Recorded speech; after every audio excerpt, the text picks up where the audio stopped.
times just in this Congress that the State Department has briefed the full committee, the subcommittee, roundtables, other times that you all have been here to brief us on a myriad of issues. I want to thank you for the over 20 briefings that you've given to Congress by yourself with General Kane, Director Radcliffe, Secretary Hegseth, and others since the start of Operation Epic Fury. Some of my colleagues in here will say that we are in a war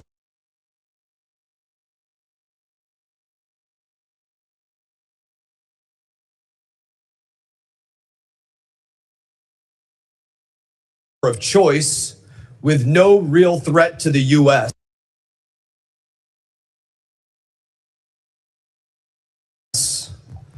I want to say to you, thank you for choosing to kill those who have been attacking and killing us for over 47 years, specifically attacking us over 350 times in the 30 months prior to Operation Epic Fury.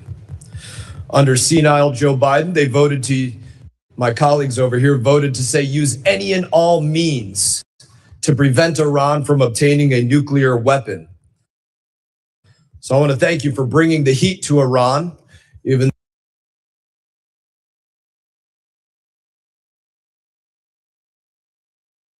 though most of my colleagues on the left now say that Iran poses no threat. They pretend as though they have never been attacking us. I also want to thank you for the work that you've done to reset the Western Hemisphere. While you've been focused on bettering our relationships in places like Panama, Cuba, Venezuela, throughout the Gulf of America,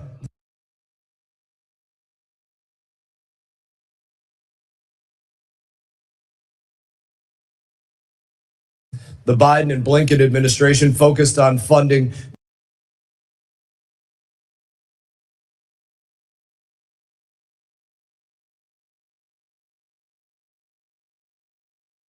drag shows in Ecuador and transgender operas in Colombia. I would say your work is significantly better. So I want to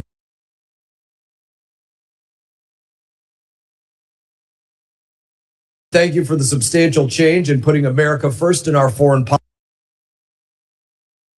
policy. And with that, I will recognize Ranking Member Meeks for whatever he has to say.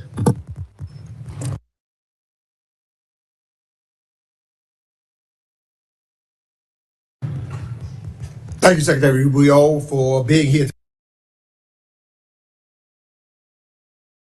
today. 18 months ago,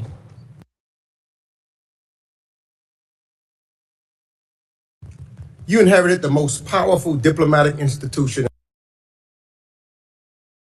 in the world, built on three pillars that have defined American leadership since World War II. I call them the three Ds: diplomacy, dialogue, and development. And in just 18 months, the Trump administration has taken a wrecking ball to all three. This administration has increases its diplomatic presence globally. We have cut ours to the bone. America cannot win the future by retreating and ceding the field. On trade, this administration revived Smoot-Hawley,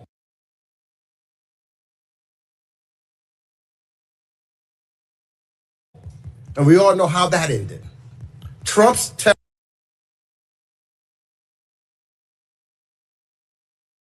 tariffs raised costs for American people, harmed small businesses, and alienated our allies. We cannot build a 21st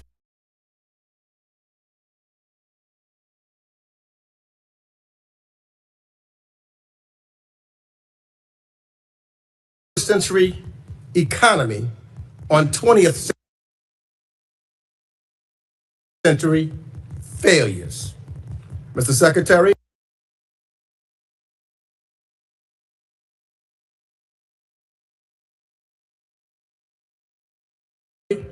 after decades of forever war in the Middle East,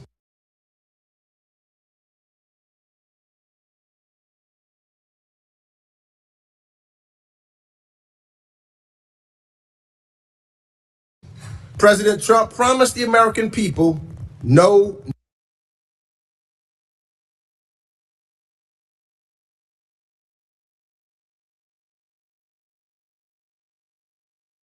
new wars, only to send a new generation of troops back to the Middle East. We've traded dialogue for bombs yet again. And where does that leave us today? The Iranian regime still has its missiles, its drones, its proxies, and its nuclear material.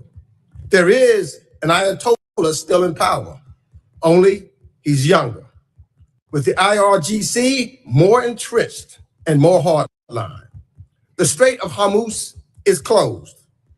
It wasn't before you started this war. It wasn't before we lost 14 American troops, before American bombs killed 168 Iranian schoolgirls, before Americans were forced to spend over $100 billion on this war. You helped spin the perfect pretext for this war and then failed to prepare famine in South Sudan and have undermined our ability to respond to the latest Ebola outbreak in real time. HIV rates are rising. Mr.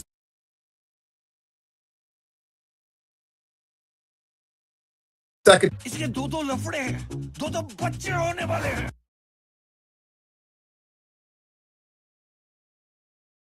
I am going to expose this fraud. जवानी में इश्क और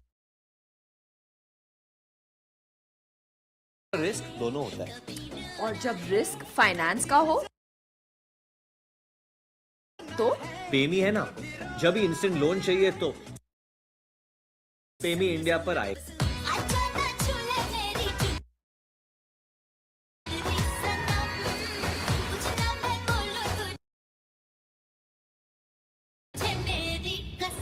explore quick and hassle-free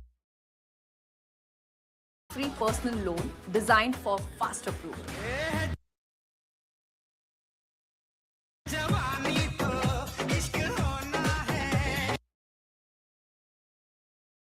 चलो अब download करो पेमी app और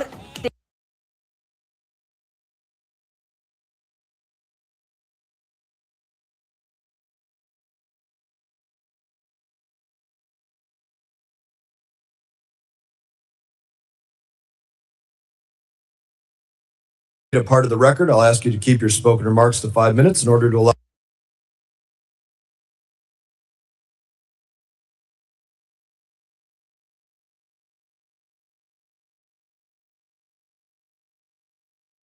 time for member questions. I now recognize Secretary Rubio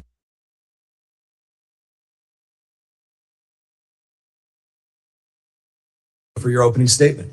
Thank you, Mr. Chairman. Thank you, Mr. Ranking Member, and all the members of the committee for having me. I have a written opening statement, and I'll submit it. I'll try to cut the 5 minutes in half if I can. Let's just get right to the point. I think that I would characterize the last 16, 17 months at the State Department as two things: a history of tremendous successes combined with ongoing and difficult challenges. And we will always have ongoing and difficult challenges in the world. Let me walk through them one by one. India and Pakistan were on the verge of an all-out war. The State Department and I personally were involved in de-escalating that conflict and bringing it to an end, a war between two nuclear powers. Thailand and Cambodia were involved in a war. Cambodia, a country we haven't normally had close relations with in a very long time. The U.S., the president personally played a pivotal role, not once, but twice, restoring ceasefires and ending that conflict. Obviously, the war in Gaza was brought to an end. Not only that, but all the hostages that remained were released, both the bodies and those who were alive. Armenia and Azerbaijan, that conflict ended. Not only did it end, but it ended with an agreement that I signed the MOU on yesterday, creating a new prosperity route, the TRIP route, which will provide extraordinary opportunities for both countries, especially for Armenia, while respecting their sovereignty, to really benefit from that. The Shield of the Americas was stood up. That means over 14 countries in the hemisphere, 14 countries in the hemisphere have signed up to partner with us on counterterrorism, counter-narcotics, and security matters. And we believe that that number will grow over the next few months as elections change leaderships in various countries. We held a rare earths ministerial that was attended by over 30 some odd countries from around the world, all who were signing up for an American-led effort to ensure that critical supplies of rare earth minerals around the world are available for our emerging economies, and we don't remain overly dependent on China. We also announced the Pax Silica proposal, which is growing, but it's at 14 members now. These are 14 countries that are cooperating with one another to protect the supply chains critical to AI and AI development in the future. In Venezuela, we now have a functioning and open embassy. We have people traveling there for the first time. It's not where it needs to be, but it is a long ways from where it was 5 months ago, and poses not nearly the threat it once posed to America's national security. We're not satisfied with where it is, but we've come a long way. We're certainly better off than we were 5 months ago. On Nigeria, where many were very concerned about violence against Christians. We are now actively in counterterrorism cooperation with the Nigerian government and Nigerian security forces, including a joint operation a couple weeks ago that took out the #2 leader of global ISIS operating from inside of the country, and that continues. The Pacific Islands, small Pacific Islands under constant pressure and threat from China, have received more attention from this administration than they've received in the last 10 years combined, and deliverables are coming along the way. The Quad, an important alliance in the Indo-Pacific between India, Japan, Australia. We've had multiple meetings of that group, including a meeting just last week in India, and a follow-up that's going to occur later this year, including a leaders meeting before the end of the year. As I speak to you now for the second consecutive day, and for the first time in many, many years, the leaders of the legitimate government of Lebanon and leaders from the government of Israel are seated at the State Department for the second day in a row. And hopefully today we'll produce a joint statement and an action plan on a track for security in that country, independent from Hezbollah, independent from nefarious influence. They had similar meetings last week at the Pentagon at the military level. We have signed 32 health compacts. 32 countries have signed health compacts with the United States, where our aid to those countries will not just be dollars distributed to an NGO who then will go into the country and impose programs. Instead, we are partnering with 32 countries, many of them in the African continent, in which we will empower their native and domestic health industries and national health systems, so that they can not only are we treating the acute situations on the ground of people that are sick, we are helping them build the capacity and the capability to do this for themselves. This is what these countries want. They do not want to be perpetual aid recipients. They want to be able to take care of their people one day, and we are helping them as part of our aid to build that infrastructure. I could go on, but let me just say another point. We are better today than we have ever been at disaster relief. Today, the United States can respond to disasters around the world on a humanitarian basis faster and more effectively than they ever have because of our reorganization. And the proof is our response in Jamaica, our response to 2 typhoons in the Pacific, our ability to quickly deploy within 24 hours and bring aid directly, coordinating with the governments to people, is better than it has ever been, because we cut out bureaucracy, we cut out the middleman, and we went right to the point. We still have challenges. On Sudan, remains a very frustrating situation. We've remained deeply engaged with the Quad in these negotiations. As many of you are aware, unfortunately, Sudan has turned into a proxy war between multiple countries, and the divisions between the UAE and Saudi Arabia have truly complicated our ability to bring that to an end. What we're focused on there now is identifying 4 cities, 2 on each side, that will serve as points of distribution for humanitarian aid. But the real frustrating thing about Sudan is that one side or the other will agree to something, but then they will not comply. But we remain focused on that, and we have people that work on that full time. We even had a donor conference just about a month and a half ago where hundreds of millions of dollars in pledges for not just humanitarian aid, but reconstruction. We're focused on that. It's an ongoing challenge. On DRC and Rwanda, They signed a peace agreement. Unfortunately, compliance has not been good. We've had to impose a few sanctions. On the Rwandan side, we are starting to see some compliance. It's moving, not moving fast enough, but we're hoping to see compliance at some point in the middle part of next month and withdrawing the Rwandan troops from there. Of course, we still have the M23 problem that has to be addressed. So this is a host of issues we could go on. Obviously, the ongoing challenges of Iran remain, as I'm sure we'll speak about extensively in your questions today. So I apologize, that took 4 minutes and 55 seconds, but I tried to talk as fast as I could. Thank you. Thank you, Secretary Rubio. I now recognize Ranking Member Meeks for 5 minutes of questions. I'm going to ask you to answer my questions quickly because clearly the chairman wants to protect you. That's why he's cutting me off my opening statement. But Secretary, You had 5 minutes. Secretary, you have the honor of serving both the acting National Security Advisor and Secretary of State. In these roles, you've played a central role in advising the president as commander-in-chief, the launch of war against Iran, and the impacts of this choice have been significant on our allies and partners who immediately have targeted by retaliatory strikes, as well as for Americans here at home. 3 months into this war, gas and food prices are up, inflation is rising, American business owners and farmers are struggling from higher shipping and commodity costs, and yet the president said 2 weeks ago, and I quote, "I don't think about Americans' financial situation." That's a quote that should alarm every American. Americans are also rightfully concerned that while they struggle with affordability due to the war in Iran, the president of the United States is busy day trading on it. He disclosed purchases of stocks in energy and defense companies in the first quarter of this year that were made just as those companies' profits were soaring from the war in Iran. On March 23rd, the same day he reversed his threat to strike Iranian energy infrastructure, and energy stocks rose. He bought stocks then in Phillips 66, Exxon, and Chevron. Secretary, I have a few questions, and again, given the amount of time that I have, I will ask you to give me yes and no answers.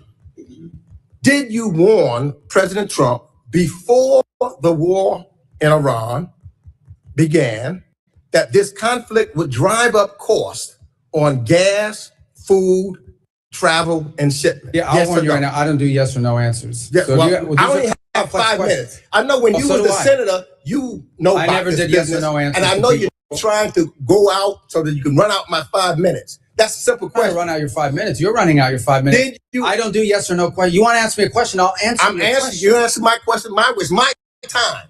Did you?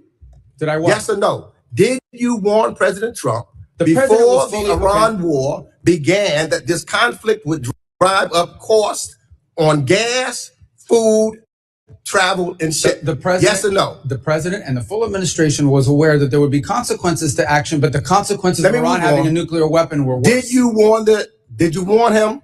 Did you warn him that launching a war in Iran could result in the regime placing a chokehold on the Strait of Hormuz? All the risk factors were understood, but the most important risk factor I just was want to know Iran if you did cannot your have a job. nuclear Did you weapon. warn him? Iran If cannot you have didn't a warn him, nuclear say weapon. yes.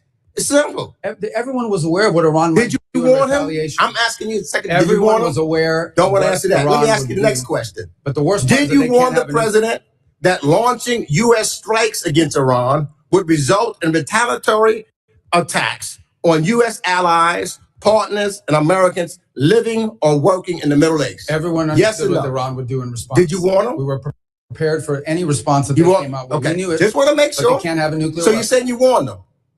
Did you warn the president that the personal stock purchases and companies profiting from the war that he launched could present a conflict of interest? I'm not aware of the president's stock purchases. I don't deal with that, and I don't even know what you're saying is true. Well, we know that what he's, because it is made public what his stock purchases were. You say so. I don't read the president's All right, so- financial disclosure, but I don't believe that to be true. Well, I think then the president should be more transparent.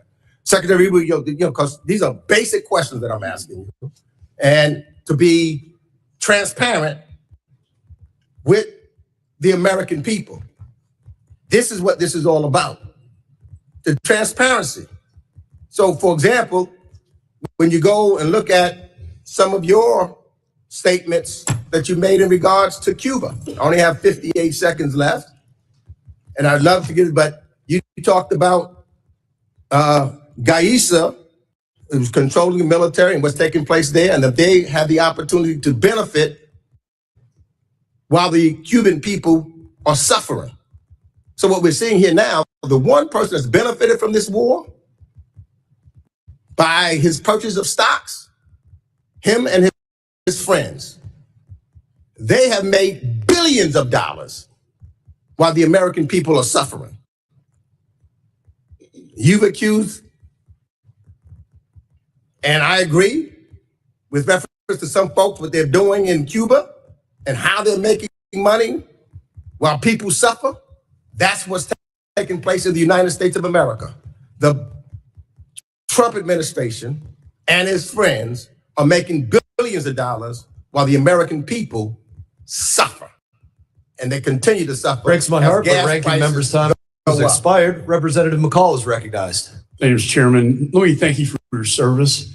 Secretary, I know you're wearing a lot of hats, a lot of responsibilities. I think you're doing an outstanding job.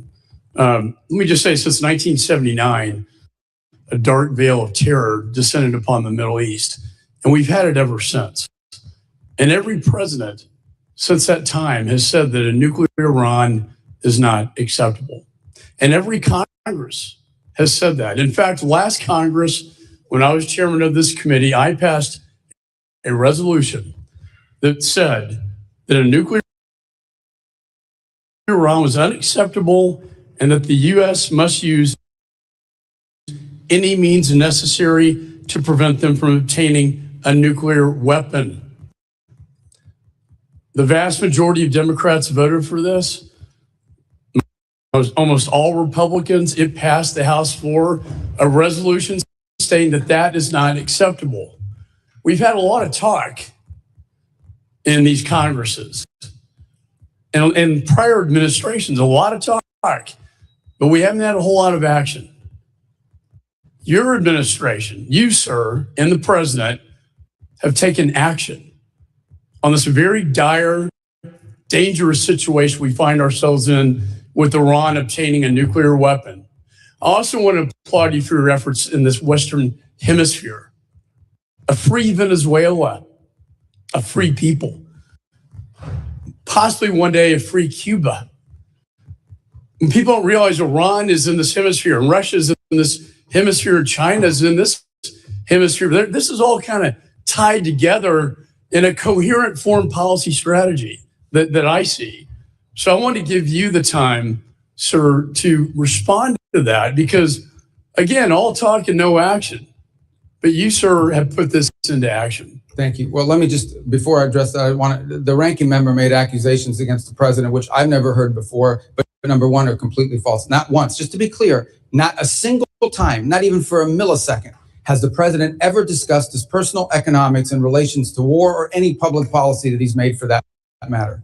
And I've been in every one of his foreign policy meetings for the most part. As to your point, what we need to understand is exactly what you just said. It's not just that we say they can't have a nuclear weapon. Everyone says they can't have a nuclear weapon. The Chinese say they can't have a nuclear weapon. The Russians agree they couldn't have a nuclear weapon. But at a point, you have to do something about it. What Iran was trying to do was build a conventional shield of drones and missiles and a navy and capabilities. At some point, they would say to the world, now we're going to get a nuclear weapon and you can't do anything about it because we have so many weapons and so many drones and so many naval vessels that the price we will inflict on you for trying to do something about it makes us untouchable, makes us immune. And the president was not going to allow them to build a conventional shield behind which they can develop their nuclear program. Today, the Iranian Navy sits at the bottom of the sea.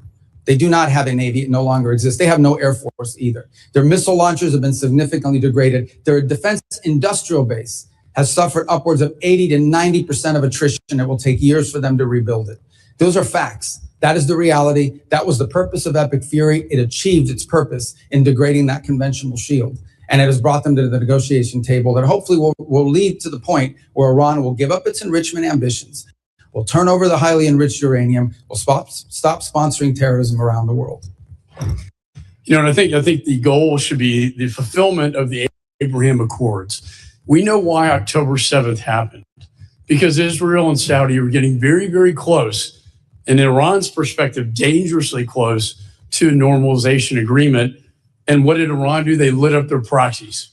They lit up their proxies to stop that from happening. I do foresee a free Iran. I do foresee a free Venezuela and a free Cuba, but you have to start somewhere.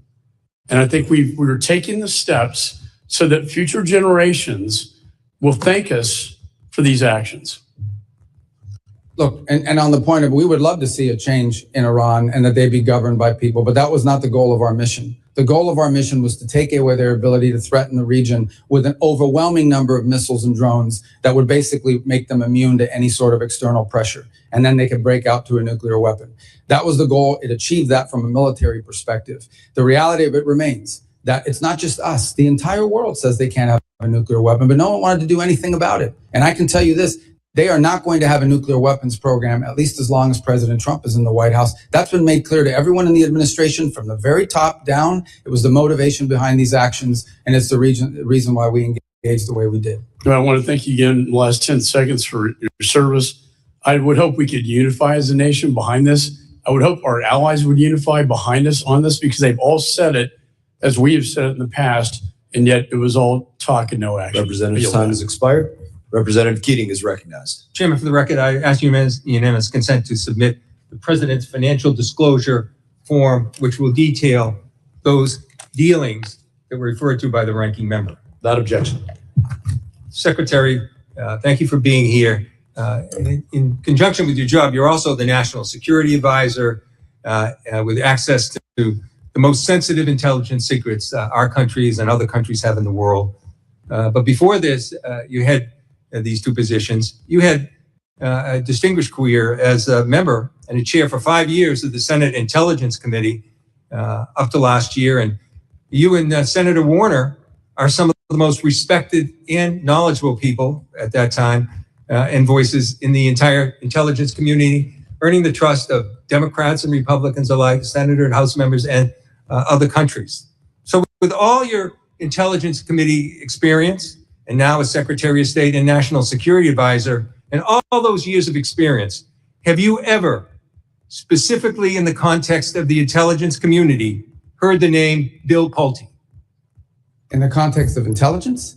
That's what I said. No, I have never heard his name. Okay, thank you for answering that. Well, never even heard his name. Given all your years of experience and your position now, never heard the name. For the record, Bill Pulte is the person Donald Trump has chosen for the acting director of national intelligence with no experience in the intelligence field, whose misuse, and widely reported, of confidential information led to the prosecution of the president's political enemies, is now the person in charge of the nation's most closely guarded intelligence when he couldn't even conduct himself appropriately as the federal housing finance director.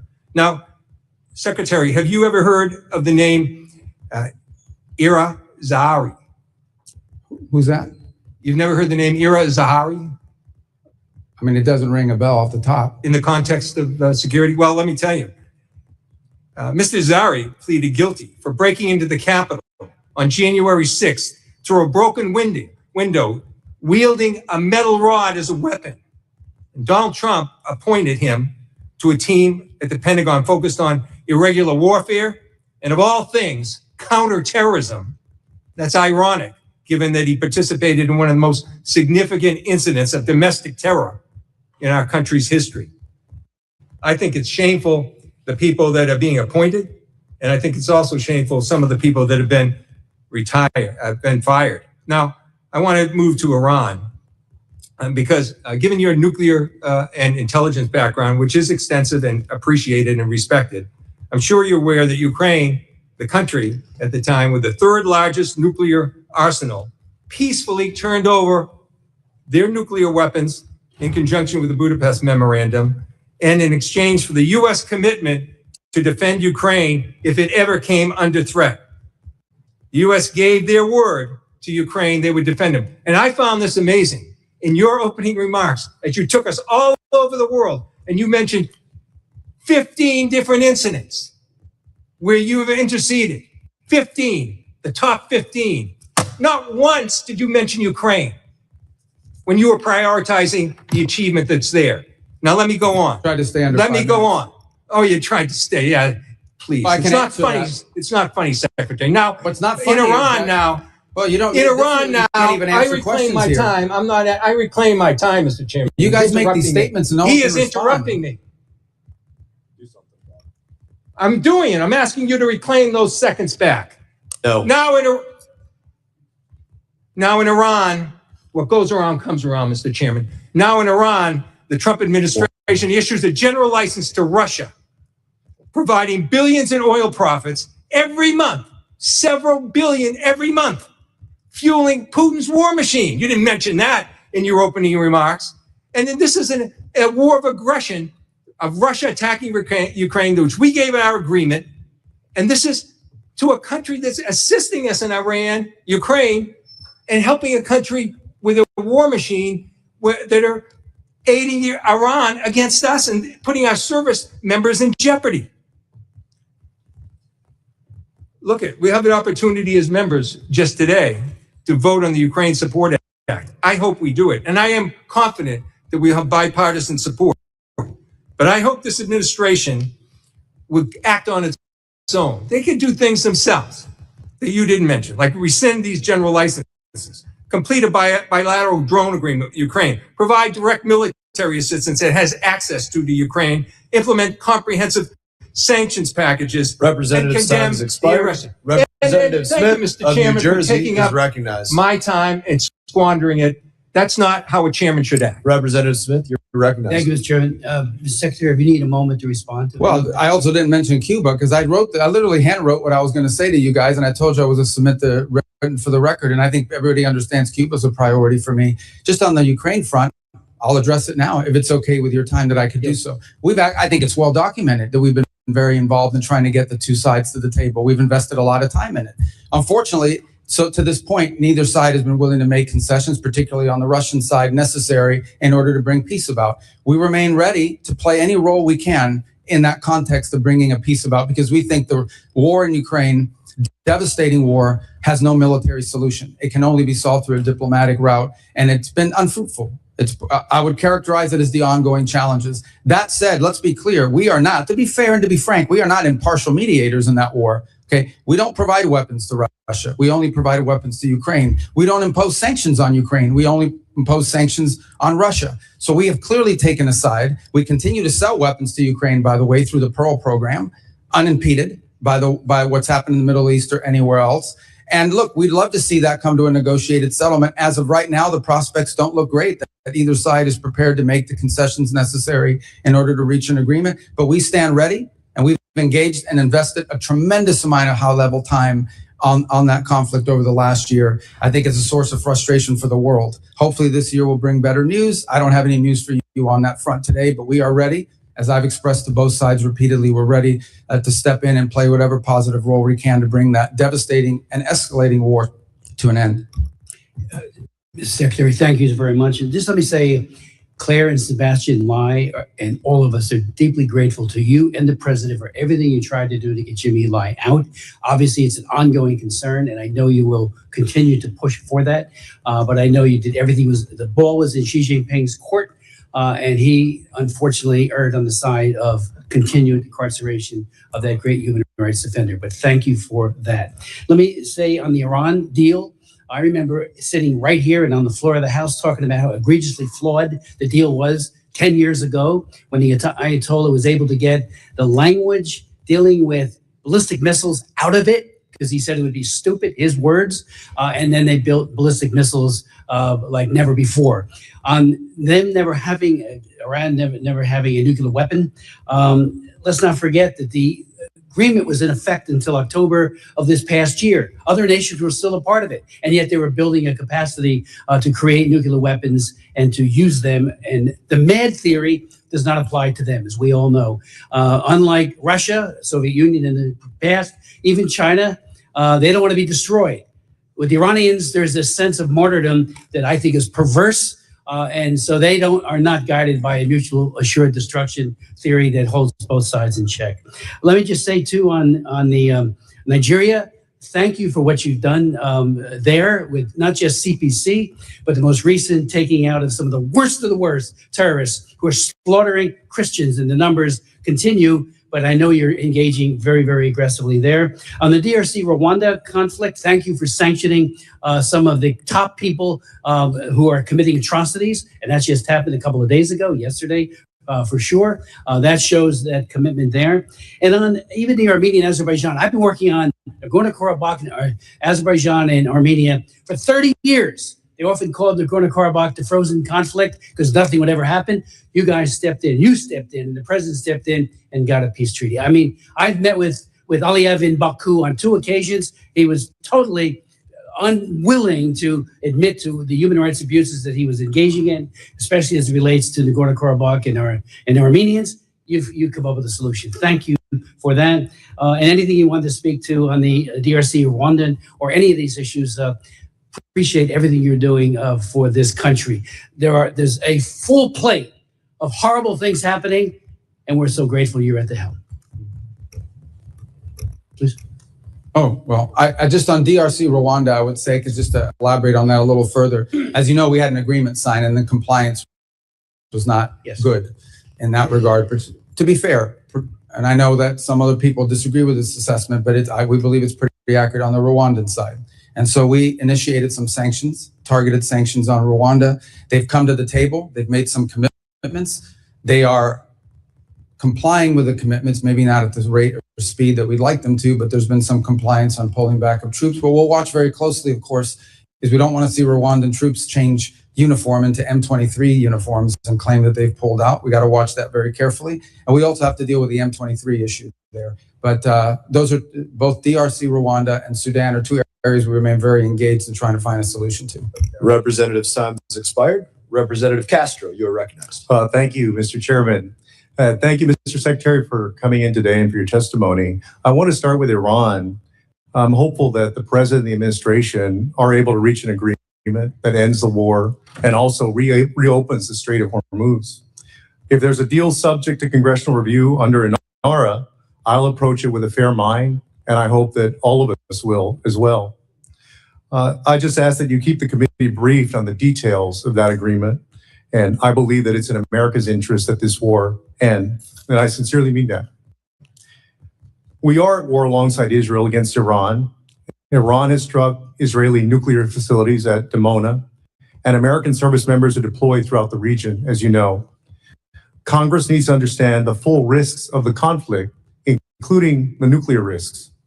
On May 4th, I wrote to you with 29 colleagues asking for details about these risks and Israeli nuclear weapons. On June 1st, your Bureau of Legislative Affairs responded and said, quote, "We refer you to the government of Israel for your questions about Israel's capabilities." I have to say, Mr. Secretary, that's a very bizarre response. 30 of us wrote to you and to the State Department asking our government for an answer, an assessment about a foreign nation's nuclear capabilities. In your opening statement, you referred to India and Pakistan as nuclear nations.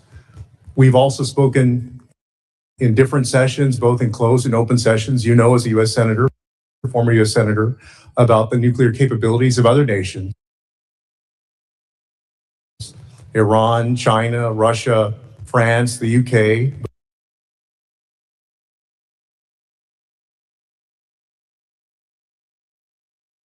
Both adversaries and allies. And so I wanted to ask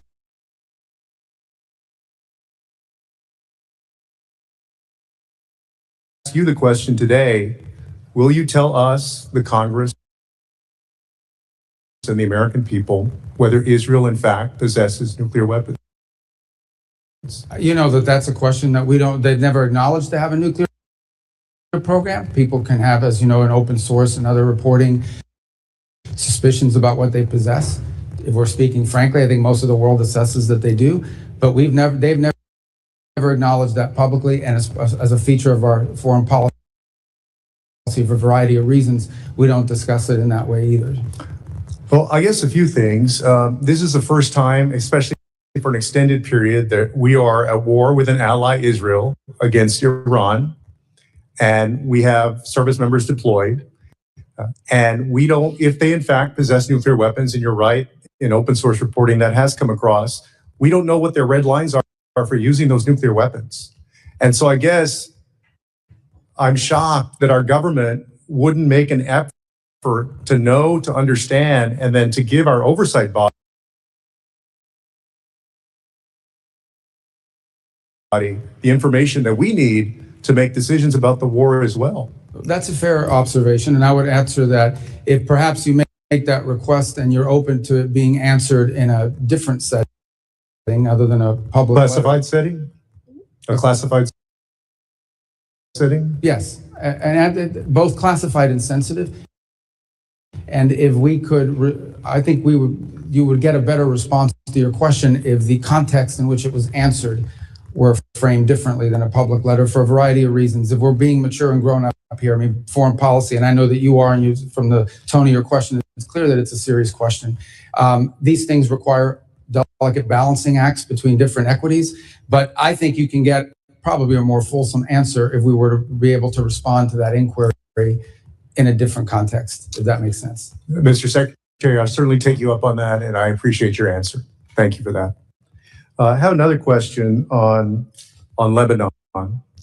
The president and you are working to end this war with Iran, and according to reporting at least, one of the main sticking points is Israel's continuing military campaign in Lebanon against Hezbollah, which the president has called on Israel to stop. The president confirmed last night, in fact, that he in fact told Israeli Prime Minister Netanyahu to stop the war in Lebanon. My worry is that Israel's insistence on continuing this war against Hezbollah will jeopardize the president's efforts and the American government's efforts to reach an agreement with Iran. And so my question is, do you agree that Israel should stop its military campaign in Lebanon and support the president's negotiations for a peace agreement with Iran? I'd love to answer that question. It's going to take more than the 42 seconds, and I know I've seen already that people get pretty pissed off here when their time gets eaten up. But if I can answer that question, maybe the next person will let me continue, because that's a really important question. So let me just start by saying this. Let me walk you through this. We had an agreement. Hezbollah reached out 2 weeks ago and basically said, about 10 days ago, and basically said, we will not launch missiles into Israeli territory if they stop attacking into Beirut. That was the agreement, I think, 5 p.m. 2 Saturdays ago. At 6 p.m., they launched missiles. And then they came back and said, well, we made a mistake. We thought it started tomorrow, not Saturday. Then they went again and violated it again on Sunday. But also Israel has been bombing and launching throughout. Is that correct? Well, there's two separate things. Actually, Israel has not conducted massive operations in Beirut for some time. What you see them operating is in the south. And what they are, what we've always said, and it's part of the joint statement, we've always said is Israel has a right to act in its defense. So as an example. Well, but so then why did the president have to tell Israel to stop? Time is expired. Representative Wilson's reference. Thank you, Mr. Chairman. Indeed, Mr. Secretary, I want to thank you and recognize that we appreciate the U.S.-Israel alliance, and we appreciate very much the response that's being done against 1,100 missile attacks that have come out of Lebanon, as you've just identified correctly, and they need to know that, and how they don't know that, I don't know. But any attacks that are done by Israel are in response, not initiated. With that in mind, you are serving at a historic time with success of dictators on the run. Dictator Assad of Syria has fled to Moscow.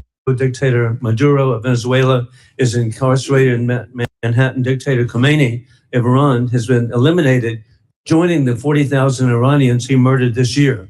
As chairman myself of the Helsinki Commission for Security and Cooperation in Europe, you have achieved unprecedented unity in Latin America, supporting the liberation of Venezuela and soon Cuba.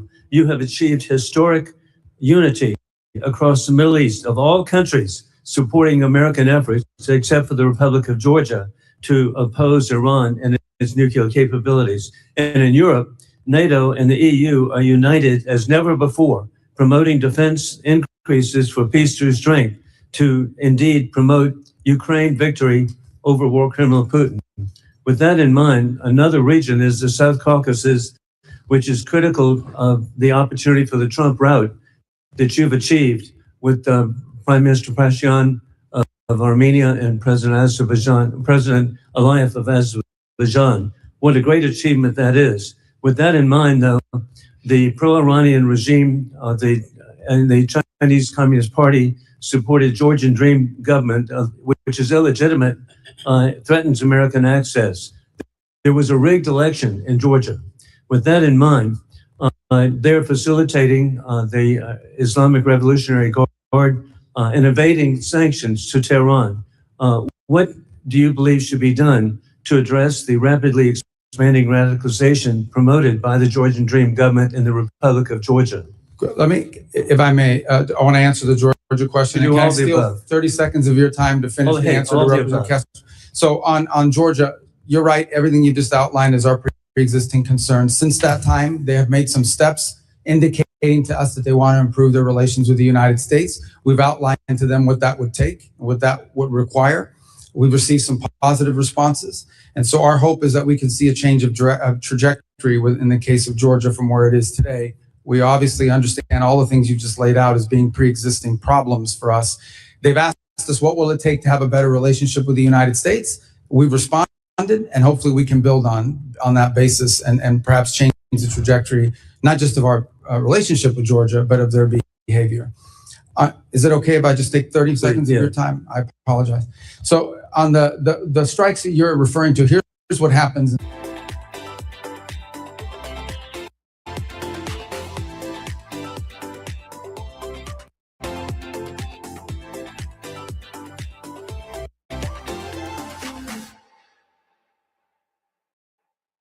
They are increasingly doing is taking more territory in the south to deny them launching space. Because understand, these rockets are being launched into northern villages and cities in Israel, and populations can't even return to their homes as a result of it. In the case of what happened the other day, the following was happening. We had indications, multiple indications, that Israel may be considering conducting anti-Hezbollah strikes inside of Beirut. And at that moment, we had reach out from the Lebanese authorities saying that Hezbollah had contacted them and said, if Israel doesn't strike Beirut, that they would stop launching missiles into Israeli territory. That's the message we got, and that's what the president pursued and said, okay, I had this outreach. If you won't do these strikes in Beirut, they'll stop launching against you in northern Israel. Unfortunately, within an hour or two of that conversation, they launched 2 waves of rockets from Hezbollah against Israel and Israeli territory. So it's an ongoing challenge. I think one of the reasons why we're engaged in these talks between Lebanon and Israel is understanding that Hezbollah is not just an enemy of Israel. Hezbollah is an enemy of Lebanon. They are an enemy of the Lebanese government.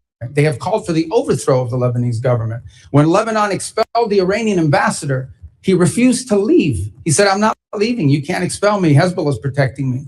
So Hezbollah is not just a challenge to Israel, it's a challenge to Lebanon, to the Lebanese state and the Lebanese people. And we are hopeful that we can create a paradigm in which Lebanon's government and Israel can work together to disarm Hezbollah and allow the people of Lebanon to reclaim its country. But it's complex. This has been going on since OJ had isotoners and those commercials. So. And Mr. Secretary, you're correct. I was with President Aoun in Beirut last year, and that what you're doing is should address it. I do want to point out, give Syria a chance, and that's been your success, Tom Barrack, the president, giving Syria a chance. We need to delist Syria from the state sponsor of terrorism, and I urge that to be done. Thank you for being so generous for Representative Castro's question. Representative Titus is recognized. Thank you very much. Thank you, Mr. Secretary. I just want to talk about some of the conflicting comments that we've been hearing about the status of Iran's military. The president just made some comments on Fox News where he said Iran's military, we sort of left it alone because we think that their military is somewhat moderate. We've taken different forms of leadership out, but we've actually left their military alone. People would be surprised to hear that. Well, I'm very surprised to hear it because we've had Secretary Hegseth say repeatedly that epic fury decimated Iran's military and rendered it combat ineffective for years to come. You've said the Iranian Navy's at the bottom of the sea and they have no Air Force either. Well, which is it? You're the Secretary of State and the National Security Advisor. If you can't tell us if the military's decimated or not, is it at the bottom of the sea? Was it left alone? This is a major point I think Congress needs clarity on. Okay, thank you. Fair question. Let me address both of them. The first is on the military. I think there's a difference between the military's hardware and capabilities and the individuals involved in the military. As you know, the Iranians suffered tremendous losses in personnel, and that includes top leadership of the IRGC and other elements of their government. What the president is alluding to is that there are certain individuals in the Iranian regime who have indicated both directly and indirectly a willingness to approach the future perhaps a little different. Not ideal. I'm not telling you, look, everybody talks about moderates in Iran. There are no moderates. There are radicals and super radicals, okay? That's been our view of it. But there are some of them that believe that they actually need to do a deal because their economy is in shambles. And so I think what the president is alluding to is that there are some individuals involved in the negotiations and in elements of their government, including some in elements of their military, that are more open to a deal than other. As far as the Navy is concerned, yeah, they have no Navy. What they have remaining is a bunch of small crafts. I would call them Boston whalers with machine guns. And these things are harassing ships. And these are the ones that go after, in some cases, they drop mines off the back of them, or they try to harass shipping with swarms. They are unable to form swarms the way they once did. They are primarily now threatening shipping through the use of one-way attack drones. But their Navy, which you would consider a Navy with naval vessels that can actually conduct naval operations, is non-existent at this point. So is the war still on, or is the war off? Well, epic fury has concluded. What you're seeing reports of, including last night, is the following. A ship will go through the route, particularly both the northern and southern route of Hormuz. Those ships will come under attack.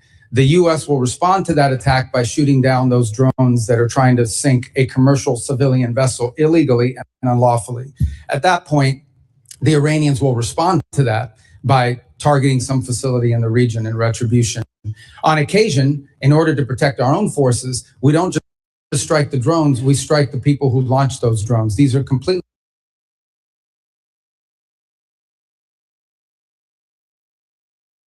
defensive in nature, and but they are happening in response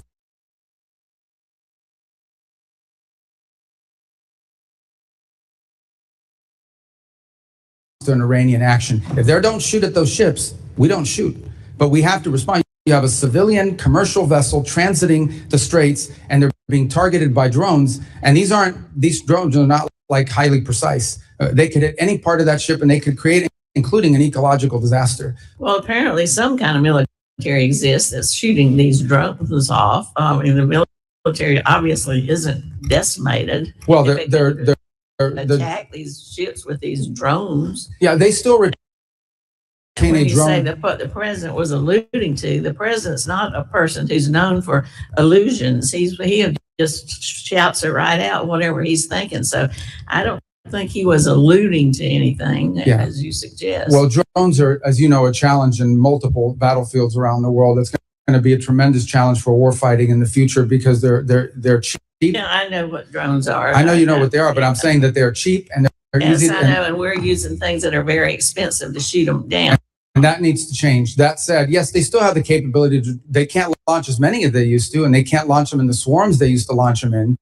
But they still retain that capability. Okay.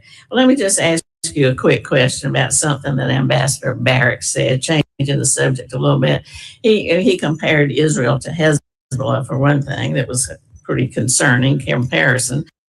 But also he said Turkey should join the F-35 program.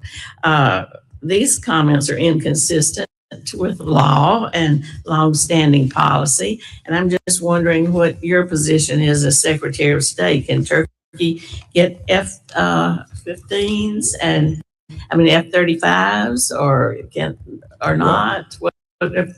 We seem to be helping the bad guys and not the good guys. Well, as I'm sure you're aware, Turkey actually was in the F-35 program. The reason why they can't get them is because they purchased the S-400 system That's right. from the They Russians. still have those, and they're still under mandatory sanctions. Correct. So as you know, that's governed by statute. Okay, or not? Well, right now we don't have that choice because it's governed by statute, both provisions of the NDAA and the statute. Out there saying that. Well, Representative, time has expired. Representative Perry is recognized. Thank you, Mr. Secretary. I would give you an opportunity to answer the ranking member, even though he didn't pose it as a question. But I, as an individual like many on the dais who have served in uniform, thank you for your actions regarding Iran and this administration's action. But if you want to answer it yes or no, you're welcome to. Who started the war between Iran and America 47 years ago? Yeah, remember, these yes or no things I don't like, but I could just tell you, Iran has been at war against the United States since the minute the Islamic regime took over. Yeah.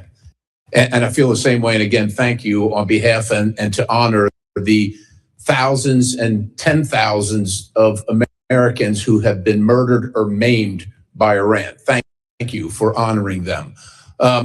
Just moving on to questions. Did Pakistan's foreign minister personally deliver a message to you that Iran is prepared to demonstrate a nuclear weapon should the current escalation continue? That's been reported, and I just want to see if I can ferret that out. I've not seen that reporting, and I'm not aware of any such message. Okay. And if there were such a message, would that change anything in America's posture, or not only the message, but the action? Would that change anything regarding our goals? Well, I think Iran? The hypothetical question is, if Iran threatened that they're going to test a nuclear device if talks fail, I think it would confirm everything we believe about them anyways. And I think the president then would have to pursue or at least have to consider various other options that are available to him in that context. But again, I've not heard that message relayed. I don't know the reporting you're referring to. You're talking about a press report? Yeah, I am talking about a press report. I would be surprised if that message had been relayed. I would be aware of it if it was. I would think so. That's why I'm asking. So that's enough on that. I know that the president, look, he's an America First guy. He's concerned about every single American citizen, regardless of the party affiliation or their ideology and affordability. The president is concerned about those things. And I shudder to think what Iran would do if they could, armed with nuclear capability and ballistic missile capability, coupled with that, seeing what they're doing right now, extorting the world economy without those things. So with that in mind, it's been reported that the UAE is building a pipeline to the Gulf of Oman, which would bypass the Strait of Hormuz, essentially doubling their capacity, which would, of course, lower the price and the risk of global fuel transport or oil transport. Do you understand, or do you recognize and know what the timeline for a proposed timeline for completion of that pipeline is? Yeah, I'm aware of those efforts. They actually pre-exist the conflict in terms of a desire to do so. These things, I can't tell you specifically. I'm not a pipeline building expert, right, but I can tell you certainly it's going to take more than a week or a year. I mean, these are complex. I think the broader point, which your question touches on, is I do think you're going to see a reshifting of where the world gets its energy from in the aftermath of this conflict. You're already beginning to see some of it now. I think you're going to see the United States be a bigger energy provider to the Indo-Pacific. We have the capability to do so, and but it's going to take some time to build that capability. So I think you're going to see more of that, and I think you're going to see the establishment of more of these alternative routes as a result of this. Remember, only about 20% of global oil goes through the Straits of Hormuz, but it is about 80 to 85% of the oil that goes to the Indo-Pacific. So in those particular countries, I think you're going to most definitely see them buying more from other places, including the United States. And that's going to lower the cost for everybody, which is great. Secretary, just moving on, you're of Cuban descent, of Colombian descent. Can you describe, and Cuba has been a sore... Are you really Colombian? I didn't know that. Yes, oh, wow. Indeed. But Cuba has been sowing the seeds of discord in our hemisphere, inviting China, Russia, North Korea, all manner of communist, oligarch, bad actors into the hemisphere. What, if you could describe, generally speaking, what the policy where we're headed with Cuba as the United States of America? Where are we headed, and what do you envision being success, and how do we measure that? In 56 seconds, I will tell you what we want for the people of Cuba is to be able to live in a normal country. You're here. I want them to live in a country that looks like the Dominican Republic, like Jamaica, like the Bahamas, like any of these other places where people can own their own business, people can vote for their own leaders. By the way, that's not my desire. That's the policy of the United States. That's enshrined in statute. Here's the problem. And we're willing to do this through a diplomatic means. The problem we have is that country's not controlled by a government.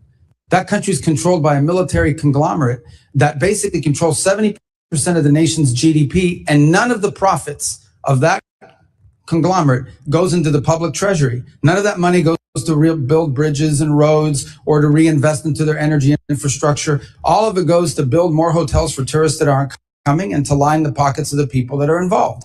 So that has to change. My question, I think we all can envision what we want Cuba to look like, and it doesn't have to happen from overnight. Okay, we understand they're not going to go from being what they are now to turning into Belgium or Switzerland in one day to the next. It takes time in these processes. I just don't believe, frankly, at this point, given everything we've seen, that the people in charge of that conglomerate and of that government are capable of making these reforms, at least not yet. Their mindset isn't there. Their incentives aren't there. They have spent, 60-something years waiting us out and holding on. And I think they can still get away with it, and they can't, and they won't be able to. Time has expired. Representative Liu is recognized. Thank you, Secretary Rubio, for being here today. You have been at multiple meetings with President Trump. In a moment, I'm going to show you a video of one of these meetings. It is from last December. It's a cabinet meeting. I'm going to ask you to focus on President Trump, and you will see that he is sleeping while you're talking. Oh my God. Please show the video. Products they make and what American farmers grow and produce has a fair shot to be sold around the world. On issue after issue, that's been the case. You talk about foreign aid reforms. This is not our money. This is taxpayer money. Secretary Rubio, have you been at more than one meeting where President Trump has fallen asleep? That's false. That's false.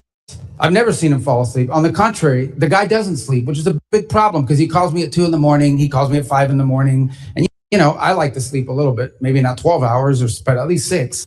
So he works. The other day he was at the Oval Office until 12:30 p.m. 12:30 a.m. I don't know what you're talking about. Secretary Rubio, I'm going to show you in a moment a video that shows you just lied to Congress. Oh, okay. So this is a video of a cabinet meeting literally from last month where Donald Trump is sleeping while you're talking. Please show this video. Coalition of countries that line up behind the peace deal, behind the border peace, and it's still every day is a challenge, but it's been driven personally by the president. It's the reason why we're involved in this whole Ukraine-Russia conflict. That's not our war. It's not the president's war. This war started, it never would have happened if you've been president. But this war is going on, and the president is trying to end it.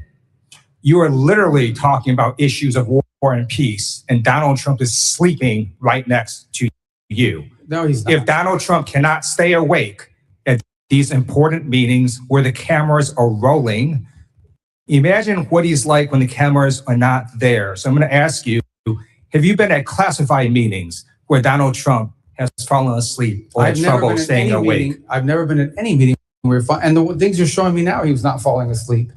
And I think so you're lying again. You're lying consistently to Congress about sleep. You're lying to Congress, Secretary Rubio. So I'm going to show you another video in a moment. The president's inability to stay awake on the job has caused other countries to perceive him differently. They mock him. They see he is weak and he is feeble. This is a video of a French news channel talking about Donald Trump falling asleep at a Memorial Day ceremony. Please show this video. Well, Mark, a video that appears to show Donald Trump falling asleep at a Memorial Day ceremony this Monday has been circulating heavily online. And internet users have a lot to say about it. It's also reignited rumors about the state of the U.S. president's health. Now, in the video, social media users say that Trump is fighting sleep whilst he listens to the speech given by Defense Secretary Pete Hegseth, and that his eyes appear to be closed for a large portion of the ceremony. Now, we need to remember here that this is a ceremony to honor and remember those U.S. military personnel who have died while serving in the armed forces. And the idea that Trump was asleep at a somber ceremony like this, well, that has triggered outrage online. Donald Trump's inability to stay awake on the job shows that there's something very wrong with his health or cognitive abilities. And in fact, on a number of occasions, Donald Trump will contradict himself in literally the same meeting or interview.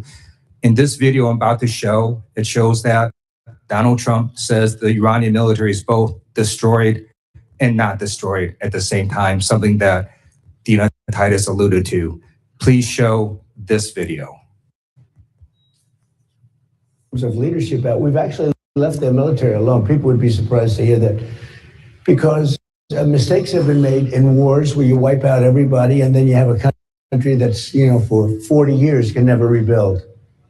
You look at what happened with Iraq. We did so. Iran is in a very bad position. They have no military. All they have is good talk, and they have a fake press.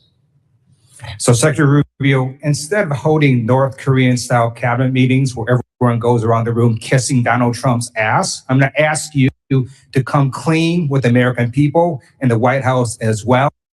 There's something wrong with Donald Trump's health or cognitive abilities. There's a reason he keeps going to the hospital and they keep giving him cognitive tests. We have not seen the president in 8 days. The American people deserve the truth. I yield back. I don't even know how to respond to that, other than to tell you that it's absurd and ridiculous. And I can't believe we're in a Foreign Affairs Committee meeting in front of the House, an important time in American foreign policy. Just keep lying, Secretary Rubio. Just keep lying. Supposedly someone who thinks he's a medical expert when he's not. The truth of the matter is we had a cognitively impaired president in office a few years ago. That's a cognitively impaired president, but I don't like to talk about that because it weakens America. This president we have, this is a guy that literally doesn't sleep. He works day and night, long hours, every single day. I don't know if you haven't seen him in 8 days. I saw him yesterday. I didn't see him today, but yesterday because I was in Congress the day before. I talked to him at all hours of the day and night. He works inhumane hours. Okay, I've been on foreign trips with the president that he doesn't sleep in the whole flight. And everyone else is sleeping on the plane, and he's, wandering the hallways looking for someone to wake up and talk to. That people are. So I don't know what you're referring to, but he has an incredible amount of energy. I'm just telling you, you may not like his policies. You may not like his policies. You may not like the decisions he's made, but I assure you, this is not a president that sleeps or is cognitively impaired in any way, shape, or form. And in fact, is incredibly active, much more so in many cases than much younger people that are around him. Those are facts. I see it every day. You're not going to agree because you have another narrative that you want to push, but those are the facts. I just showed you 3 videos of him sleeping. Representative Issa is recognized. Thanks for waking me up, Mr. Chairman. Mr. Secretary, if you'd gone to sleep during those videos, I would not have blamed you. I too have received those calls at all hours of the day and night. I'm, like you, aware that the president works harder than any other person here in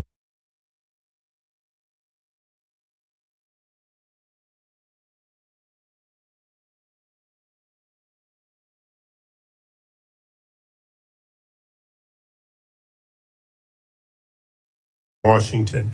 But moving first of all, and whether or not we support Israel, is there any real contradiction between what Israel is trying to accomplish and what your aid to the Lebanese armed forces over decades is trying to accomplish? Contradiction? Is there any light between those two efforts? They're aligned. What we would like to see is a Lebanese armed forces with the strength and the capability to disarm Hezbollah and reclaim the entirety of the country on behalf. The country should only have one armed forces. It shouldn't have an armed political party, which is what Hezbollah is, and then the LAF, the Lebanese armed forces. So and the Lebanese want that too. And that's what we work very closely with them on, and that's what our engagement with the Lebanese is about. And Mr. Secretary, just for the record, in one of the last times I was in Israel, I asked Prime Minister Netanyahu if we should cut off aid, as some have said, to Lebanon. He said to Lebanese armed forces, he said, no, give them more. Give them what they need to take back their country. So I do believe that we couldn't be more aligned with the efforts of Israel and the present government of Lebanon. Moving along, you did a great job of going around the world and outlining the mess that was left to you as you pick each of them up.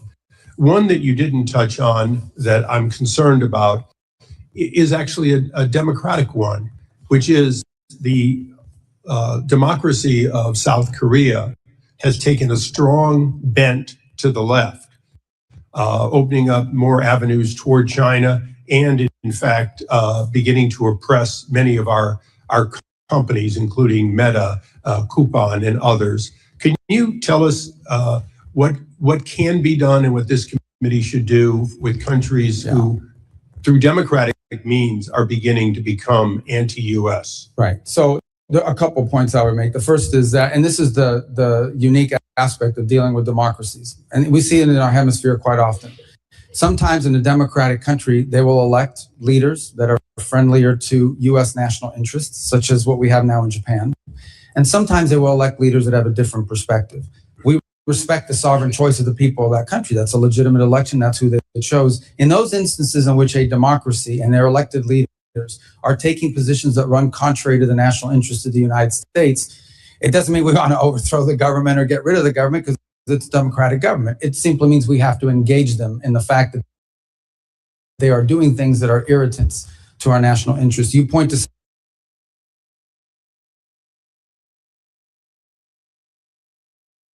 some of our companies. Our companies aren't just facing challenges and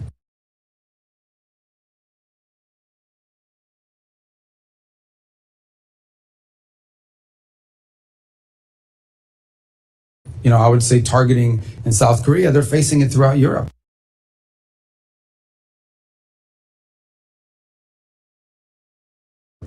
And the European Union, as an example, is targeting our technology companies and conducting what we believe is unfair.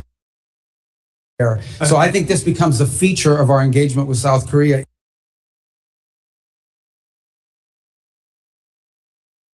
Even as we have things that we're strategically aligned on, these are areas we've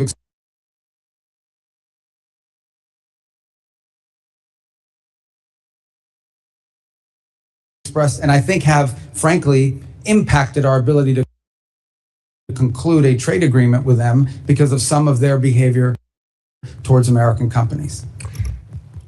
Iran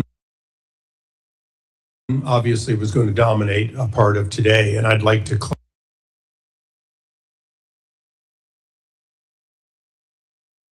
my questioning with a question for you.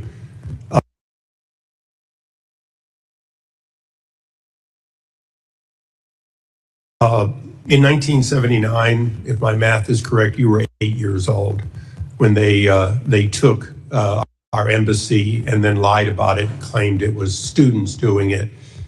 That's 47 years ago, has been said many times.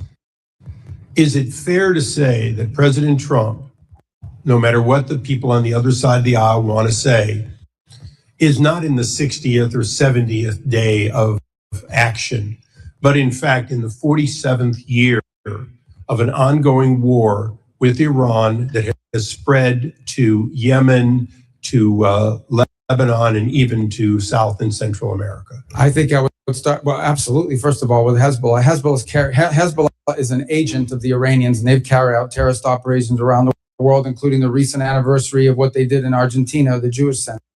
But let's not forget those IEDs that were used to maim and kill our troops in Iraq were all innovated by Soleimani and the IRGC, which strongly supported that. Let's not forget that we have these Iranian proxy militias operating inside of Iraq that as recently as 2 months ago kidnapped an American journalist. And let's not forget that there are people that are both charged and convicted in the United States for participating in Iranian assassination plots against the president and against other former and current government leaders. So we've been facing this from Iran for 47 years in a variety of ways, some more open than others. Thank you. And Mr. Chairman, I ask unanimous consent that the Wall Street Journal article entitled "South Korea Takes a Hard Left Turn Against America" be placed in the record. So ordered. Thank you. I yield back. Without objection. Representative Jacobs is recognized. Thank you, Mr. Chairman. Mr. Secretary, good to see you. I'd like to talk about the war in Iran. Yesterday, in your Senate testimony, you told Senator Booker that the war in Iran is over. This is news to me. It's also news to my 2,500 constituents, Marines, constituents who are deployed there, and the thousands more of my constituents who have 48-hour deployment notices whose families are still very concerned. But okay, I will take you at your word. If the war is over, I have a simple question. Who won? First of all, Epic Fury is over, which is what you would consider the war. That operation is So you agree concluded. it's a war then? No, those are hostilities. They called it a war. Okay. I'm just responding to the Senator Mr. Booker's Secretary, question. you can change the name of the operation. It doesn't change the fact that the strait is still closed and my service Yeah, but members that's and all of our service members are still in I know, but harm's that's way. not The what you war asked me. is not over. But I'm agreeing with you. Okay, fine. We're taking you at your word. The war is over. Who won? Well, first of all, you're not taking me at my word. It's a fact. We're no longer conducting sustained strikes inside of Iran to degrade their military because epic fury is over. The second point is on the question of who won, I can tell you this. We defined victory as destroying their defense industrial base, significantly reducing the number of missile launchers that they possess, significantly reducing their stockpile of drones. And we achieved all of those in addition to destroying what they had left of an air force and wiping out their entire conventional Navy.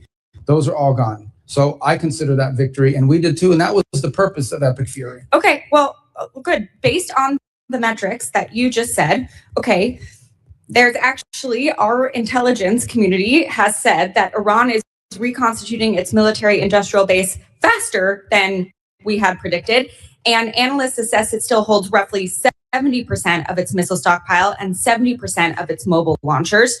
The Strait of Hormuz was open before the war. It is now closed. We have lost 14 brave American service members. Over 400 are injured. And the Iranian regime remains largely intact, but now with a more hardline leader who has more incentive to try and get a nuclear weapon.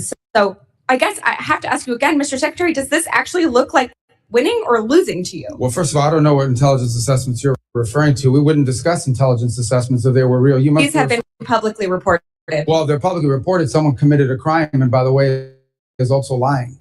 And this happens all the time. People manipulate intelligence and analysis for purposes of furthering a narrative. On your point about the regime is actually deeply fractured, which is why it takes 7 to 10 days to get an answer from them for anything. Meanwhile, they're fractured, but still intact. Well, intact in the sense they can't even reach agreements that they can get back to us. So I don't know how intact that is. What they have is people that are afraid to go into the streets. Their repressive operations have held people back, in addition to the fact they've cut off the internet. But this is a country right now, and this regime that is facing hyperinflation, a completely devalued currency, hundreds of billions of dollars in damage to their military infrastructure. And frankly, they all of the pre-existing problems that Iran had in their economy, which is why people are protesting, are worse, not better. Sure, and they have to deal with that too. Mr. Secretary, so you're saying we're winning because the Iranian economy has inflation, it's cost them millions of dollars a day in lost revenue, and because it's going to cost them billions of dollars to rebuild.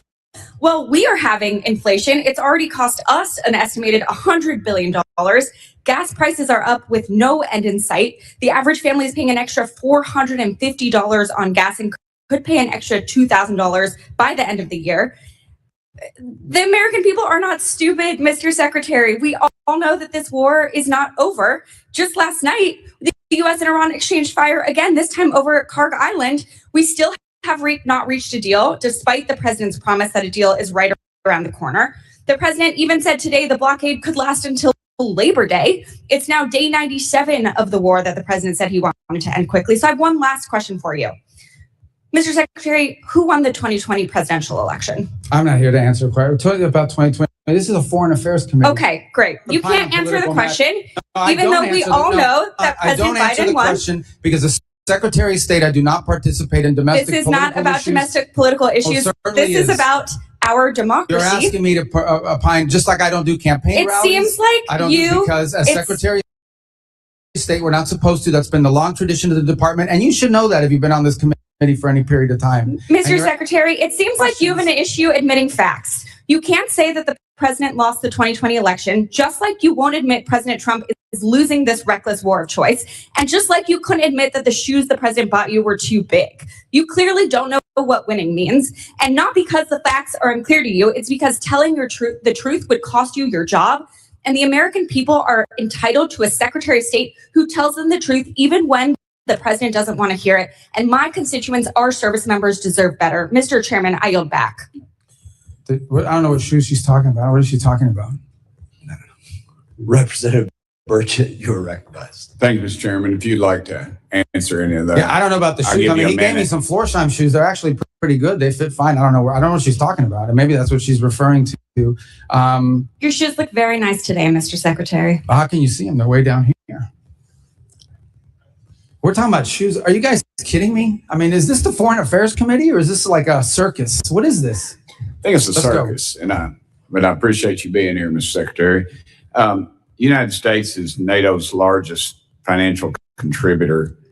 Why does NATO consistently ignore our call to share more of the defense burden in Europe?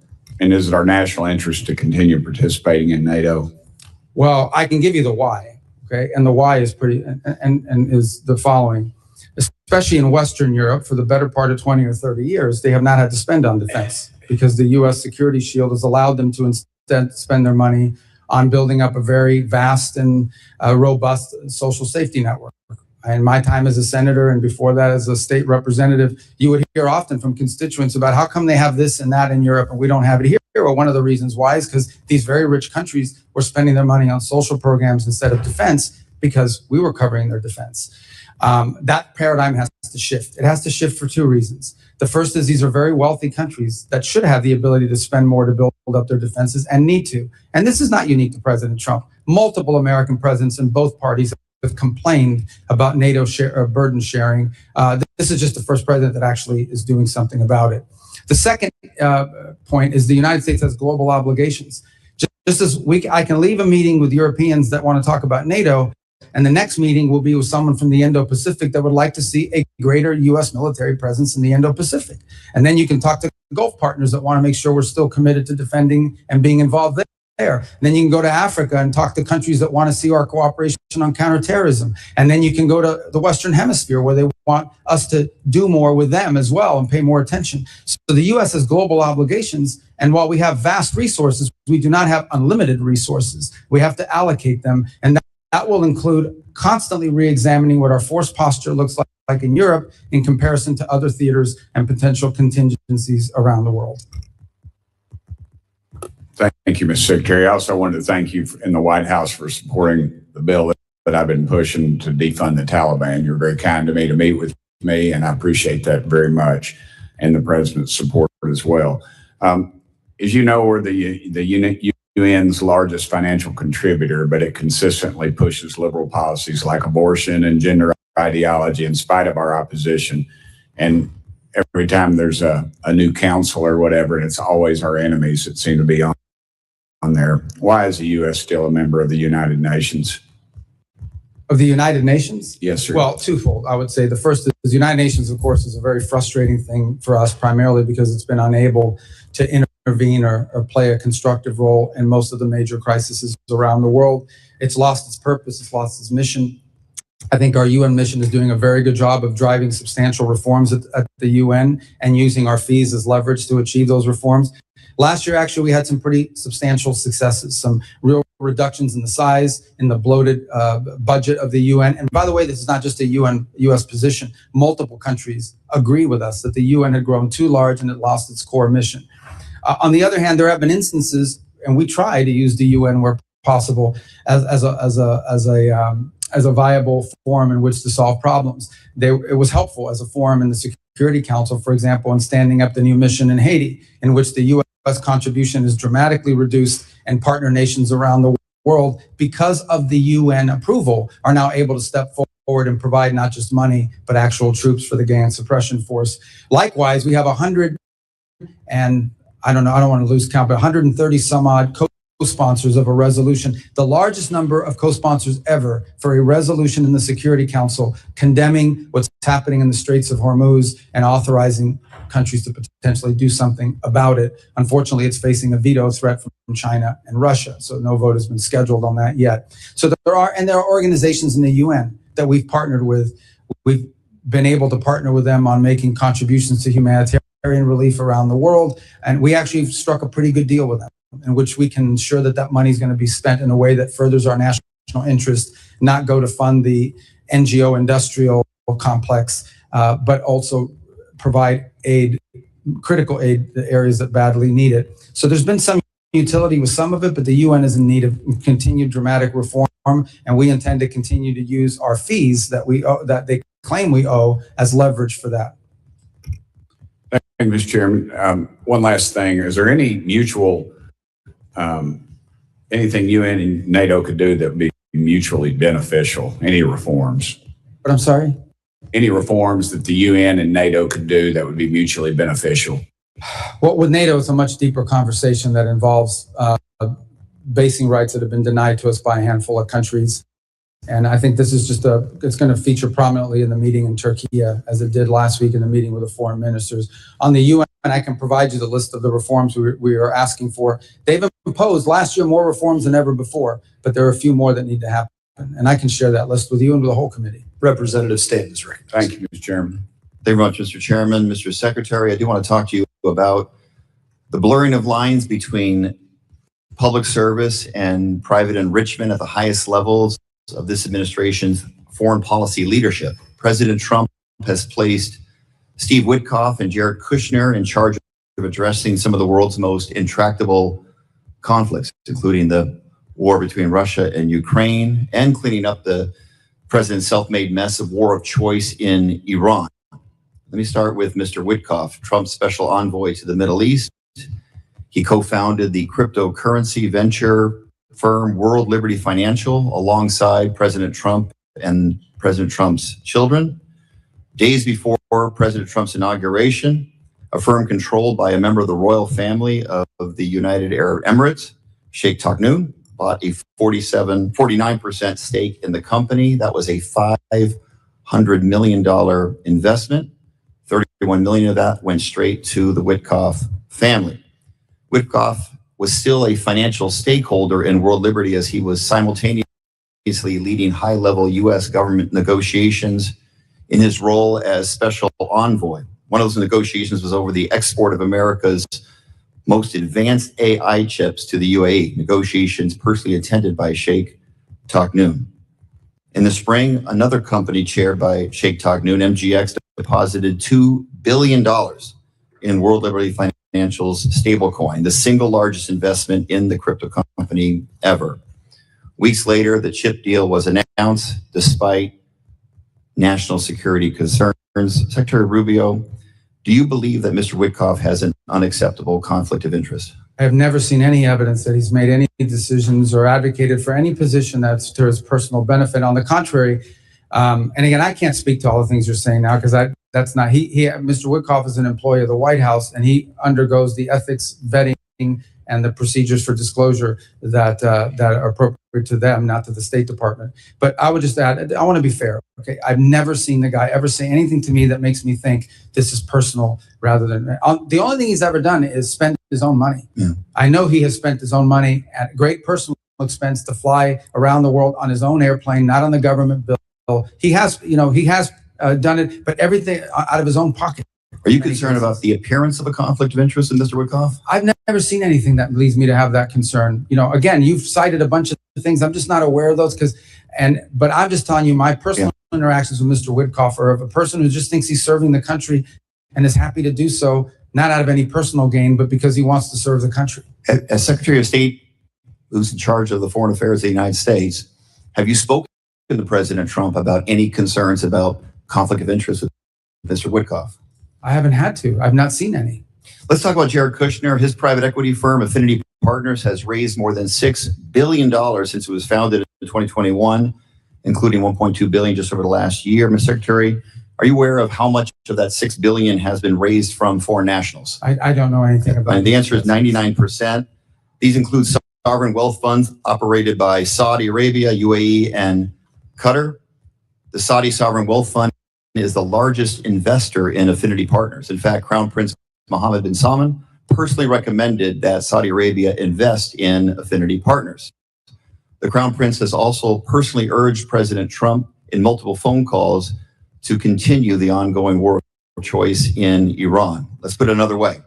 The man who bankrolled Kushner's business venture is the same man who is lobbying for the war Kushner is tasked with ending. Mr. Secretary, same question. Are you concerned about any conflict of interest by Jared Kushner, the president's son-in-law? Again, in Jared's case, Jared is a private citizen who's been advising and participating in this voluntarily. He's not compensated for it or in any way. But I've never seen either Steve or Jared on the contrary. All I've ever seen them do is put tremendous amount of time and energy into trying to solve problems, like the amount of time they put into Gaza and the Board of Peace and all of that process. I think Secretary, I believe they've done it out of the kindness and goodness of their heart. They think they're serving the country. The goodness of their heart. Mr. Secretary, what Jared Kushner said on 60 Minutes on this very issue, when asked about it, he says, what people call conflict of interest, Steve and I call experience and trusted relationships that they have throughout the world. Reclaiming my time, let's recap. The two men tasked with resolving this country's most sensitive national security issues, including meeting with Iranian negotiators, are profiting off the same countries that they are engaging with. One thing we know for sure, while the Ukraine peace talks are going nowhere and the war of Iran has no end in sight, Witkoff and Kushner are making out like bandits. Meanwhile, a gallon of gas is still hovering about $4.67 in Phoenix, Arizona, that I represent, up nearly 40% from just 18 months ago. The American people are paying more for gas, for groceries, for everything. They're footing the bill while representatives of our government are cashing in. I yield back. Representative Jackson is recognized. Thank you, Mr. Chairman. And thank you, Secretary Rubio, for being here today. Thank you for your work to execute an America First foreign policy that is making America safer, stronger, and more prosperous. From confronting the corruption of the Maduro regime to negotiations with Iran to stabilize the Middle East, you have played a crucial part in spearheading the administration's Peace Through Strength initiative. Secretary Rubio, I want to reiterate what you wrote in your opening statement, that American leadership should always be on behalf of American interests. Thanks to President Trump's historic foreign policy initiatives, the USA has no longer sit idly by as other nations take advantage of American funds and military support. My question: global commerce and diplomacy rely on coordinated strategies with allies to combat illicit trade and support U.S. exporters. To support the Trump administration's efforts to enhance U.S. national security while advancing strategic American investments, I recently introduced the Strategic Export Controls and Border Security Enhancement Act. This bill would codify the State Department's Office of Export Controls and Border Security to strengthen the operational capabilities of allied countries to better protect U.S. critical technologies from diversion and misuse by our foreign adversaries. Secretary Rubio, how is this office being utilized to prevent the illicit trafficking of sensitive and dual-use technologies? And how do you see this office being used to advance America First diplomacy moving forward? Yeah, I think at the core of what you're trying to get to with your bill, and we're trying to get through with our sources, with our resources, is as follows, and that is that you will say you can't sell a certain product, or a certain product can't be exported because it provides it would be the detriment of the national interest of the United States. But it's prohibited for one country, but it's not prohibited for some other country. They will then set up a company in a third country and use that to evade the sanctions. In essence, you will find a company, let's say it was a sanction against a transfer of technology to a Chinese company that's linked to their military. But they will then figure out a way to set up a company in a third country, in a country that's not barred for export. And they will use that vehicle and that route in order to be able to export a valuable technology. And so what we're trying to get at through our efforts is identifying those countries where that is happening, and those companies that are being used for that purpose. And I think your bill, though I haven't read it, sounds like what it would do is it would codify this effort so that it exists beyond this administration. Well, thank you. I appreciate that, and I'm anxious to partner with you from a legislative standpoint on that. So if there's anything in the bill when you do see it that you would recommend, please let me know. Under this administration, the Foreign Service has refocused its diplomatic corps on merit and performance. The State Department has eliminated internal DEIA programs, slashed woke investments, and neutered NGOs that were working against U.S. national interest. We finally have got away from trying to force other governments to adopt the crazy woke social agenda of the failed Biden administration, the same agenda still being promoted by many of the progressive Democrats on this committee, unfortunately. And we are now ushering in a new era of American efficiency and strategic diplomacy.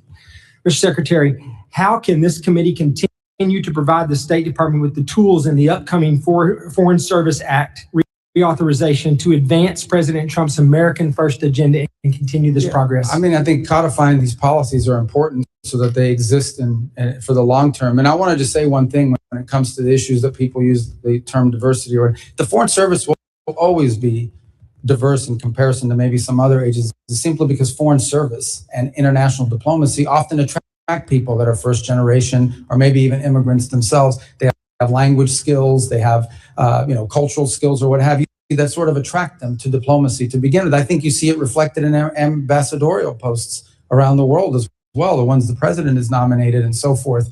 I would also add something that's very unique to the State Department, which other agencies don't have. The majority of our employees, over 47,000 of our total employees, about 70,000, 47,000 are locally employed. These are nationals of other countries that work for us, and they're a key part of our missions. We couldn't carry out our mission function in many of these countries without these locally employed individuals that are not even American citizens, but they're valuable resources. They've been there for 15 or 20 years. So in and of itself, I would say the State Department, but ultimately we want to hire the best people for the job.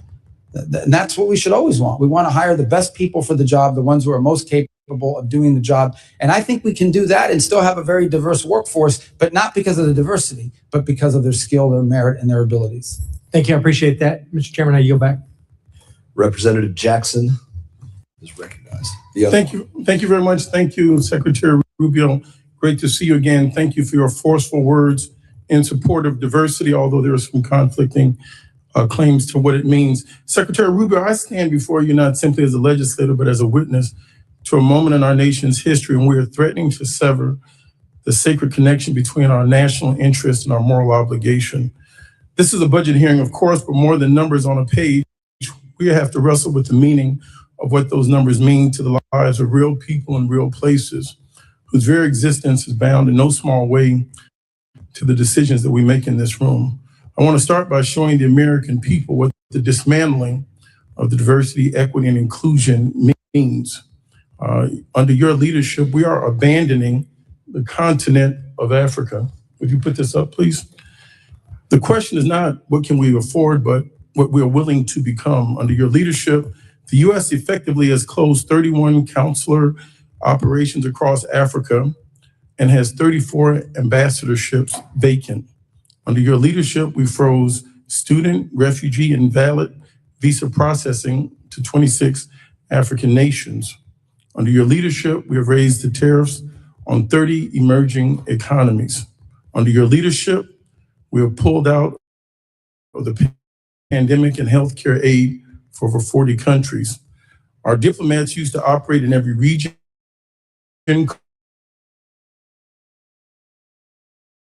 Of our country is not a political objective. It is indeed, as well as you know, a strategic advantage, as you articulated. Africa and other developing nations are fast-growing and young populations represent one of humanity's greatest opportunities for shared prosperity, climate resilience, and democratic transformation. On global health, last year, the Trump administration cut off all funding to the World Health Organization. However, to prevent diseases from reaching our shores, the U.S. still needs the global outbreak and disease surveillance functions that the World Health Organization offers. Diseases, as you know, do not need passports or visas. In March, the Washington Post reported that the administration is proposing to spend more than $2 billion a year to recreate a system that you dismantled, such as laboratories, data sharing networks, and rapid response systems that you abandoned when you withdrew from these programs. This is more than 3 times what we had contributed to the World Health Organization. That's waste, fraud, and abuse. How is reinventing the wheel at a significantly higher cost efficient for the American people?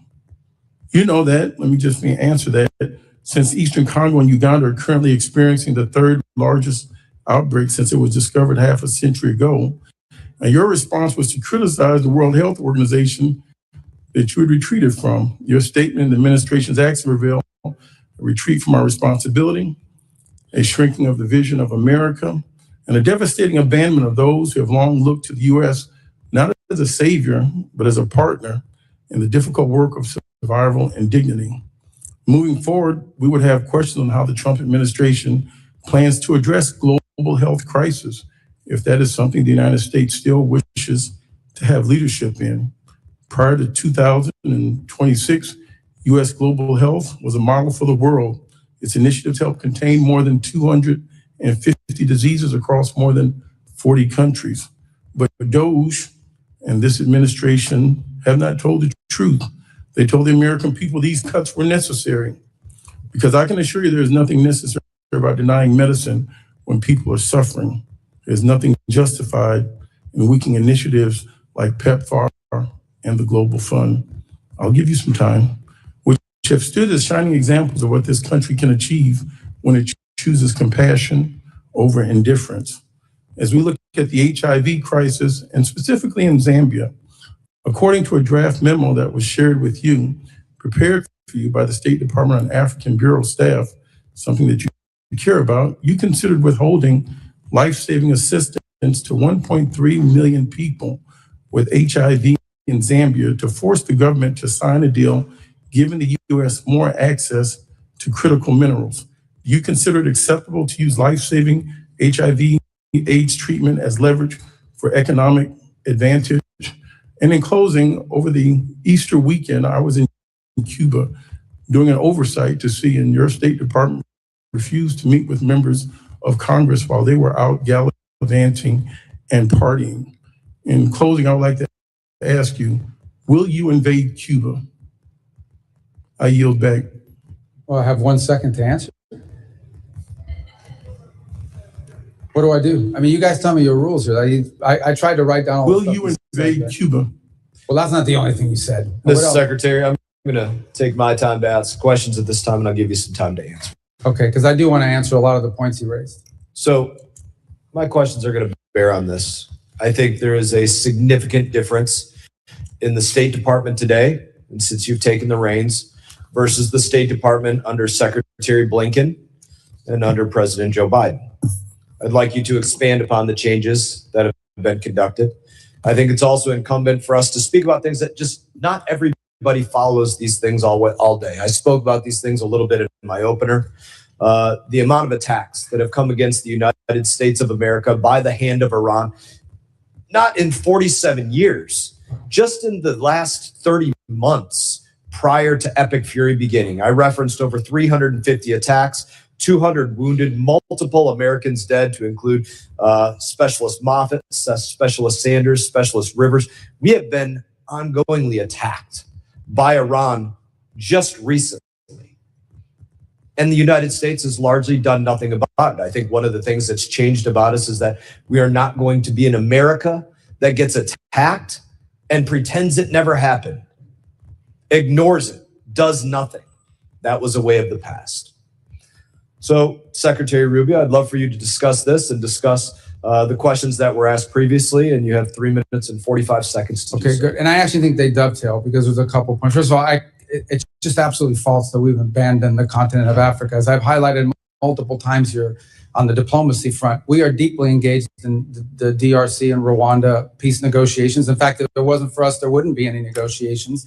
We are deeply involved in the Quad effort with Sudan that involves the UAE on one side, Saudi Arabia on the other, and it's deeply complicated that we actually have helped host donor conferences. So we are very involved in all of those issues. As I pointed out earlier, we've been working very cooperatively with the government in Nigeria to go after a common threat, terrorists that want to aim at us but are threatening the nation state there now. And by the way, we're opening new areas of relationship like Equatorial Guinea, which is a country we really hadn't had much interaction with for many years. And now that's begun to flourish, and hopefully we can build upon that. In the case of the consular services, we've consolidated consular operations all over the world.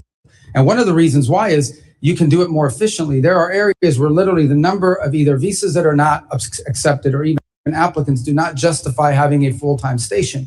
We've done this repeatedly, not just under this administration, but previous administrations have done that. And so consolidation of consular services is not unique to the African continent. We've seen it in Mexico, where we're going to close one consulate because the cost-benefit analysis doesn't add up.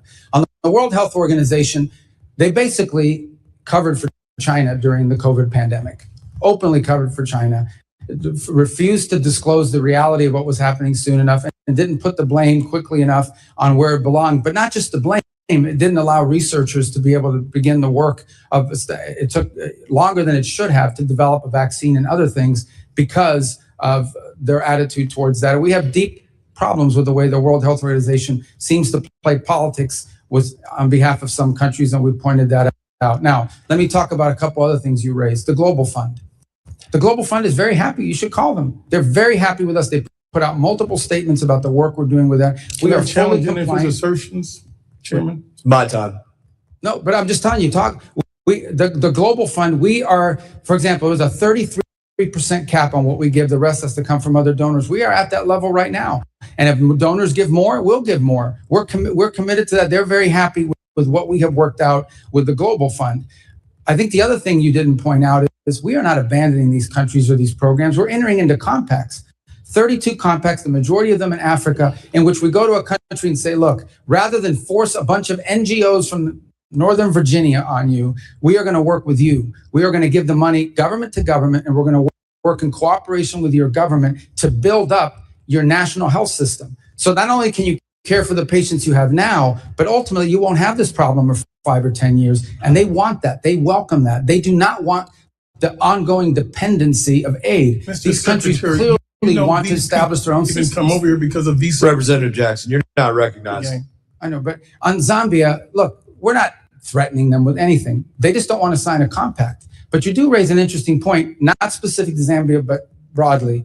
Okay, there are a lot of countries we give a bunch of money to. You sit there and you say, okay, we donate $50, $80 million a year to this country. We do all the aid for that country. But all of the contracts, all of the rare earth minerals, all of the financial benefits, all of the commercial deals are with China.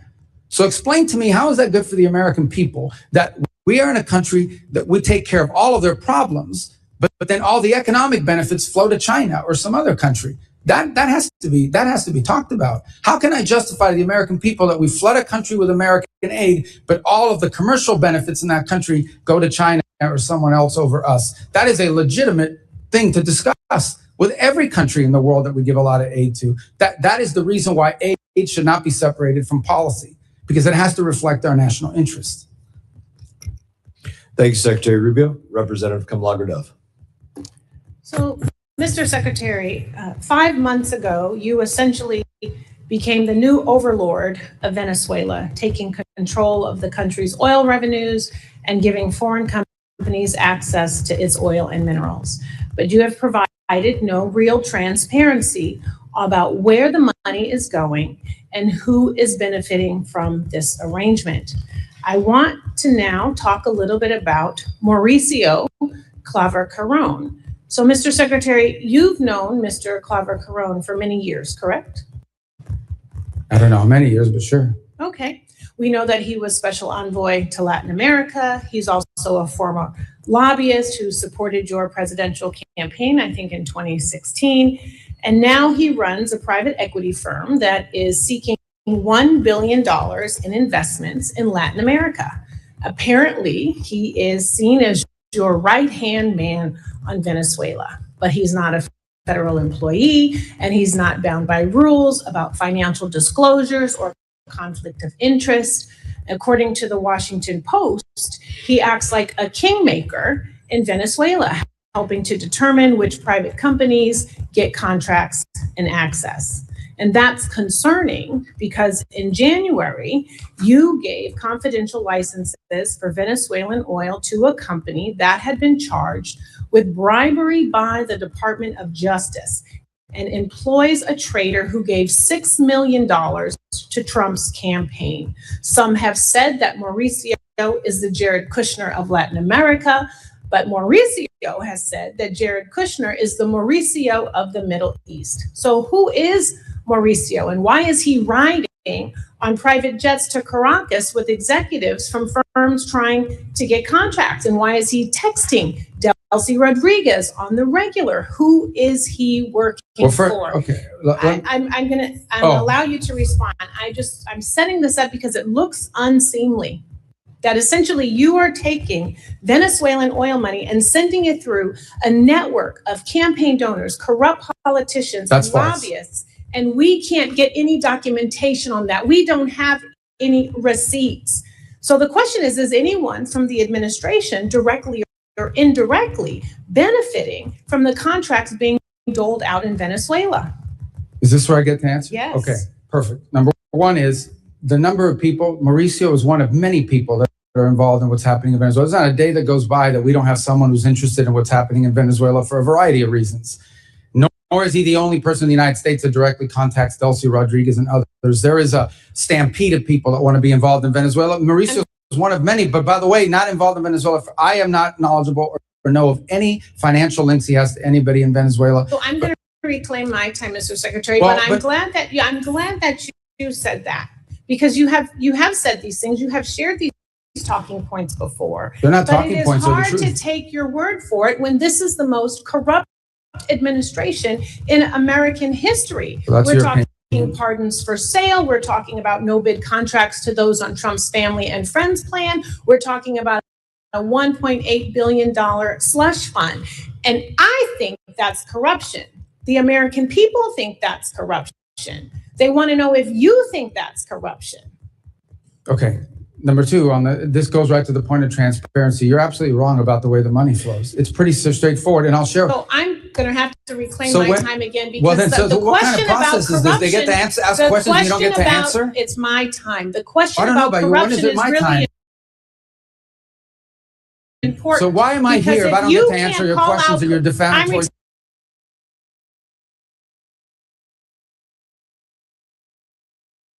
Statements. Reclaiming my time, Reclaim. Mr. I want Chair. you to, but I want to reclaim. Do I get time? This Because you is make my these time, defamatory Mr. Chair. statements and no one can talk here. If This you is crazy. can't call out corruption in this country,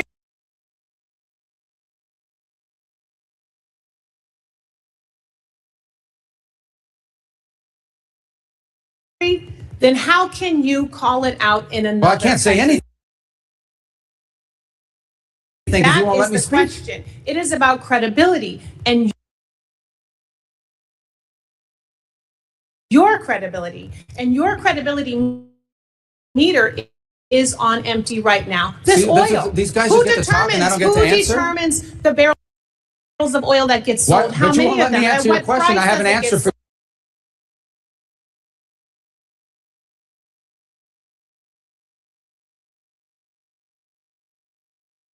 your question. Where is it going? Oh, I get it. will They let have to you. use their time for me to answer.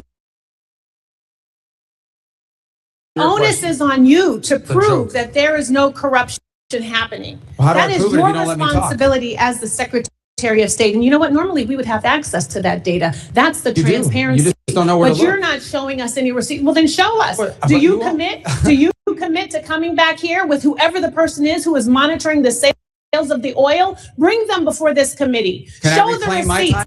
time? Have the documentation. You don't have this time yet. I'm talking about your credibility and evidence, not your talking points, because talking points are never a replacement for transparency I agree, and but that's what you're saying. You're saying talking And points we without an have not- answer. We are 5 months into this and no audits, zero visibility into the 100% contracts that are false. awarded, 100% zero Unfortunately, transparency about where the Representative money time is has expired. going. Representative Salazar is recognized. Yes, and giving contracts with no transparency Can I is borrow your exactly the time to reason answer? why you shut down U.S.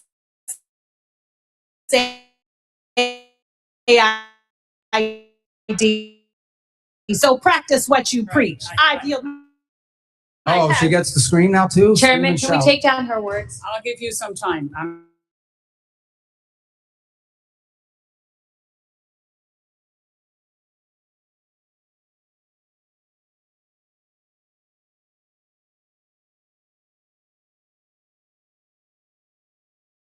I don't need to tell you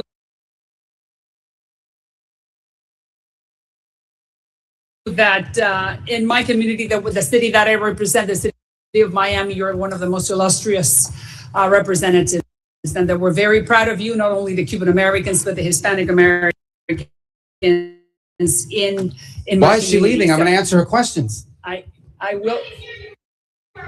Oh, she's going. Okay, I got it. Well, thank you for coming.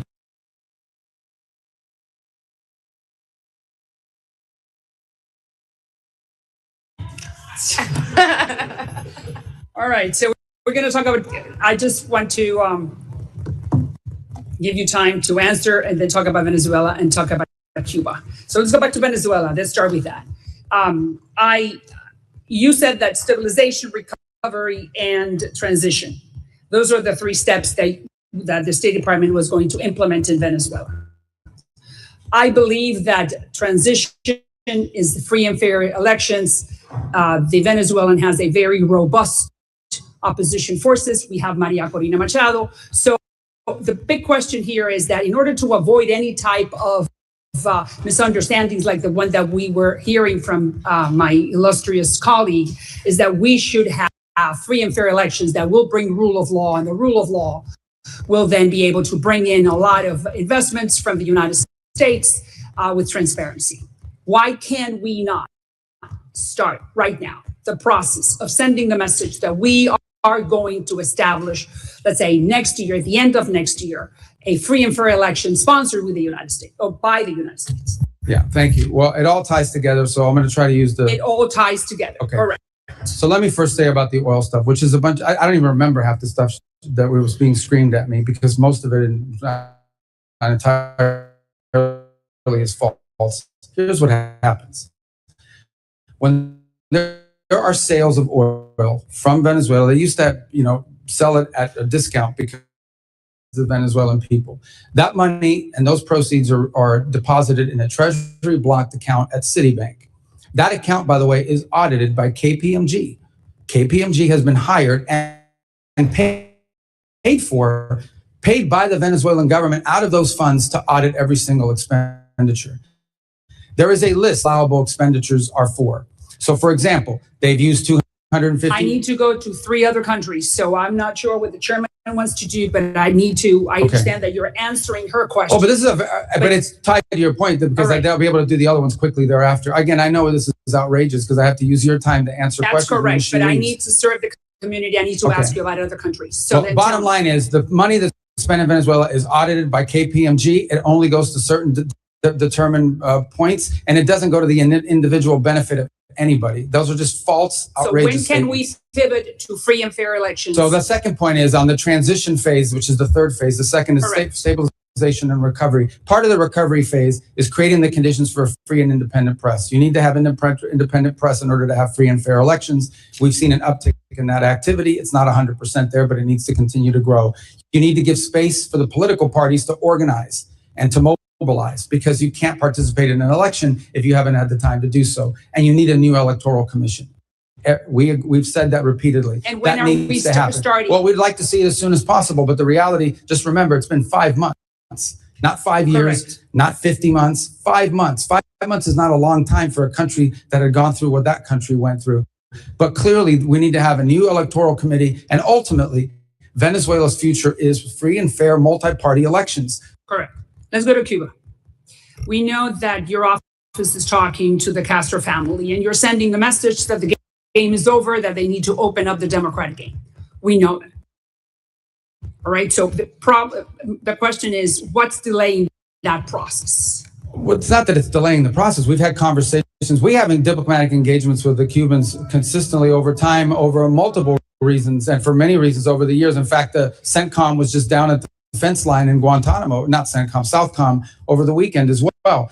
Our message to them has been very clear. If they want a path in which they can recover their country and But we understand that they are not understanding that. So then what's next? So what can we do in order to make them understand that the game is over? Well, we're not going to allow them to benefit from the game that they've been playing, in which they're stealing money from the Cuban people to the benefit of this conglomerate at the expense of the people of Cuba. What we are offering to do is distribute $100 million in humanitarian aid through non-governmental organizations. Well, now they say they've accepted it, but they create impediments. It has to do through the Catholic Church, and they're not willing to do that. And others, Samaritan Purse. We have a whole host of organizations that are prepared to do it. Representative Costa is recognized. Thank you very much, Chairman and Mr. Secretary of State. Appreciate your presence. A lot of area to cover, but I'm concerned about America's presence and the international arena that we live in today. Ronald Reagan once described America as being the shining city upon the hill, one that other countries sought to emulate. You're familiar with that quote. I'm worried that our smart power that underpins our global standing, gives us credibility, clout, and coherence, is today in a democratic recession. That's my view. And I think American leadership is more important than ever before, and I think it's lacking. Do you agree that our smart power remains an important tool of our U.S. statecraft? Well, absolutely. But we're vacating the field. 2/3 of our ambassadorships are posts are empty.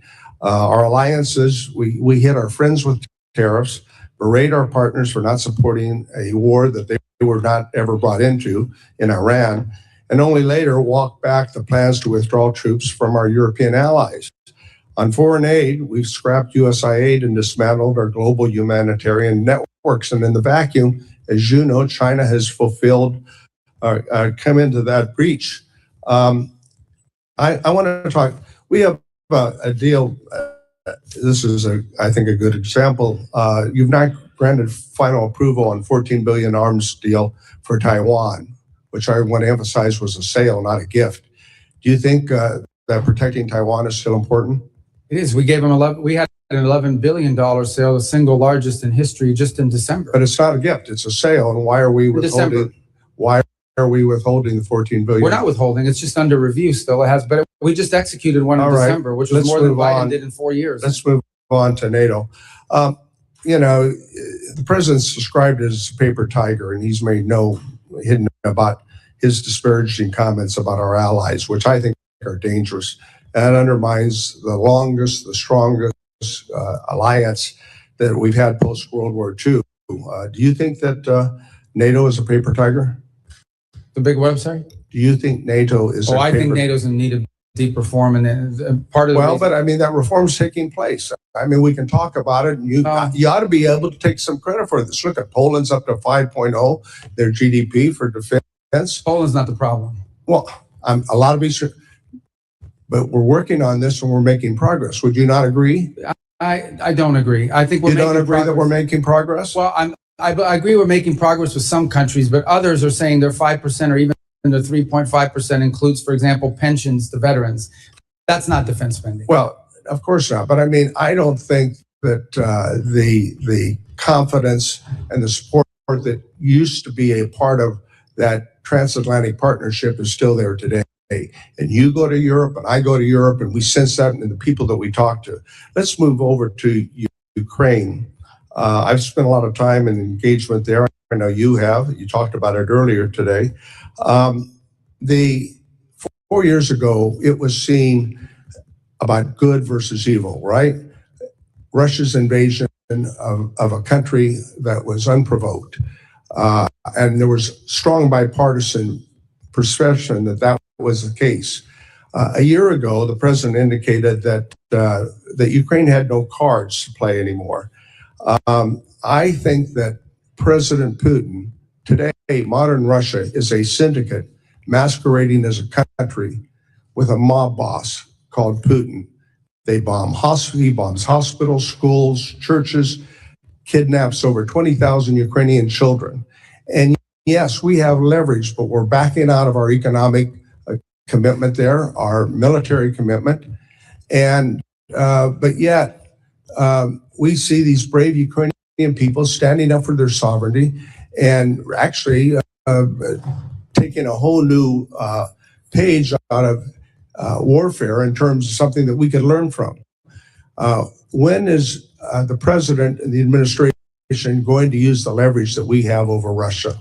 We have. And unfortunately, the talks have not yet borne fruit. But I want to disagree on something. So we continue to sell weapons through the Pearl program, which has been a great success. That's an ongoing program with Ukraine. And we continue to have massive number of sanctions on Russia as we speak. The problem has been— We've put the sanctions on and off again. No, most of the sanctions are still on. The only one that's been waived for a limited period of time in order to provide more oil to the global market and stabilize prices is oil. And those are time determinate. These are 60-day waivers. These are not permanent. Is it the intention to re-engage in the efforts to form a ceasefire and a peace agreement? Oh, we're prepared to do so. Unfortunately, those efforts proved less than fruitful. We spent a year on it last year, but we're prepared to do it as soon as they're prepared to do it. That offer, we've made it repeatedly. We're ready to go. We're prepared to play that role. Continued, but thank you very much for your time. Representative Huizenga is recognized. Thank you, Mr. Chairman. Secretary Rubio, good to be with you. And while we're addressing all the important issues like your shoes, I just want to formally invite you to DJ my next event. I would recommend maybe DJ Overlord be your new nickname. I apologize for many of my colleagues here because you're right, they are not giving you the opportunity to answer extremely important questions. I'm going to hit a number of issues very quickly. Coidoy prison in Venezuela. I believe yesterday you were quoted as saying that it had been closed down. I've got some close friends, contacts there that believe that there are still 25 prisoners that are still there. So I don't ask you necessarily to address it, but I'd love for you to take a look at that and get Just get to be back. clear, the interim government has said they intend to close it, and we will hold them to their promise. Please do, and make that as rapid as possible. Along the lines of where Dr. Jackson was talking, Ronnie Jackson, one way we've maintained our lead regarding the AI arms race is cutting off China's access to essential chip-making tools made in America and by our allies. Unfortunately, the Netherlands and Japan continue to sell their critical tools, while here in the U.S. we maintain stricter controls. Those exemptions continue to be exploited by the allies today. Do you agree that export controls on chip-making equipment play a critical role in constraining the CCP's AI and military ambitions, and that allies should not be allowed to exploit exemptions to those controls? Correct, and that features prominently in all of our engagements with the countries you just mentioned. All right. Shifting gears, last November, President Trump hosted all 5 Central Asian presidents. I happen to chair the South and Central Asia Subcommittee for the C5+1 summit. That was a historic movement. And what I would like to know is, do you recommend that Congress send a strong signal to the U.S.'s commitment to Central Asia by repealing the Cold War era Jackson-Vanik Amendment, which only serves to chill U.S. investment in the region? Absolutely, we want that repealed. We think it would be helpful. And what would be the positive steps? What are those? I think it would steps? signal these impediments that have existed in the past and being able to deal with these countries commercially are being removed. So this came up in my confirmation hearing, and I don't know what the holdup has been, because every committee I go to, they ask me why. Everybody seems to agree that they want to get rid of it, but no one gets rid of it. So you should. And by the way, we intend to have a C5+1 meeting that I'll be attending at some point this year in the region. Wonderful, and they will be thrilled to have that. And then you recently, you recently returned from visiting India. India is a critical economic and security partner for the U.S. across the Indo-Pacific. Can you please share with the committee the outcomes of your recent visit and how the Trump administration is strengthening the partnership while simultaneously addressing longstanding market access issues? Well, so India is an important strategic ally of the United States. We do a lot of things together, and there's tremendous opportunities to do more. The 2 points we focused on are, one is the hopes that we can wrap up the negotiations on our trade agreement, which we think we're a few weeks away from being able to conclude. Obviously, I don't negotiate those. That's a USTR function. So I refer you to them as to the timing of it, but we think we're pretty close in getting that done, and both sides want to see it done. The other reason I was there was, in addition to the bilateral meetings, we were able to host a meeting once again of the 4 ministers of the Quad, which is the cooperation between the United States, Australia, Japan, and India. And there are a number of things we're working on, and now we have actionable items that we're beginning to focus on. There'll be a new port facility in the region that we're going to work together on for one of the small Pacific islands. I think that is an important show. Can you name which one? Well, I think we're talking to Fiji right now about the ability to be involved with them. And then the second is, I hope I didn't misspeak on that, but I believe that's the case. And on the second one that we are working together on, Trust me, somebody in the media will hold you accountable. Well, we'll get but the second one that I would tell you is that one of the things we've agreed to work on is domain awareness, working together and pooling our resources so we can have domain awareness about what's happening out in the sea. Is there someone out there trying to impede traffic? Is there someone messing with undersea cables? Is there, sanctioned ships that are moving through? This domain awareness is critically important. If we can pool the resources of these 4 countries, it would be a benefit to the region writ large. Thank you. And I'll just leave one last comment. It's been my observation going back to whether it's Russia, Iran, other places that have been bad actors. Sanctions are only as good as your willingness to enforce them. And we are finally seeing this administration, with your advocacy and others, and Treasury, to enforce those sanctions. Anthony Blinken sat there where you are not that long ago, and I had to remind him he had a problem on his hands because I'm vice chair of the Financial Services Committee. There's a number of Financial Services Committee members who are on this committee. We actually write the sanctions, and he basically would come in and say, don't worry your pretty little head about all these confusing sanction-y things. we got a handle on. Representative You Stein's finally expired. do. Thank you. That you Representative Almo. Secretary Rubio, welcome back. I want to start where we left off last year. You told me, quote, "We're going to do more food aid than any country on the planet times 10. That was your promise.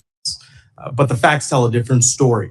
America might still be the world's largest food aid donor, but we certainly don't provide 10 times more food aid than our peers. In fact, under your watch, America's food aid contributions have been cut by more than half to roughly $2 billion. It should be very clear that America's strength has never come solely from our might. It comes from our alliances, our credibility, and our values.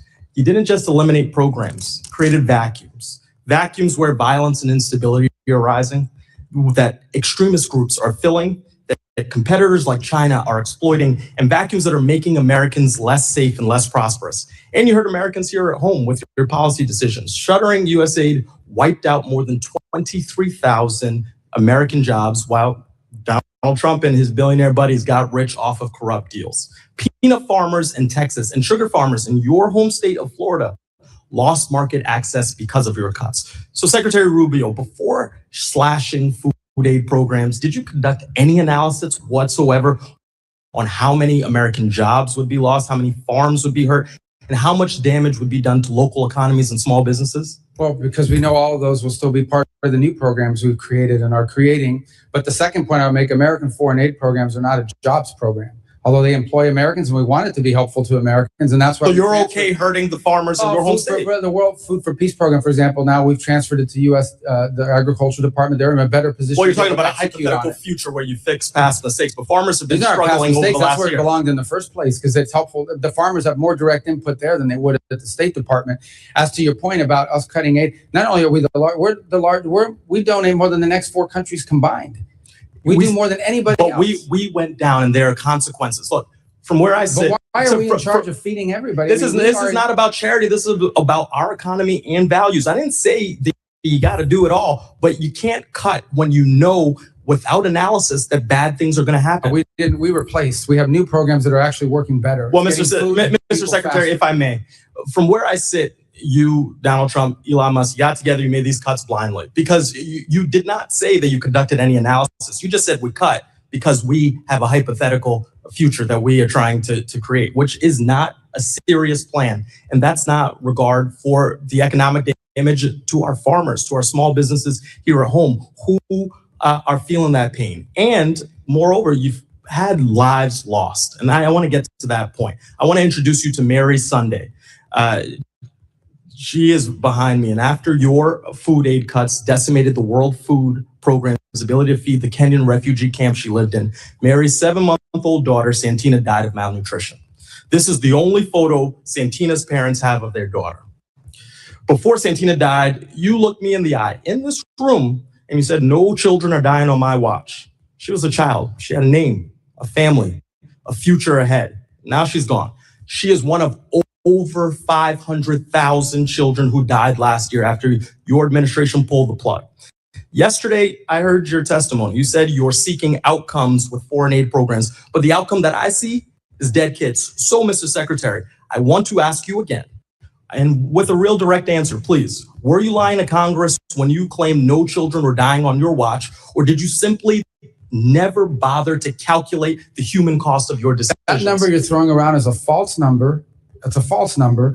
And not only that, you're equivocating that the death of an individual's responsibility of the United States. There are 500,000 others. No, that's so, false. That's a Mr. false Secretary, statement. the numbers are there. No, the numbers are not Here's there. The thing. numbers are opinion you of have experts a who got their narrative contract to share. Mr. Chairman, These I are want to people that enter got into their the record these articles that show last year alone, over 155,000 children died from malnutrition. Over 126,000 children died from diarrheal diseases. Over 165,000 children died from pneumonia as a result of these cuts.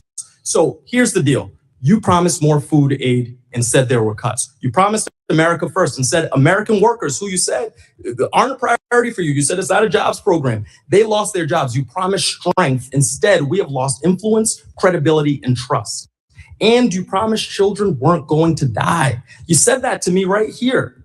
You promised peace as well. Instead, your illegal war of choice with Iran is driving up fuel prices and grocery costs while putting millions more at risk of hunger worldwide. This is not about charity. This is about values. So whether it's negligence or ideology, the result under your watch is the same. Weaker alliances, higher costs, dead children, and a less secure America. The result is my time is expiring. So I'm going to take these seconds to say, what are you going to do to clean up the mess that you Representative's created? time's expired. Representative Davidson is recognized. Thank you, Chairman. Mr. Secretary, thank you so much for your faithful service to our country. Your leadership as Secretary of State provides confidence at home and abroad. And I would like to highlight that your personal testimony at Charlie Kirk's memorial service and your remarks at this year's Munich Security Conference resonate with me and with many of my constituents. So thank you. I only have time for a few quick topics. So first, thank you for leading one of the most thoughtful national security strategies I've seen in the post-Cold War era. I thought last year's national security strategy was well done. And the national security strategy opposes, quote, the cynical manipulation of our immigration system to build up voting blocs loyal to foreign interests within our country. The State Department has also made it clear that we object to the UN's efforts to advocate and facilitate replacement migration across the United States and broader across Western countries. Immigration was a driving issue behind President Trump and Republican electoral victories, and I commend your department for making this a priority. Could you please highlight your approach beginning at our own borders and extended especially through the Western Hemisphere to addressing this as part of the national security strategy? In terms of migration? Yes. Yeah. Look, mass migration is a national security threat to any country that experiences it. It's bad for the transit countries too, by the way, because it fuels and feeds these transnational groups that traffic not just in human beings, they traffic in drugs, they traffic in weapons and anything else you can imagine. So I think one of the biggest threats specific to the Western Hemisphere, but be true throughout the world, is these transnational, they call them criminal groups, they're really transnational terrorist groups that among many of the things they do is traffic in human beings. So mass migration is not good for any country that has to absorb it, and Europe is now facing the consequences of that. But mass migration is also not good for the migrant because they're abused along the way, and it's destructive and disruptive to all the countries in the region that have to experience it. So today we do not have a mass migration event, and every country along that route in Central America is grateful for it because that's less money and that they have to spend and less resources that are being taxed and less of a burden that they're having to carry. Thank you for that. And frankly, thank you for demonstrating that we just needed leadership to apply the laws to secure our own borders with this administration. I'm a former infantry officer. The oath our military swears is similar to the oath we swear in the House or the Senate or for cabinet members. It's just important to defend our Constitution. You know, generally we say first define the mission, second authorize the mission, and then execute the mission. So I'd like to call your attention to the 2001 AUMF. It was, I think, the 01 AUMF and the 02 AUMF that I thought brought justice to Qasem Soleimani. As you highlighted previously in dialogue today, you know, the IEDs and efforts of the Quds Force killed many Americans in Iraq.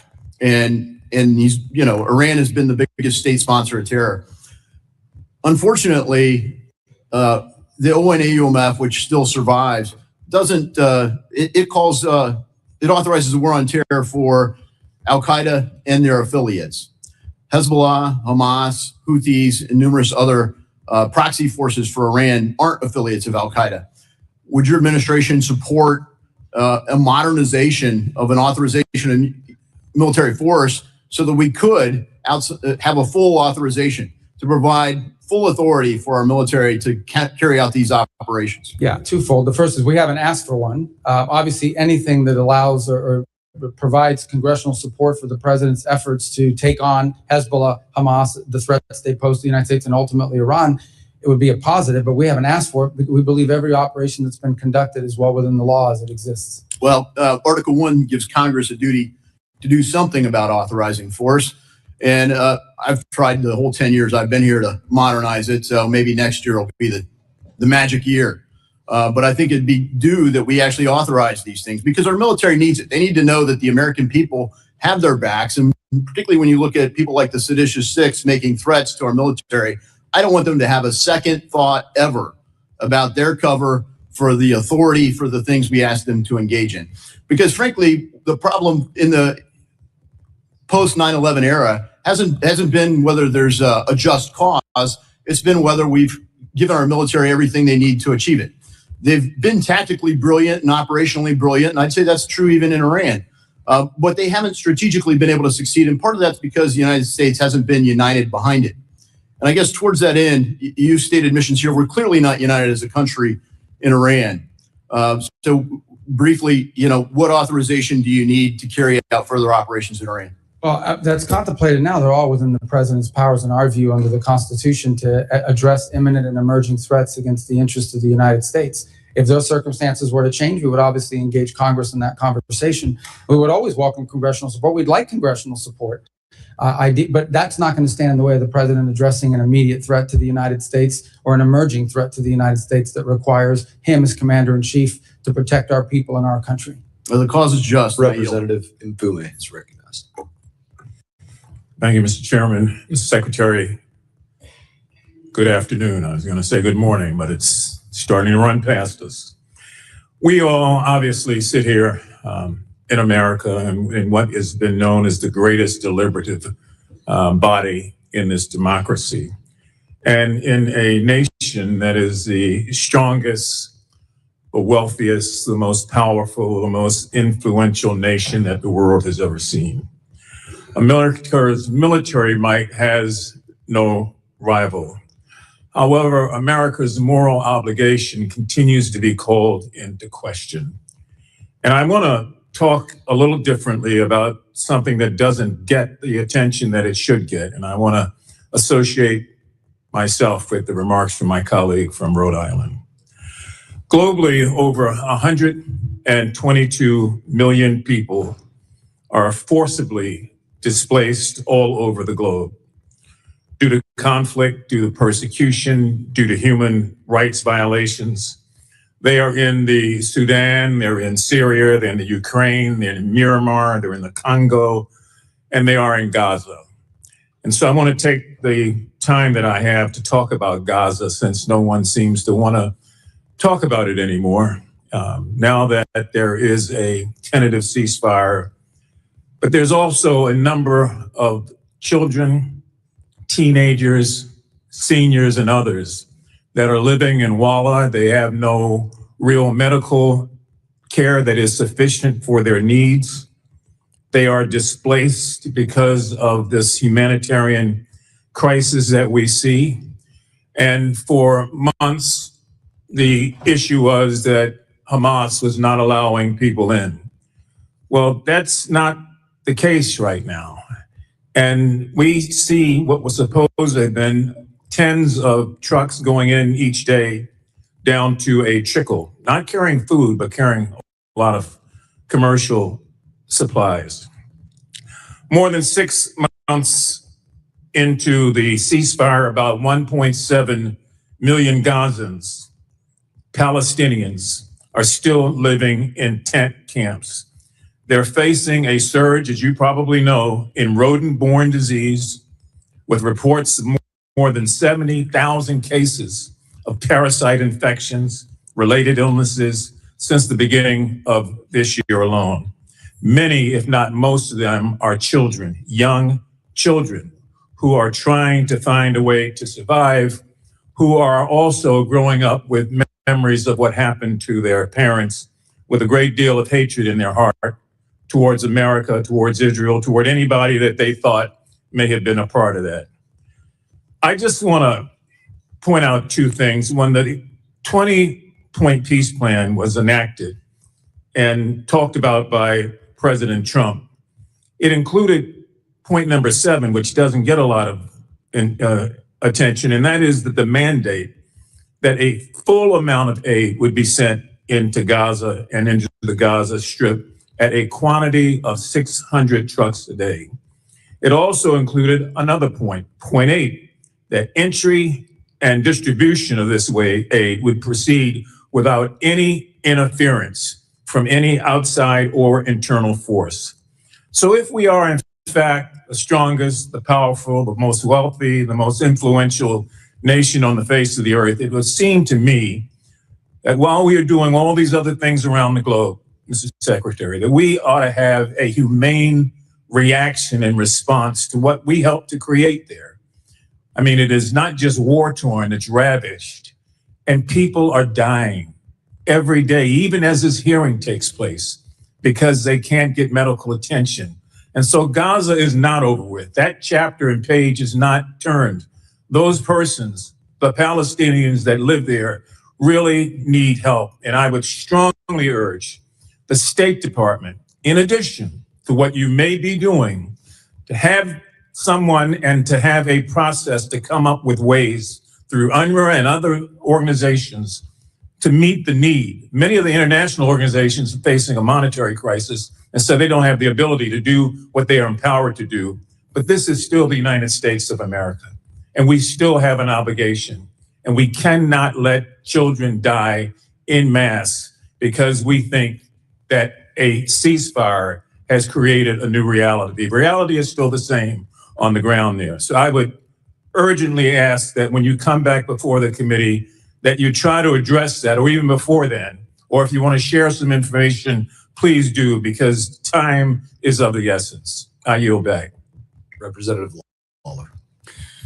Mr. Secretary, as chairman of this committee's Middle East and North Africa subcommittee, I've been monitoring closely the administration's operations in Iran and appreciate the many conversations that we have had. I commend both you and President Trump for your decisive actions against the regime and that of our military. Last summer, we significantly set back their nuclear objectives. And in the past few months, we have systemically decimated their military infrastructure, including their naval fleet and ballistic missiles program and drone capacity. And we eliminated the Ayatollah, the clerics, and much of the leadership of the IRGC. And now you are working to get the Strait of Hormuz reopened. And to my colleagues, I would say to you, imagine what this regime would do if it actually had a nuclear weapon and tried to extract and extort by shutting down the strait. They didn't just think of this as a result of this operation. This is something that they had been planning for years. We are working to diminish their nuclear capabilities for good and to expand the Abraham Accords across the Middle East and actually ensure peace, stability, and economic prosperity. It is bold, it is innovative, and for the first time in 47 years, somebody actually followed through on the bipartisan threat that Iran could not have a nuclear weapon. So I applaud you for the work that you have done during your tenure and wanted to ask you a few questions. Specifically, would the president sign a deal that doesn't deal with the nuclear threat and Iran's enrichment capabilities? Well, that would be what the deal is about. So it would be impossible to sign a deal that doesn't deal with enrichment and the highly enriched uranium. Right. And would you say that Iran, for the first time, is finally willing to at least discuss these issues? Well, I can tell you a few months ago, they refused to discuss the issues of both enrichment and the highly enriched uranium. I think now in some of the papers that have been exchanged back and forth, it's clearly addressed, but we still don't have final sign-off from their system as of this morning. And there have been reports that sanctions relief and release of frozen assets are on the table. As I understand it, you shut down those rumors yesterday in your testimony. Can you confirm that's the case? Well, first of all, there are sanctions that are specifically related to their nuclear program. Sanctions because they enrich, sanctions because they have highly enriched uranium. And so none of this would be done at the front end. There's no signing bonuses here. But ultimately, it would all be conditions-based. The sanctions that are directly related to the nuclear program would be discussed as if, in fact, they go through all the way on the things that we're asking them to do. But that would be part of the negotiation. It wouldn't be at the front end. Now, as you and I well know, during your time in the Senate, we worked together to pass the SHIP Act. And it was the Biden administration that not only released billions in frozen Iranian oil revenue, but it was the Biden administration that eased sanctions on the illicit oil trade between China and Iran. And that's what allowed the Iranian regime to finance terrorism, Hamas, Hezbollah, the Houthis. That's what allowed them to finance their ballistic missiles program. And it's what allowed them to finance their nuclear capabilities. So as you look at all of this, the bottom line is, from our perspective, we want the nuclear materials out. And so ultimately, no dust, no money, correct? That's right. And to be clear about we're talking about 60% highly enriched uranium that has no peaceful purposes. The only reason to have 60% highly enriched uranium is to be one step away from turning it into 90% highly enriched uranium, which you would weaponize. So that has clearly been one of the things that has to be part of this agreement. Okay. The disposition of it. One thing I just want to say as part of any negotiation, please keep in mind the U.S. Victims of Terror Compensation Fund and make sure that our 9/11 families continue to be compensated on the sanctions for Iran's terrorist activities. A number of my Democratic colleagues have pushed war powers resolutions. From your experience and position, does this grandstanding benefit the United States, or does it benefit the Iranian regime? The Iranians have misunderstood it in the past. They think, and I've seen others, not just the Iranians, but on different war powers resolutions, they think that if this thing passes, that means the president will not be able to come after us, so he no longer has any leverage. I think I've seen reflections of that from them in the past. Obviously, look, Congress has its prerogatives. You'll vote on what you're going to vote on. You're asking me whether it's had an impact. I think if you see how it's reported on Iranian state television and things of that nature, it makes them think that somehow our hands are going to be tied and we won't be able to do anything to them. So why make a deal? Appreciate it. Representative McBride.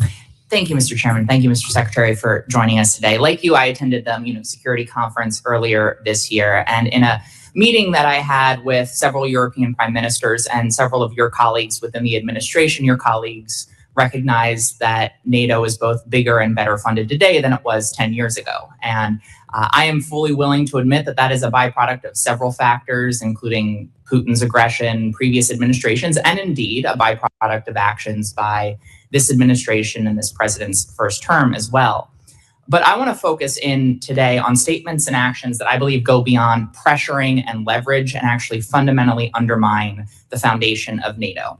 On January 21st of this year, in the president's speech in Davos, he said, we, quote, never got anything from NATO. 2 months later, the president said on Truth Social, speaking of NATO, they will do nothing for us. Mr. Secretary, do you share the president's assessment that we, quote, never got anything from NATO?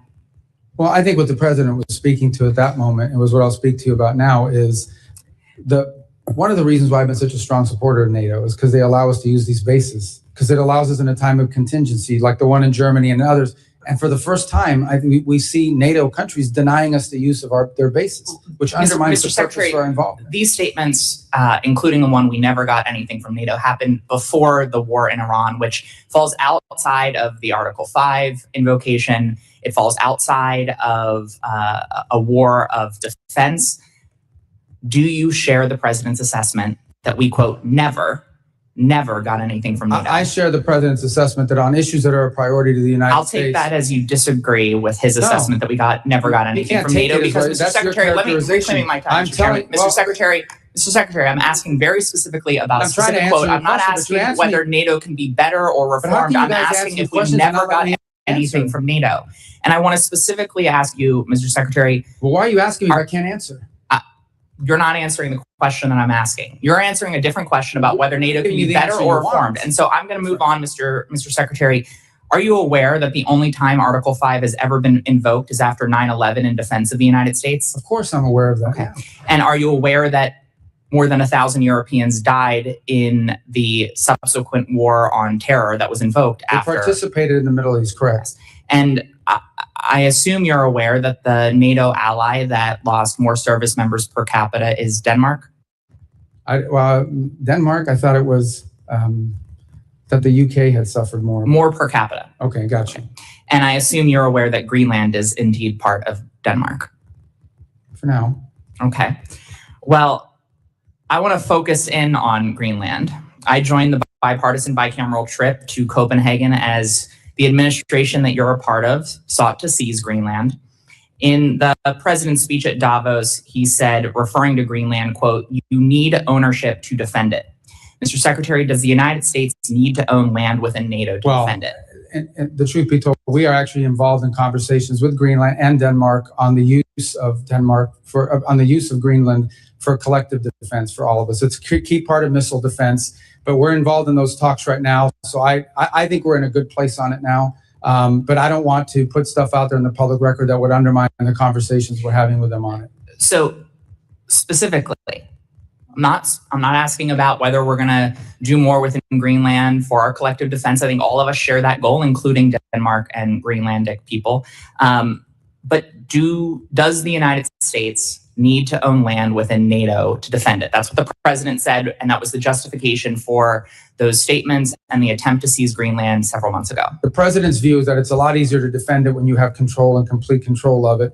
We are obviously having conversations with both Denmark and Greenland. They're ongoing on a monthly basis now. I think we'll have pretty good news on it. So I take that as you disagree with the literal words of the president of the United States. And I want to put I think he's right. If we owned it, it would be easier to defend it. That's not what he said. He said you need to own it to defend it, which fundamentally undermines the central tenet of Article 5 of NATO, which states that the parties agree that an armed attack against one or more of them in Europe or North America shall be considered an attack against all of them. And if such an armed attack occurs, each of them will assist the party or parties attacked. So sitting here with, I'm sure, many leaders across Europe within NATO and many leaders beyond, including Vladimir Putin, potentially watching the words and listening to the words that you are saying, can you reassure our NATO allies and make it clear to Vladimir Putin that if a NATO ally is attacked and Article 5 is invoked, that we will defend them? The United States is still in the NATO alliance, and we'll be there in Turkey to talk about all these topics. The president himself will be attending the next NATO meeting of heads of state, where all these points will be made clear. We're still in NATO, but NATO needs significant changes, and the president has made that clear. And he's very disappointed in NATO. Representative Self is recognized. Thank you, Mr. Chairman. Thank you, Mr. Secretary, for being here. I want to continue on NATO, but first of all, would you like 30 seconds to respond to the last questioning? Well, thank you. The bottom line is the United States, look, with the NATO, I've been a strong supporter personally in the Senate and otherwise of NATO, and I still see the utility in it. The problem with NATO, as I want to point out, is those bases that we have in the region is one of the reasons I used to argue why NATO was so important, is it allowed the U.S. to project power and have power in case of contingencies. And we had a contingency, and we had countries in NATO that said, no, you can't use our bases, particularly Spain. Now, I want to be fair. There were other countries that have been extraordinarily cooperative in what they've helped us to do, some publicly and some privately. But I think the president's irritation with NATO is that in a time of conflict and crisis where the United States had a need, you had members of this alliance who are constantly asking us to get involved in European matters, like Ukraine and things of this nature, who in our time were actually telling us, no, your tankers can't use our airbase. No, you can't use it to refuel. No, you can't use it for logistical support. And he's what kind of alliance is that? I think the other thing that's concerning is that apart from NATO, you have this European effort to stand up some sort of a military force, some of which may trigger actions that would then lead to an Article 5 invocation. That's a separate topic, but one that also needs to be discussed. So I think the next meeting of NATO in Turkey in July is probably the most important meeting in NATO's history, because there's some things here that need to be cleared up and fixed. Thank you, Mr. Secretary. I chair the European subcommittee on this committee. I was in Europe for 8 years on active duty to include European Command and NATO-shaped military headquarters. I want to point, you gave us a really masterful review of the global situation early in your spoken remarks. I want to ask you to comment on another part of Europe that we've not talked about that I consider very fragile, and that's the Balkans, particularly the Western Balkans. I just completed a trip through Bosnia, Herzegovina, Serbia, and Kosovo. I talked to government officials. I talked to opposition members, students, obviously the country teams, KFOR, NGOs, talked to everybody I could talk to. It's extremely fragile right now. Thank you for the ambassadors that were recently nominated for that region. I noticed that Kosovo did not have an ambassador nominated, and I would ask for your support there. We have 4 NATO allies that are also blocking Kosovo's entry into NATO. Obviously, we have the intractable issue between Serbia and Kosovo, that Serbia considers Kosovo a province. Most of the world recognizes Kosovo as a sovereign nation. We have the change in the high rep coming in Bosnia-Herzegovina. This is an extremely fragile area of Europe, and I would ask for you to support Kosovo's membership in NATO with those 4 countries at the meeting in Turkey that you just mentioned. I'm looking for stability and balance in the Western Balkans. Our troop presence is very, very important in that region of the world in terms of the KFOR particularly. And I know we're looking for a high rep, and I just ask for any comments you have on the Western Balkans. I consider them fragile. Well, as you know, the pre-existing high rep has resigned, and so there's a new candidate that we'll be supporting. He's an Italian gentleman that we think would do a good job of helping provide some stability to that position. Beyond that, we remain engaged on this topic, as you pointed out, and have so done privately as well. The last thing we want to see is any sort of conflict in there, any sort of partition, division, things of this nature, and that would create further conflict. I can't speak to expansion of NATO. I'll be frank with you, based on my last meetings with the foreign ministers, and obviously perhaps Secretary Hegseth has additional comments on this point, but at least what I perceived is that, right now, generally speaking, NATO is so focused on some of these other issues that have been raised here today that expansion, particularly in the case of Kosovo, but other topics, isn't really on the forefront of some of the agenda of these countries. But that doesn't mean it will never happen. It just means it's not really, given these other sort of friction points, it has not featured prominently in recent conversations with our NATO allies. Yes, Mr. Secretary, you look at the Western Balkans, there's kind of a hole there in terms of EU membership and NATO membership. So there is a lack of stability. With that, I have 30 seconds left. I'd like to yield to my colleague. Thank you very much, Honorable Congressman Self. I just want to finish with what I was trying to ask you, Mr. Secretary. Let's go to Colombia. President Trump just endorsed Abelardo del Espriella. We have information, sir, that there are forces preparing a major election fraud coming up in 3 weeks. My question to you is very clear. We need to send a message to the Colombians that they need to have free and fair elections. So are we prepared to say that whomever participates in that type of fraud process during the presidential election, can we sanction them with OFAC sanctions, canceling United States visas for them or for their family members? Yeah, look, I can't make that. I would say to you that we are going to be very forceful in ensuring that there is a free and fair election in Colombia and do everything within our power to ensure that that happens. Specifically, time's expired. OFAC, Representative Dean is recognized. OFAC. Thank you, Chairman, and Ranking Member Meeks. Welcome, Secretary Rubio. I want to take a moment to echo the sentiment about this administration. Under your leadership, we are going backwards. We're losing our moral standing. We're alienating our allies. Our status as the indispensable nation is in question.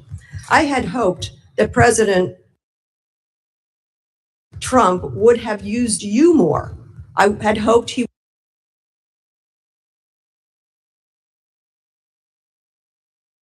would have used diplomatic tools more instead of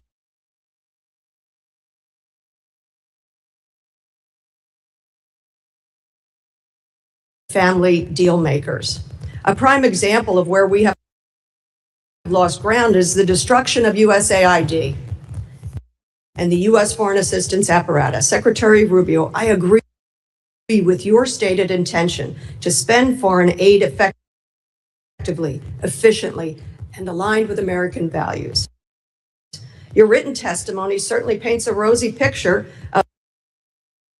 of the State Department's progress in achieving those goals.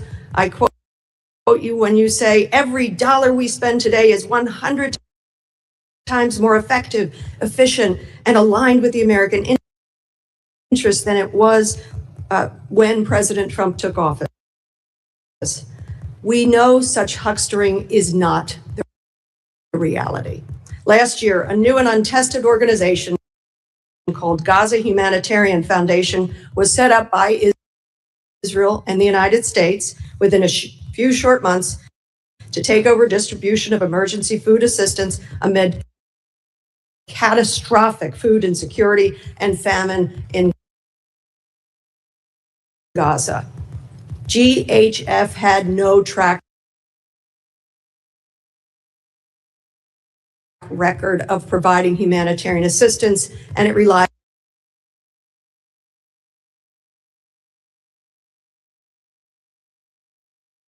on private subcontractors to transport the food, to provide food distribution sites, and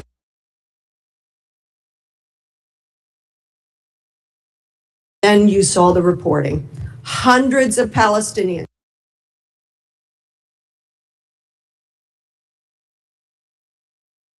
including women and children, were killed just trying to get to those sites.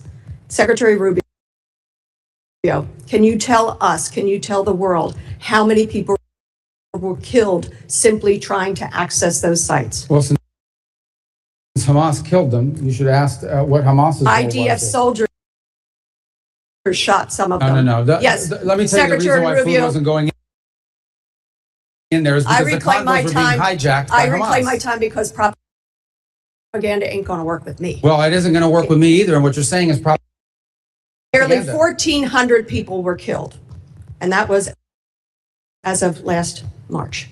Secretary Rubio, why did the State Department approve the $30 million to GHF at a time when other well-tested agencies were there and able to provide distribution? Well, because one of those were in cahoots with Hamas, and we saw an incredible amount of the aid flow into Hamas's hands. Reclaiming my time, the aid was Here we held go with up at the border by Israel, and you you know gotta fix it. your rules here. You can't even answer a question. You're not following the rules. You're very familiar with how this works. No, I don't. I never served in the House. This is a weird rule where you ask a question and I can't answer. Would you please add time to the clock? Nope. He's a comedy show over there. I'd say on the This left. is serious stuff. I agree. That's why I don't have to answer questions Mr. about Rubio, shoes. according to public reporting, 9 counterterrorism and anti-fraud safeguards were waived to approve this. I wonder who specifically made the decision. I wonder, were you aware of this decision? I'm not asking you a question. And was there any written justification? I don't want an answer. You know why? Because now GHF is closed. It was abysmal. It was a legacy of disaster. Nothing about our investment, our taxpayers' investment seems to have been effective or efficient or in the interest of the American people. I would call that waste, fraud, and abuse. Moving on, I'm a member of the Appropriations Committee. I'm concerned that you're flouting Congress's constitutional power of the purse when it comes to foreign aid. For FY25, Congress appropriated and the president signed into law more than $690 million for international basic education. I don't need to tell you that investing in basic education is critical for empowering children, creating economic opportunity. It's also had a long time bipartisan support.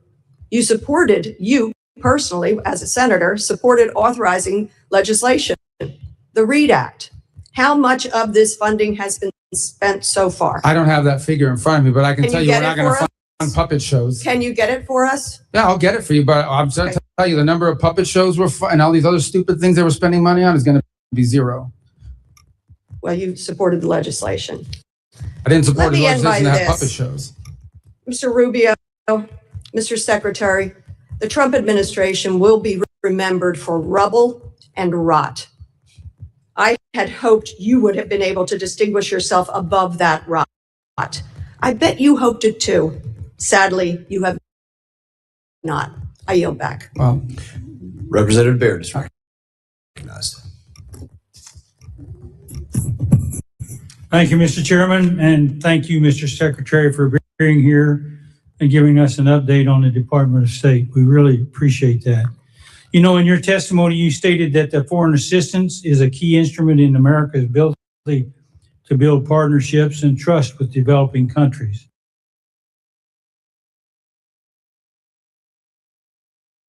And President Trump has put forth a clear plan about America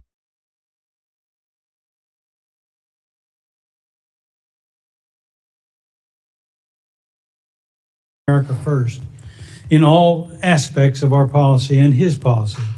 Our focal point that the State Department has spearheaded, which is I am very excited about, is the American First Global Health Strategy.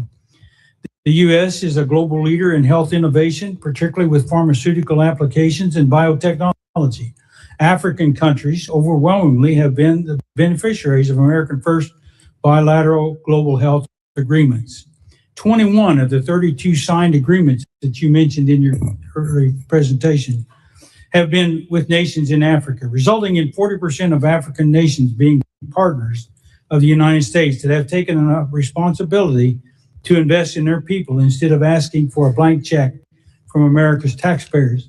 So I'm proud as a representative of Indiana to see that the drastic increase in domestic investments is innovative for global health problems and biotechnology. So can you walk me through the process for sending America's medical and health innovation abroad to assist with global health threats? And additionally, what plans does the State Department have to expand those global? Yeah, and let me just say, this goes right to the criticisms that I keep hearing from that side over there about us not spending the money because we got rid of a USAID program. USAID basically was a program, was a system that was completely devoid of our public policy. It operated almost as an independent State Department, and oftentimes USAID was operating in contravention and contradiction of what the embassy was trying to accomplish in the host country. And one of the complaints you would get from many developing countries is that they would get flooded with NGOs that were picked for them. These NGOs would then operate in the country without even coordinating with the government, doing whatever they wanted and pursuing what they wanted. And in some cases, it extended well beyond food and medicine. It extended to political interference and all sorts of other activities in these countries that were undermining the national interest and the credibility of the United States. Now, these compacts in particular are promising and exciting because they are government-to-government arrangements. No longer do we put money into a bucket and says, this is for vaccines, or this is for medical care, or this is for standing up clinics globally. We are doing it individually, country by country. And the reason why that makes sense is because every country has unique needs. Some country may need more help in some area than in others. But at the core of this arrangement that we're making with countries is their desire and our goal to ultimately help them build their own national health systems so that eventually they no longer are dependent on foreign aid in order to be able to conduct that. Some countries that may take 5 years, some countries that may take 15. It depends on which country. But that's the goal of the compact. And these countries are happy with the compact because for the first time ever, their government leaders have control over how the money is spent, where it's being spent, and it's being spent in a way that builds their domestic capacity inside of the country. That's a much better way to do it than to flood these countries with NGOs accountable to nobody, run by, in many cases, through a USAID program that was undermining our foreign policy in that country in many instances. Well, I appreciate that answer very much. I was really shocked to see where some of the funds were going in Africa, for example, through those USAID and the USAID program. And I know that was not what was intended in the beginning. So thank you for taking care of that and making an effort to do that. Let me change to one other thing. During the Biden administration, the FSOs were evaluated in the service based on a meaningless criteria like DEI and woke politics. So this arguably drowned out the vital U.S. interest, like beating back the Chinese encroachment and advancing new technologies abroad. I commend you for stripping the Department of DEI and other woke policies, and we should renew our focus on reinforcing our edge against China, and we certainly can use tech diplomacy to do that. So we have about 42 seconds. So would you mind sharing with me how to agree with the diplomats should be trained in emerging technologies like AI and telecommunications? Yeah, well, I think given the dramatic transformations happening in the world today, our diplomats of the future are going to have to be trained in multiple fields that previously we didn't, not just in the role that technology broadly plays, but the rapidly evolving role that AI plays, and economics. I think economics have become a central core, have always been an important part of our diplomacy, but have become at the core of much of our diplomacy around the world now. So it's one of the areas where I think are, in addition to knowing how to write non-papers and all the other normal diplomatic things, I think it's going to be really important for foreign service officers in the future to have an understanding of economic factors. Thank you very much. I yield back. Representative Schneider is recognized. Thank you, Chair. And Mr. Secretary, thank you for being here today. I'm going to talk about areas on which we both agree, specifically addressing the threats from Iran and seeking stability, prosperity, and peace for all the peoples of the Middle East, including our Arab Muslim allies and the Jewish Democratic State of Israel. Like you, I've spent much of the past 2 decades working to block and ultimately permanently close any path Iran might pursue to acquire nuclear weapons capability. And like you, I've argued that the international community must work together to eliminate Iran's conventional weapons threat, including ballistic missiles, cruise missiles, and now drones. Like you, I've worked to thwart Iran's support for terrorist organizations around the world, including Hezbollah in Lebanon, Hamas and Palestinian Islamic Jihad in Gaza, and the Houthis in Yemen, among others. And like you, I believe we should do all we can to empower the good people of Iran to free themselves from the evil regime that has oppressed them for more than 47 years. And now we can add the imperative to reestablish freedom of navigation in the Strait of Hormuz. I know you and this administration are working to reopen that strait.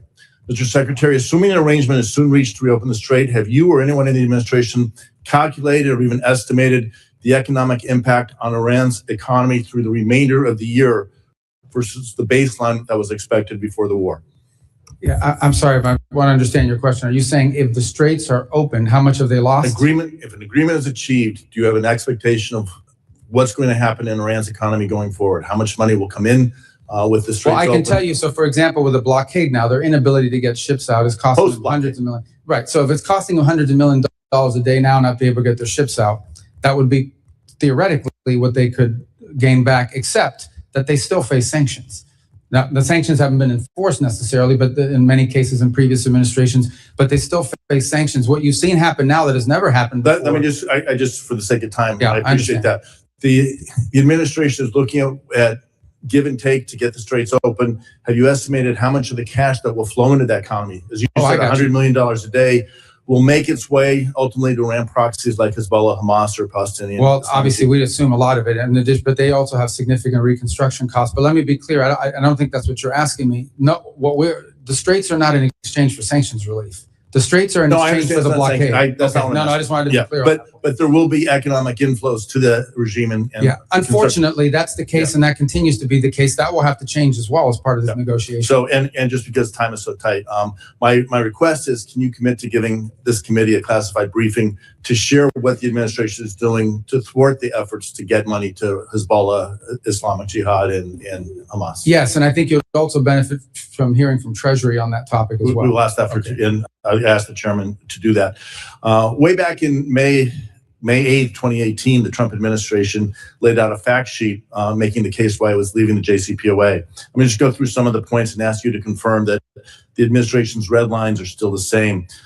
Quote, this is May 8th, 2018, this is a quote, the JCPOA failed to deal with the threat of Iran's missile program and did not include a strong enough mechanism for inspection and verification, end quote. Can you commit to this committee that any resulting deal will include a strong mechanism for inspections, ideally anytime, anywhere inspections and verification of Iran's missile program? Missile program? Yes. Well, the missile program is being discussed partially because Epic Fury destroyed much of it, but it still needs to be discussed because there's a delivery system for these. So that's been a part of the negotiations, correct? Okay. Again, quoting from the May 8th document, the JCPOA foolishly gave the Iranian regime a windfall of cash and access to international financial system for trade and investment, end quote. Can you commit to this committee that any resulting deal will not foolishly give the Iranian regime a windfall of cash and access to the international financial system for trade and investment? Yes, because they're not going to get any sanctions relief of any kind unless they get rid of enrichment and they get rid of the highly enriched uranium. Thank you. Third point, and I'm again quoting from the original document, the Iranian regime must never have an ICBM, cease developing any nuclear-capable missiles, and stop proliferating ballistic missiles to others, end quote. Can you commit to this committee that any resulting deal will cause Iran to cease developing its nuclear-capable missiles and stop proliferating ballistic missiles to others? We consider delivery systems to be a part of them having a nuclear weapon, which you said they'll never have. Right, and just because you have 40 seconds, again, quoting, quote, the Iranian regime must stop its threat to freedom of navigation, especially in the Persian Gulf and Red Sea. That was in 2018. Can you commit to the committee that any deal will cause Iran to stop its threats of freedom of navigation, especially in the Gulf? Not only can I commit to that, we won't even be able to enter negotiations until they do that. Okay. And finally, can you commit that any agreement this administration enters into will ensure Iran cannot develop a nuclear weapon? That's the whole goal here, absolutely. In that vein, and most importantly, can you commit to this committee that any documented agreement related to Iran's nuclear program will be brought before Congress as required by ANARA, which I believe you voted for? We will comply with ANARA. Thank you. I yield back. And thank you, Mr. Schneider, for letting me answer your questions. Representative Barr. I was efficient. This guy's. Mr. Secretary, thanks for the great job you're doing. Some Democrats are making the laughable claim that Iran is stronger today than they were before Epic Fury started because of the disruption in the Strait of Hormuz. You've seen the Trump derangement syndrome in the hearing today. Can you set the record straight on whether or not Iran is stronger today? Well, they have no Navy, they have no Air Force, they have no air defenses, they have they have massive destruction to the defense industrial base. They've lost a substantial percentage of their missile launchers and of their drone launchers as well. They're not benefiting from the straits being closed because the blockade is keeping them from hundreds of millions of dollars a day in revenue. They've had their ships seized in the Indo-Pacific. Their leadership is fractured. They have hyperinflation. Their currency is worthless, and they're having trouble making payroll. I guess other than that, they're doing well. Thank you. Do you believe that keeping the credible threat of kinetic military force on the table and the president's willingness to use such force is important to your diplomatic leverage? Yes, because unfortunately, we are dealing with a group of people that don't understand anything but that. And so the resolution that's on the floor in the U.S. House this week would do what to the U.S. leverage? I don't think technically it does anything. I think perceptionally it allows the Iranians to believe that somehow they don't have to make a deal because there's no threat of something bad happening to them if they don't. And just as a follow-up to my friend Congressman Schneider's line of questioning, can you describe the key differences between the terms of the deal that you all are negotiating with Iran today versus the terms of the JCPOA? What we're discussing now is what the negotiations will be about. And it will be about no enrichment, what they're going to do with their enrichment, and what they're going to do with the highly enriched uranium being removed and being disposed of. That wasn't a part of JCPOA. The other thing is the JCPOA was time limited. In fact, the prohibition on certain enrichment would have been expiring this very year. This very year would have been expiring. So JCPOA right now would be expiring, and they would be able to be in a position to then ramp up and do whatever they wanted in compliance with the JCPOA. So there are major differences even in the text of what we're discussing, the negotiations are going to be about. But ultimately, any deal we do will be a good deal or it won't be a deal. And it'll be better than JCPOA. Absolutely. And I think that's a key point is that this idea that you could draw any analogy between what's happening now, where the administration has totally obliterated the nuclear capabilities of Iran, plus their conventional capabilities. You're negotiating from a position of strength that the Obama and Biden administration was not negotiating from a position of strength at all, and provided upfront sanctions. We know what the result was. I want to shift to the Indo-Pacific real quick. As you know, the Taiwan Relations Act states that it is the policy of the United States to provide Taiwan with arms of a defensive character. Consistent with that policy, the Trump administration announced in December of 25 an $11 billion arms package for Taiwan, the largest ever, including HIMARS, howitzers, drones, Javelin anti-tank missiles. As a result, the Taiwan legislature passed a $25 billion special defense budget that included funding for an even bigger arms deal for air and missile defense totaling $14 billion, a deal that is not final and a deal that is under review. As you know, one of the 6 assurances states that the U.S. will not consult with the PRC on arms sales to Taiwan. Now, you've heard this. Critics of the administration have alleged, the media has alleged as a result of the Beijing summit, that President Trump's recent meetings with Chinese leader Xi in Beijing not only paused Taiwan arms sales, that's their term, paused arms sales, but also violated the assurance that the U.S. will not consult with the PRC directly. Can you clear the air on this? First of all, the $11 million in December was the single largest arms sales ever to Taiwan. It was more than happened cumulatively under 4 years of President Biden. And in fact, I recall that for 6 years, President Obama offered zero to Taiwan during his presidency. So it was such a big deal, by the way, that the Chinese reacted to it with really hyper activity in terms of military exercises around Taiwan. We don't consult with the Chinese on these arms sales. We're aware of their position. They talk about it all the time, and I don't need to tell you, it wouldn't be breaking news that they're not in favor of these arms sales. They raise it, but they are not negotiated, and they're not consulted. That second deal, the $14 million one that's currently under review, And that would not be unusual for something. So that's of that not a magnitude. pause. That's not a pause. That's under review. And we've already done an $11 billion deal. Just did one in December. Right. So I think the mischaracterization of this as a pause doesn't reflect the administration's commitment that they've already made on the $11 billion deal. I yield back. Yeah, correct. Representative Barrett is recognized. Thank you, Mr. Chairman. Thank you, Secretary, for being here. I'll admit that I was hesitant and skeptical and did not support the actions that took place in Venezuela. I also will admit that thus far it's working out better than I would have expected. And long-term stability, if we can create a better life for the Venezuelan people, is a good thing. If we can reduce a threat in our hemisphere, that's a good thing as well. To the line of questioning that Ms. Kamala asked, I think it would go a long way. You mentioned that there's a KPMG audit of the Venezuelan funds, how the revenue is being used, how it's being reinvested in Venezuela.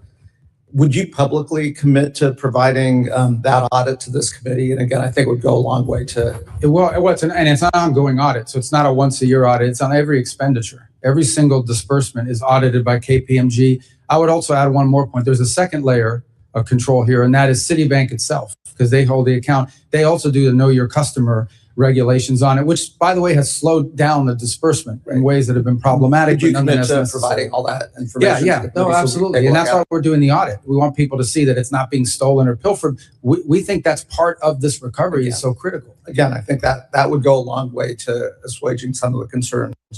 I'm going to follow Mr. Barr as a co-chair with me on the Taiwan caucus, and some of his line of questioning. I was going to ask you yes and no questions, but I'll ask a series of questions I think that go along with his line of questioning. Some of the comments that the president's made recently have created a little bit of ambiguity. But again, what you just suggested, nothing's changed in our relationship. In the Taiwan Relations Act, it states that the United States will make available to Taiwan such defense articles and defense services as may be necessary. The 6 assurances states that the United States does not agree to consult with the People's Republic of China regarding arms sales to Taiwan. The Taiwan's Relations Act, the 3 joint communiques, the 6 assurances have guided our one China policy for decades. And again, I think in your previous statements, nothing has changed with our commitment to upholding the U.S. one China policy. Is that correct? Our policy on Taiwan has not changed. Oh, great. Thank you. Switching over to something that the administration's put a lot of focus on is our critical minerals, rare earths, developing our own capacity. I was supportive of the Mineral Security Partnership, now the FORGE Act, working with our allies, super important. Work with Congresswoman Kim on the Dominance Act, which passed out of this committee, which I believe will be coming to the floor on suspension, hopefully on Monday. I think this is a strong bipartisan piece of legislation that supports a lot of the goals of the administration. It does, create redundancy and, not a reliance on China. It does help build refining capacity. It helps reinvigorate a workforce. There's a bipartisan companion bill in the Senate. I do think this would go a long way to achieving national security goals for the United States and is a good piece of legislation, and certainly would want you to take a look at that. I will. And to be more consistent on this topic, on the critical minerals, literally every engagement we have, every country in the world is now discovering they have critical minerals and rare earths, even though they're not that rare. That's the mining part of it. The second part of it is, is the processing and refining. We need to have that capability built too. And we're trying to create these global alliances to do that so that we're not overly dependent on these one source, particularly China. Right. And third piece of questioning, I recently was in Korea meeting with the new Korean president. Lots of conversations taking place with the Koreans. One area we did talk about was, our commitment to being the nuclear deterrent for the peninsula and so forth. Has anything changed there? No, our posture there remains the same. And in fact, we have new partnerships that now we're not trying to trigger a crisis there. We're not trying to trigger a war or anything problematic. But, at the mill-to-mill level, we have very strong relations with Korea. Great.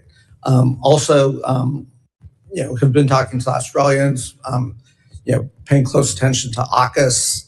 Again, our commitments to AUKUS, to that partnership, which is critical to our geopolitical security in the region. That commitment stays firm. Correct. And not only that, with Australia is also part of the Quad that we have with Japan and India. They were at our meeting last week. We have a lot we're working on together with them and seek to expand it. Great. And you mentioned that the Quad expects to have a leaders summit. I know that's been delayed a couple times. Do we expect the leaders? We are hoping to be able to do one this year, maybe on the sidelines of another global gathering in the region, but nonetheless a meeting. Not a standalone, but as part of, where they're all going to be at the same time. It would be easier. We're working on getting that scheduled. Right. Representative Fine. Well, thank you, Mr. Chairman. Mr. Secretary, I firmly believe God puts us where he wants us to be, and I'm grateful every day he's put you where you are. So thank you for all the hard work that you're doing. I want to read you a couple statements and see if you agree with them. I suspect that you will. The first statement is, heaven forbid Iran were to ever obtain a nuclear weapon. Do you agree with that, I presume? Yeah, I would use even stronger language. Okay. Second one would be, Iran must never be allowed to obtain a nuclear weapon. Would you agree with that? Baseline policy. Okay. And then the third is, the Iranian regime must not gain nuclear weapons. Would you agree with that? These are statements, these are actual quotes from 3 members on the other side of the aisle who today gave you a whole lot of grief about what you're doing and what the president is doing to make sure those statements don't come to pass. Representatives Meeks, Liu, and Sherman. So my question to you is, what changed? I mean, why would people say they must never be allowed to have a nuclear weapon? And then when we're actually doing what is necessary to make sure they don't, all of a sudden, there's a very different tone as they ask you questions. Yeah, I would say that the notion that they shouldn't have a nuclear weapon is widely held, and not just widely held by members of Congress. It's widely held by countries around the world. In fact, I don't know a single country in the world that says it would be a good idea for Iran to have a nuclear weapon. I think what's changed, or where the difference comes in, is, okay, what are you going to do about it? You ultimately have to do something about it. And when we saw that they were building up this conventional shield behind which they were going to hide their nuclear program and hold it immune from action, we had to address it. And that's what the president did with Epic Fury. So that was the difference. The difference is we actually did something about it, something that multiple administrations have held as their position. It was the Biden administration's position. It was the Obama administration's position. But this president actually did something about it. And many countries around the world aren't willing to do anything about it except complain or sign on to some letter somewhere. But we actually did something about it, because if we had not done so, in about a year, Iran would have had a conventional shield, and they could have been able to threaten not just the region, but parts of Europe. And they would have said, if you come after us in our nuclear program, we will impose costs on you you cannot bear. So now you have to let us have a nuclear weapon. We were never going to let them have that conventional shield. So what happens, in your opinion, if we did what they're asking? We stand down, we stop, we go back to the strongly worded letters and lots of talking, but we don't take the action. We just go, well, we don't want them to have a nuclear weapon, but they're going to do what they're going to do. What do you think? What would your prediction be? What happens? I think the long-term trajectory of Iran remains the same in that regard, as their ambition is to ultimately have a nuclear weapon. That is ultimately their ambition. They probably view it not just as regime security, the way that they do in North Korea. They view it as an ability to become the dominant power in the region. Once they possess a nuclear weapon, nothing stops them from sponsoring proxy groups all over the region to destabilize Jordan, Saudi Arabia, multiple Sunni countries, and of course, wipe out Israel. So it would be fair to say then that standing in the way of what you're trying to do over there, what we're trying to do over there, effectively is emboldening and enabling Iran to get that nuclear weapon. Well, ultimately, anytime they don't, the only reason they would not go for a nuclear weapon is because they're forced not to. They're never going to do that voluntarily. And they've never agreed to anything voluntarily. Even the small concessions they made in JCPOA were in exchange for some benefit to them. So clearly, this isn't a regime that only understands that they will only do these things if they're compelled to do so, either through an incentive or through a punitive matter. Okay, changing topics to UNRWA for a minute. As you know, on October 7th, 2023, there were employees of the United Nations in the form of UNRWA who actually participated in the terrorist attack that killed 1,200 people. What are we going to do to make sure that the UN can never, ever again employ terrorists that are going to go and kill people? Well, obviously, we're not going to be working with UNRWA any longer. As you know, we've removed ourselves from that, and we refuse to engage them or be a part of the solution now in Gaza. There are plenty of other organizations that can play that role without having the sort of cooperation that they've had with Hamas elements, including the presence of Hamas elements within their ranks, as we've seen. And it's part of the thing that was being talked about earlier in Gaza. What they don't tell you is a significant percentage of the aid, even the non-UNRWA aid that was entering, was winding up in the hands of Hamas, and they were reselling it in the black market and, of course, keeping it for themselves. That was not the purpose of the aid. What they're also not telling you is that one of the reasons why the World Food Program would not go in or could not go in is because their trucks were being hijacked and their truckers would not go because they were putting their lives in danger. And this was all being systemized, weaponized, and manipulated by Hamas to their benefit.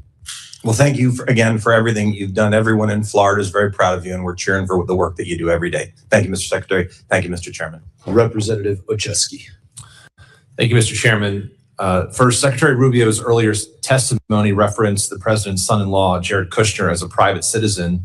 But in President Trump's own words, Kushner is an envoy of peace alongside Steve Witkoff. So I ask unanimous consent to submit for the record a political article from February 19th detailing the president's announcement, which makes clear Kushner is more than a private citizen. Sorry. Thank you. Secretary Rubio, as a senator back in 2023, referencing Hunter Biden, you said, quote, if his last name wasn't Biden, there's no way in the world that he would have made the millions of dollars he made. You also said we can't abandon common sense when someone profits from a family member in power. Is it fair to say that you agree that it's wrong for elected officials and their families to profit from positions of power? To use government service to make money, yeah, of course. Great. I appreciate that, and I share that sentiment with you, sir. I want to revisit some of the details that were brought up earlier and put into the record about the president's own stock transactions, a form which he filed that shows he completed more than 3,700 stock transactions in just the first 3 months of this year alone. The president bought hundreds of thousands of dollars in Palantir stock shortly before he publicly praised the company on his social media site. As if the name drop itself wasn't enough, he included the company's ticker symbol for good measure. Hardly subtle to me. On March 23rd, after nearly a month of war with Iran, the president said talks were, quote, very good and productive, and extended his deadline for a deal by 5 days. Oil prices dropped and energy stocks fell while Trump bought shares in companies like ExxonMobil, Chevron, and other firms positioned to benefit if the war continued, which it did at the president's direction. He bought a dip that he created. Then there's NVIDIA. The president bought as much as $1 million in stock just 1 week before the Commerce Department formally approved the sale of NVIDIA chips to China. 1 week. He bought up to $5 million more in NVIDIA stock in February, right before the company announced a major chip deal with Meta. It's pretty good luck if you ask me. If that's not bad enough, the president's son struck a multi-billion-dollar crypto deal with a UAE state-backed firm. After the deal, the administration reversed AI chip restrictions, approving transfers of sensitive technology to another UAE-related entity, chaired by the very same royal family figure involved with the deal with his son. That seems like hardly a coincidence to me. And indeed, it is self-enrichment tied directly to the president's foreign policy agenda. And it's how the president's net worth has grown by over $4 billion since he started this term. As the president gets rich, his wars and tariffs are crushing hardworking American families. And I think the American people see through the BS. This is the most corrupt administration in American history. So, Secretary Rubio, earlier today, you said you didn't know the facts about the president's financial dealings. I'm happy to share them if you want to see it specifically, but having run through that, now that you do know, would you agree? And do you have concerns about the fact this administration is in fact profiting from their position of power? Well, first of all, what I said is the information you guys were putting up, including on this board, first, that's not in my purview as the Department of State. And these are things you're producing. I don't know if they're accurate or not. But let me just say this. I've been in every foreign policy and national security meeting for the most part this administration has had. Not once, not a single time have I ever seen even the hint or the indication that any of the decisions being made are for the financial gain of anyone in the administration. Those are my observations. That's what I can speak to. I have not once seen a directive on our foreign policy or our national security policy that in any way indicates that it's being done to the benefit of anyone personally.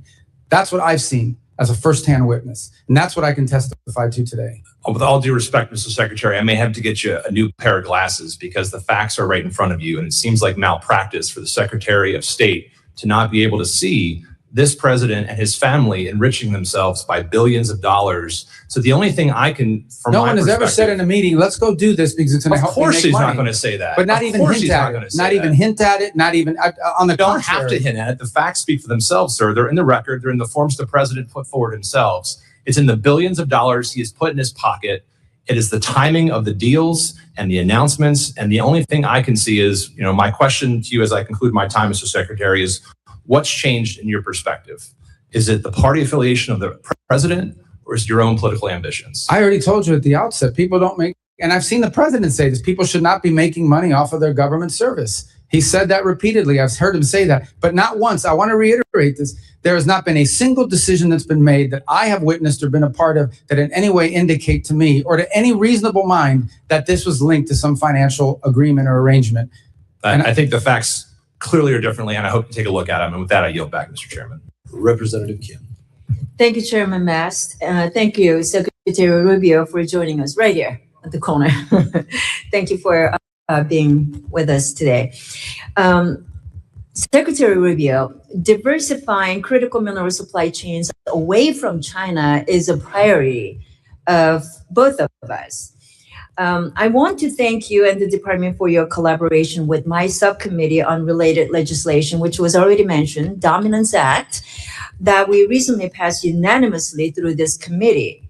The FY27 budget requests $5 billion for New America First Opportunity Fund, including $250 million for critical minerals. So can you expand on that request and clarify whether these funds are intended to support Forge, Pax Silica, the economic security zone in the Philippines that was announced on April 16, or other priorities?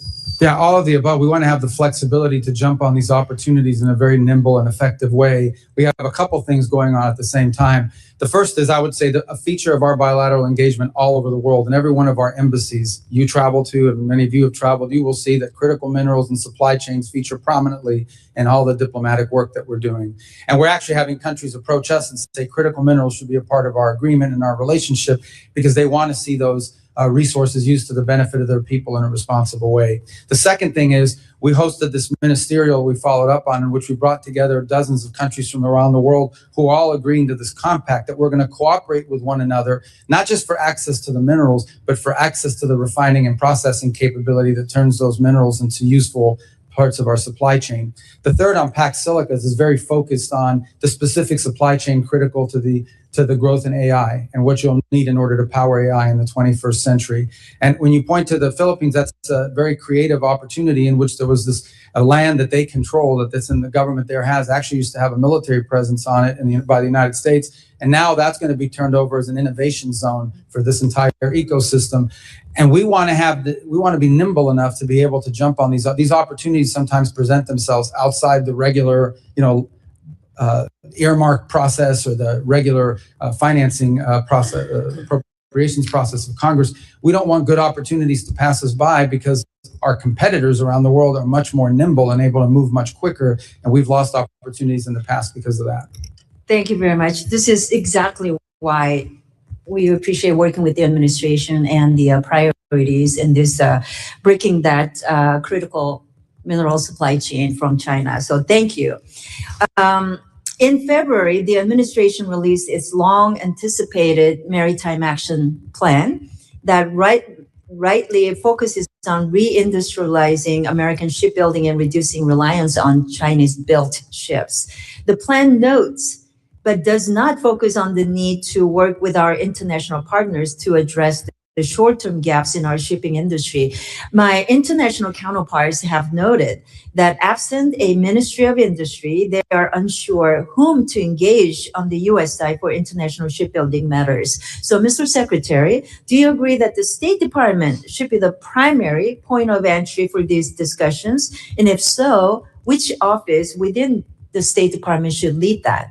Well, I'm not prepared to claim that as belonging to us, but I certainly know that our economic bureau will play a key role in it. And maybe it's better positioned in commerce. Potentially, the Department of War will have a role to play in this as well, because some of this involves shipbuilding for our Navy. I can say that in the case of Finland, we're entering into that agreement on the icebreakers, which will help. They'll help us, and they're very good at the construction of that. I know with South Korea, there's been a part of our agreement with them is the ability to not just build ships here in the United States, but they may be able to build a few in South Korea as well. That would be helpful to us.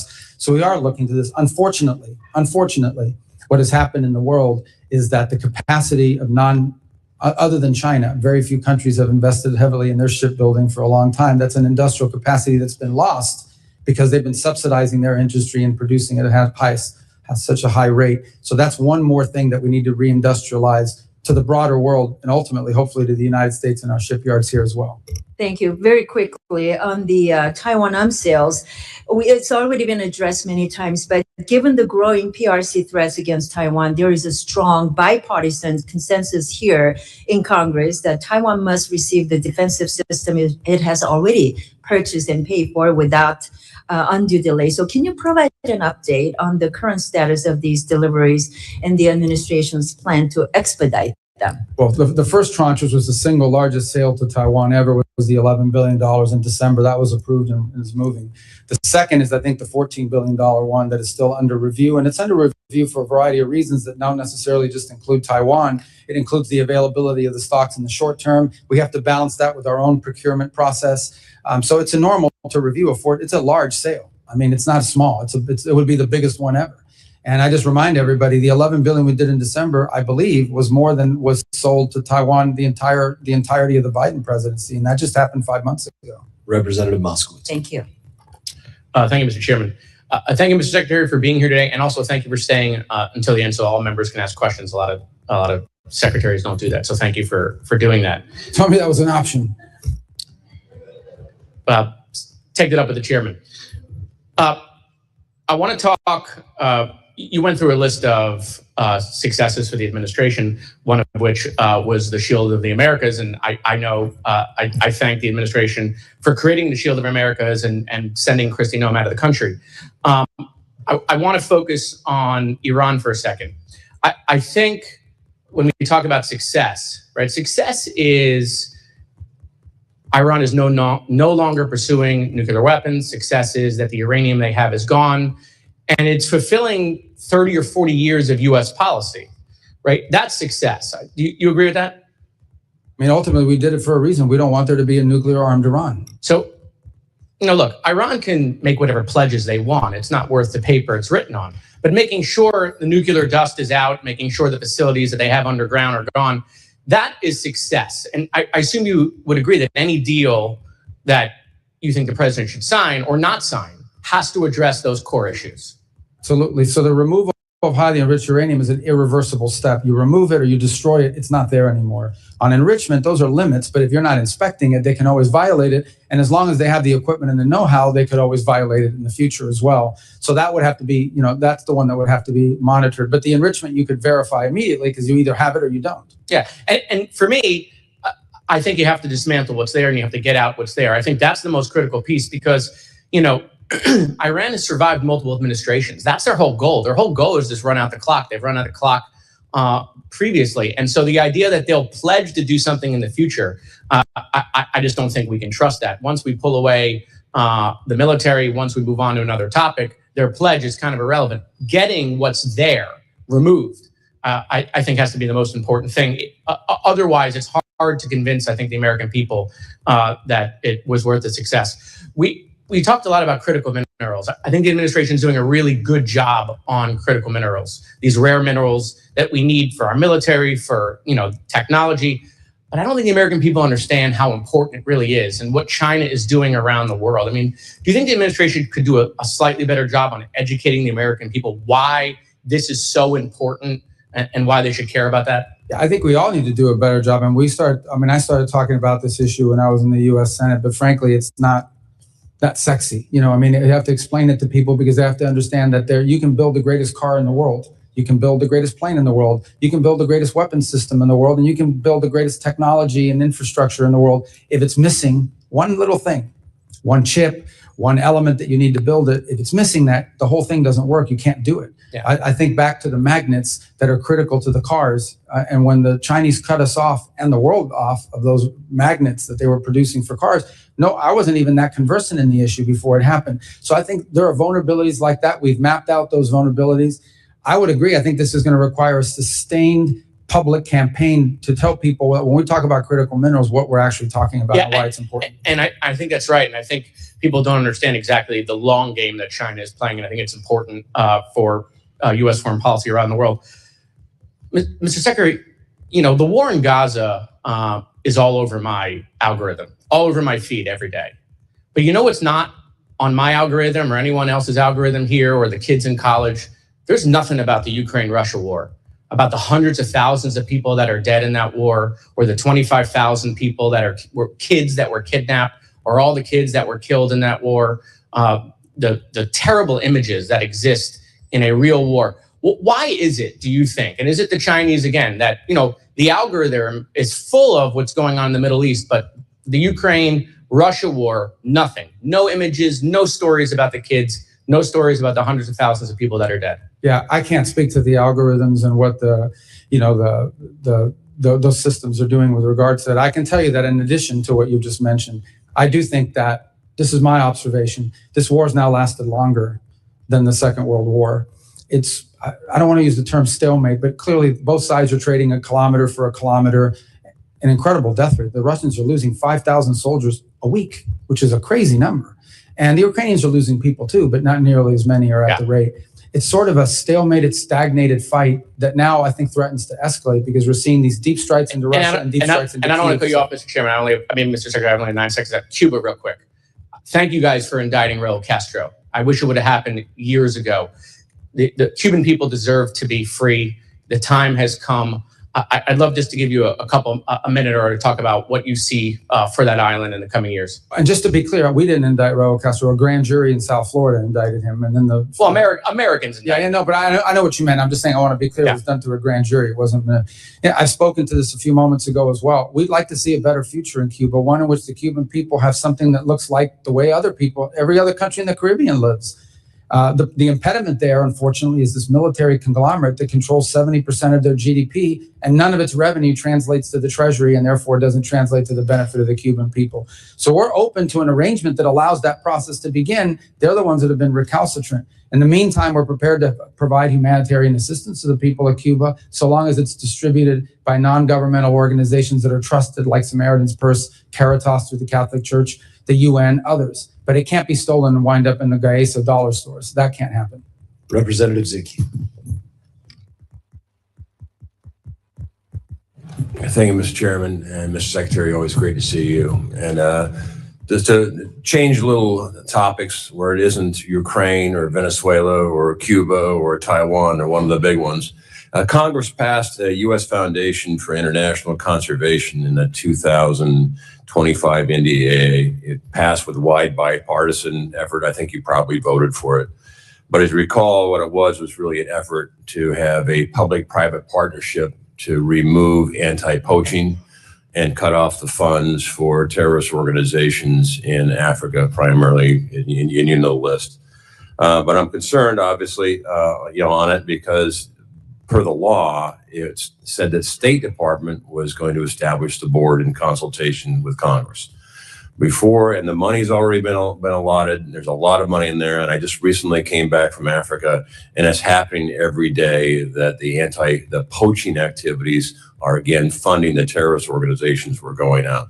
And what I'd like is a commitment from the State Department to move forward on appointing the board, because at the end of the day, nothing can happen until the board meets to unleash the leveraged private dollars, which are, I think, 2-to-1 ratio.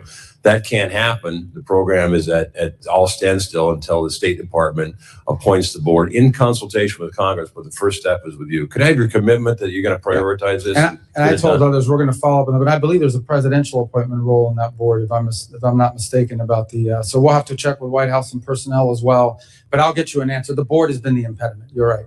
And my understanding is, reading the law, it's the State Department appoints. No doubt in coordination with the White House. But if you would prioritize it, because I think this program is an incredibly important and effective program because it leverages private dollars like we haven't seen in Africa. And it is a problem.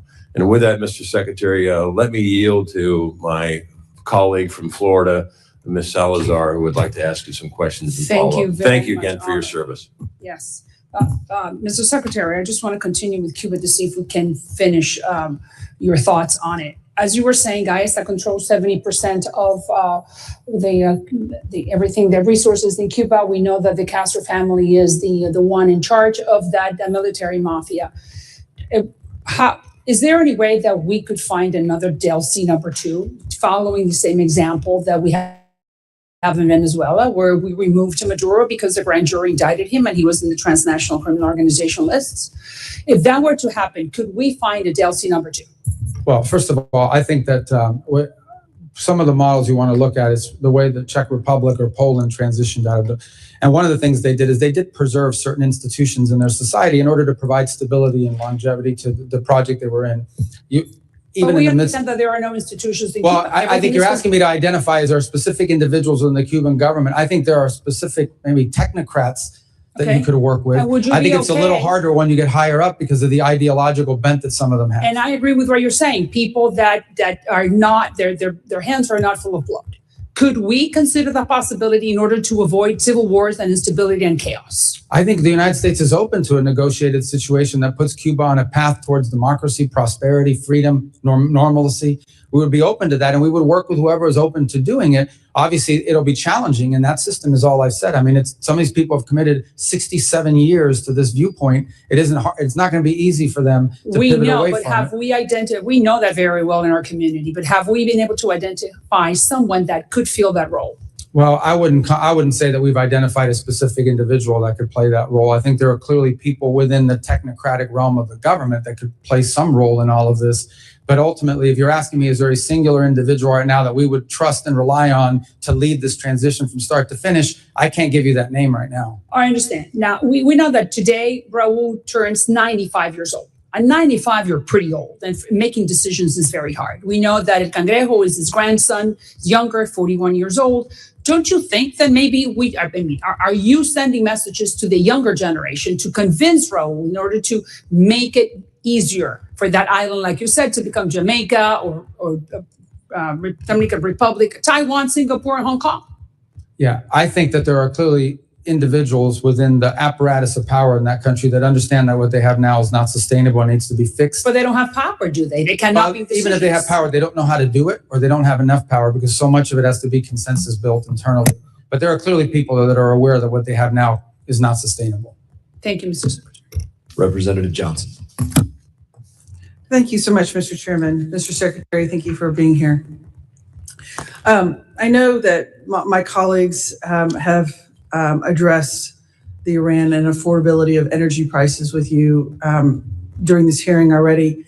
Being from Texas, obviously energy is a big issue in our state, and I've heard repeatedly on the I just want you to know I've heard repeatedly on the campaign trail, and then from just my constituents in general, just how much the rise of gas prices is really hurting our economy.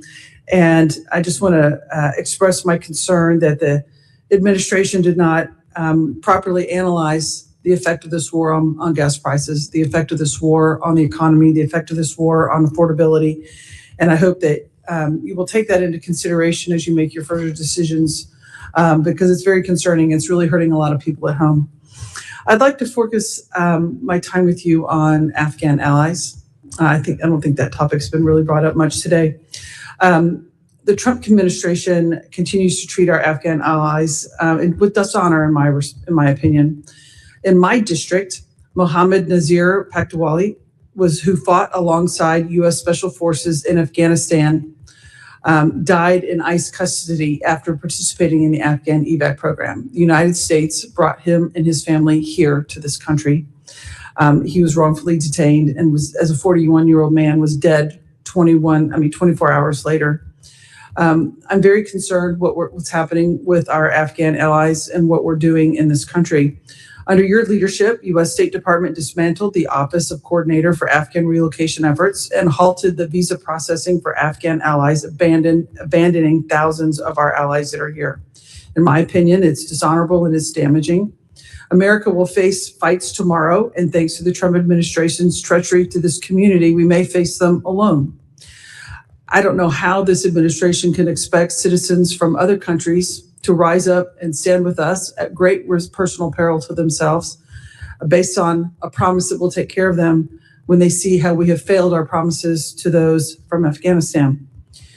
Since you've been forgotten what this country stands for, I'd like to remind you of your own words from your own 2016 presidential campaign. Wherever freedom and human rights spread, partners of our nation are born. But whenever foreign policy comes unhinged from its moral purpose, it weakens global stability and forms cracks in our national resolve. I believe that this is what's happening with Afghanistan, sir. What is your plan to deal with our Afghan allies, with the brave men and women that stood alongside our military that are here in this country? Is your plan to return them to the Taliban? No, but that's not anyone's plan. I think the plan is to find a third safe country where they can go to that they're comfortable and choosing voluntarily to go there. And we're looking for more and more countries to step forward and assume it. As you know, the issues you raised are also tied into the broader migratory decisions that have been made by this administration. We're operating under an executive order right now that does not allow any Afghans into the country after the aftermath of the National Guard attack against the National Guard here in Washington, D.C. a year ago. And then there are also other DHS determinations. Our role, we continue to process the folks that are applying so that their paperwork is in order. But ultimately, we don't want them stranded forever and where they are. We want them to be able to go to somewhere that's not Afghanistan, that they choose to want to go to and that are welcoming of them. And we actively are engaging countries around the world, or 3 or 4 that have already spoken to us about their willingness to do it. Obviously, they're not going to take 1,000, but we might be able to get 300 here, 400 here, places where they feel comfortable going to and that are assuming and welcoming to them. We're not returning them to the Taliban. We understand that would not be the outcome we want to see. Right. I do think that the position of the United States to now, by bringing these families to our country after they honorably served our country, alongside our men and women, and now to say, now get out, we don't want you anymore, based on one isolated incident is morally reprehensible. It does a disservice to them, and it's wrong, and it's bad policy. Mr. Chairman, I'd like to ask unanimous consent to enter the record on April 21st, the New York Times article, Trump is said to be in talks to send Afghans who aided with U.S. forces to the Congo. Mr. Secretary, is it the policy of this government to send these Afghan folks to the Congo? That's just one country. The policy of the United States is to find multiple countries, and they would be able to choose which one they want to go to of the options that they're presented. That was based on a leak of an internal document. That was just one country that expressed interest, but there are multiple others that have as well. And so, but are they going to be forced to go to the country? What if they don't want to go to the Congo? What if they don't want to go to Afghanistan? What is their option? No, we don't want to force any. That's why I'm saying we want to have multiple countries so they can choose. Here are the 5 or 6 countries that will let you go. Which one of them do you want to go to? It's not to force them, it's to give them options about places they can relocate. Representative Biggs. Thank you, Mr. Chairman. And Secretary Rubio, thank you for your service. This country finally has a Secretary of State who puts America first, and I'm very proud to stand with you. In February of 2025, the State Department eliminated nearly $60 billion from over 4,000 ongoing grants and another $54 billion in multi-year USAID awards. Money that was on autopilot, flying out the door every single year with zero accountability to the American people. Programs that spent $70,000 on a DEI musical in Ireland, $2.5 million on electric vehicles in Vietnam, and $6 million on tourism development in Egypt. That is waste, and that is fraud, and that is abuse of the American taxpayer dollars, plain and simple. I'm proud to stand with an administration that had the backbone to do what Washington has refused to do for decades. What has been eliminated is very significant. It is historic, and it is just the start. The savings from USAID cuts have already sparked serious proposals to redirect billions towards something that actually matters, like repairing veterans' homes. I'm talking about long-term veterans' homes like those in South Carolina and throughout this country. That is what America First looks like. Not Sesame Street in Iraq, not transgender opera in Colombia. But Secretary Rubio, I would like to know what is still in that remaining portfolio that should not be there.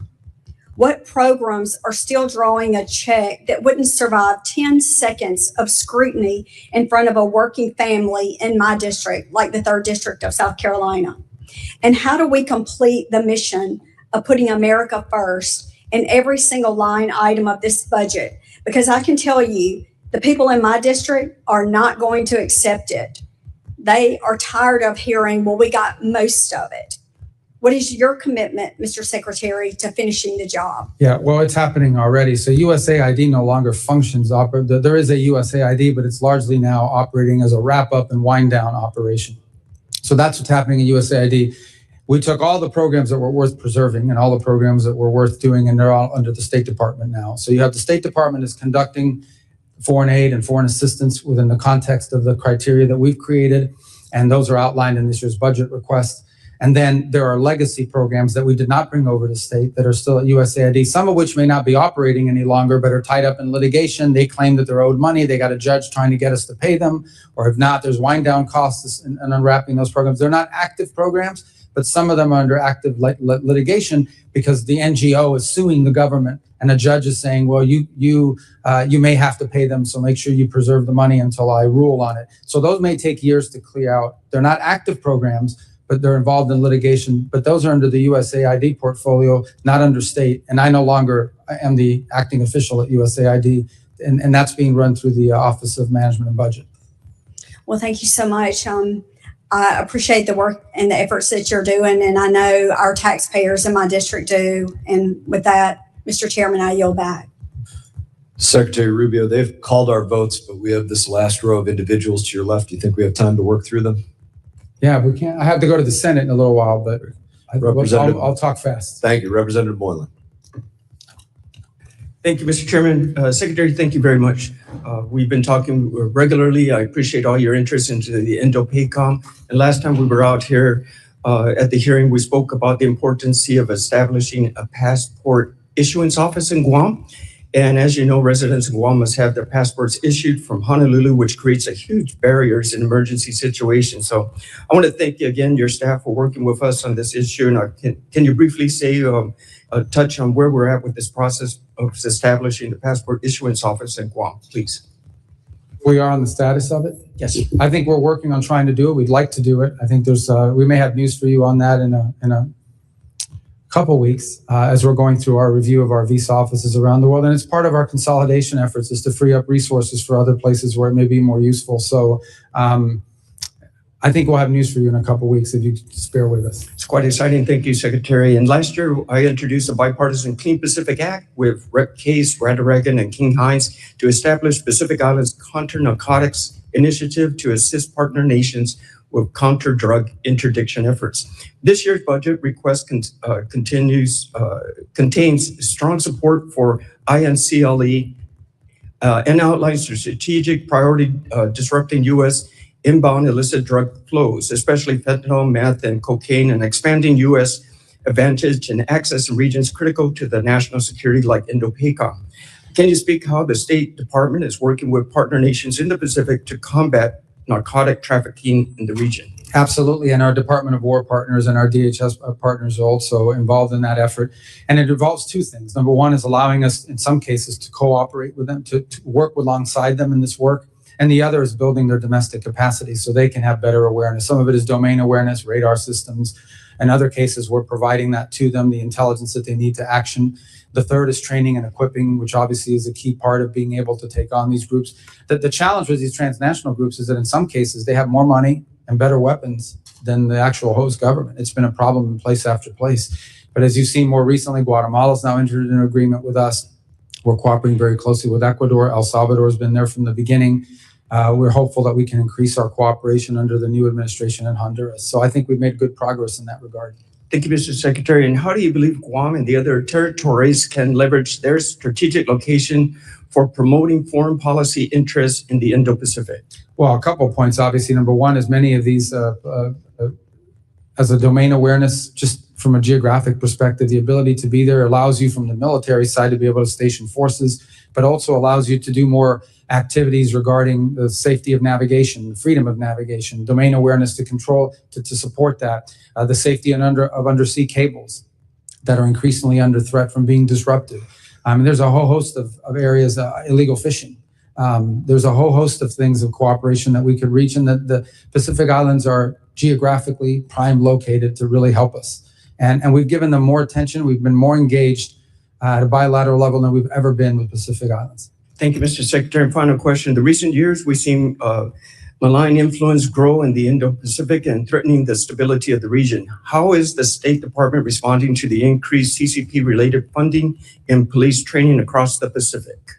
Again, it's a topic that we're raising with our partners, but first on awareness. It's not just in the Pacific. We've seen extrajudicial, extraterritorial efforts on the part of the CCP in multiple places around the world. And so in all of our diplomatic engagements, we raise these issues with these countries. The opening of police stations, the sending of individuals to harass Chinese nationals that are abroad, who they view as a threat or what have you.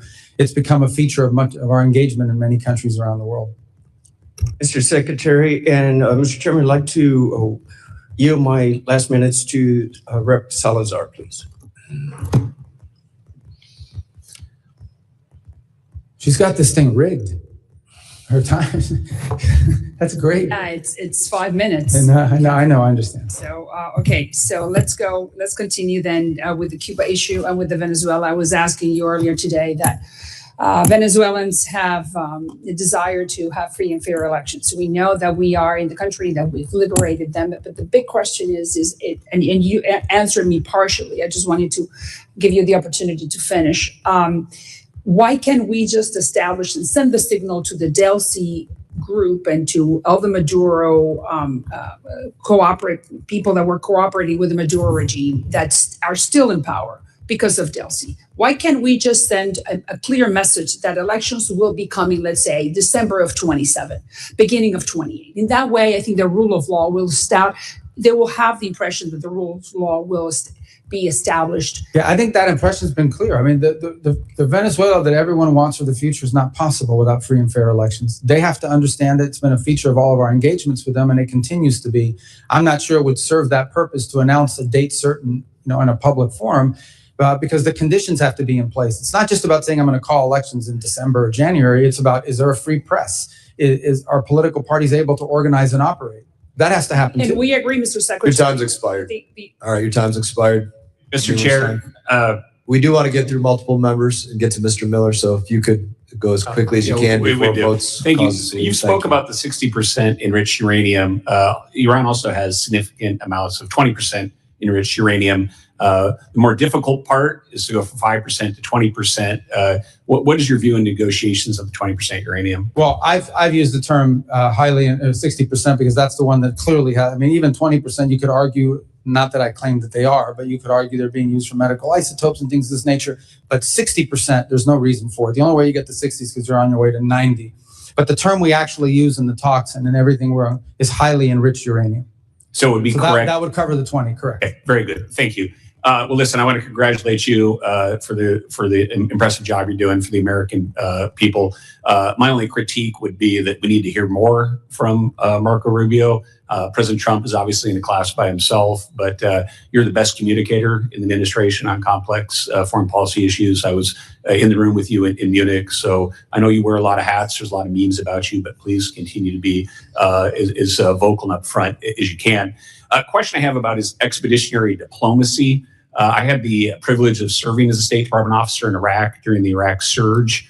I had twice passed A100 classes and had offers to be FSO, but I actually came in as a 3161 hire at the time because the State Department did not have a capability for expeditionary counterinsurgency. This is something I've been working on with former Ambassador Ryan Crocker to both develop this capability, look at something like a State Department Reserve Corps, and also as a legacy of Benghazi, there has been, because of the politics around it, there has been sort of this mindset set in that we can't take any casualties amongst State Department officers. We need to have people in the State Department that can push out and can serve. And I wish if you could speak to the American people and to State Department officers about what your view is about a more expeditionary function. It's a concept we're very interested in, and I know you're interested in it as well. And just so I can put it in simple terms, it's basically the ability to deploy diplomats in a place where we may not have an embassy, and we may not have all the trappings. Obviously, diplomatic security and others get concerned because in their mindset, the risk factor should be zero. They don't want anyone being harmed. But I think the point you're raising is there are some instances in which you will take some risks. People know they're signing up for a risky proposition, but it's a high reward for the country if in fact they're successful. So we're interested in the concept. We obviously have to work through our system to make sure we can align it and create something that's functional. And I'd love to work with you on it because I see the promise in the concept for sure. And it's a concept that's existed in the past. And thank you. Just finally, and being mindful of our time considerations, I think you guys have done an amazing job of needed reforms and bringing USAID under the province and State Department, and certainly de-wokifying some of the nonsense that was going on. We still do have a lot of great State Department officers out there that are very proud to serve our country, and under your leadership, I do talk to some of them from time to time, and they do have some worry and some questions about the overall direction of the institution. So I'd just like to give the ability in the context of this budget request you're making to Congress to sort of sum up your thoughts and the vision of our current State Department officers for the future. Yeah, I think for the futures, we're trying to empower we're trying to empower our embassies through our regional bureaus around the world. We want them to be the center focus of how we conduct foreign policy because they're on the ground. Too often in the past, foreign policy was mixed between, or diplomacy was mixed between the regional bureaus, and then you had these functional bureaus that had a worldwide mandate on a topic, and they ended up crashing into each other. Now what we want is to truly empower our ambassadors and the people in the field in these embassies that are on the ground every single day. We want decisions to be driven from the bottom up, not from the top down. Some of our best ideas come from the cables that are coming out of the field and back to us. And we want regional bureaus that are empowered as well.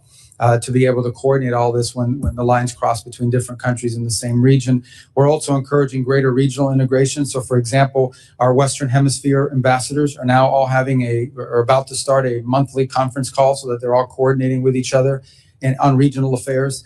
These are the kinds of things that we're trying to encourage. But ultimately, what we want is a State Department whose foreign policy is driven by the national interest and understands that first and foremost, you have to define what's in the national interest and you have to pursue it in a pragmatic and effective way. That's what we want our diplomacy to be about. And I think some of that mission had been lost. And that's why multiple secretaries of states before me had tried or wanted to reorganize the State Department and weren't able to do it. I'm glad we did. And I think it's going to get stronger every year under this new organizational scheme. Thank you very much, Mr. Chair. Yield back. Representative Luna.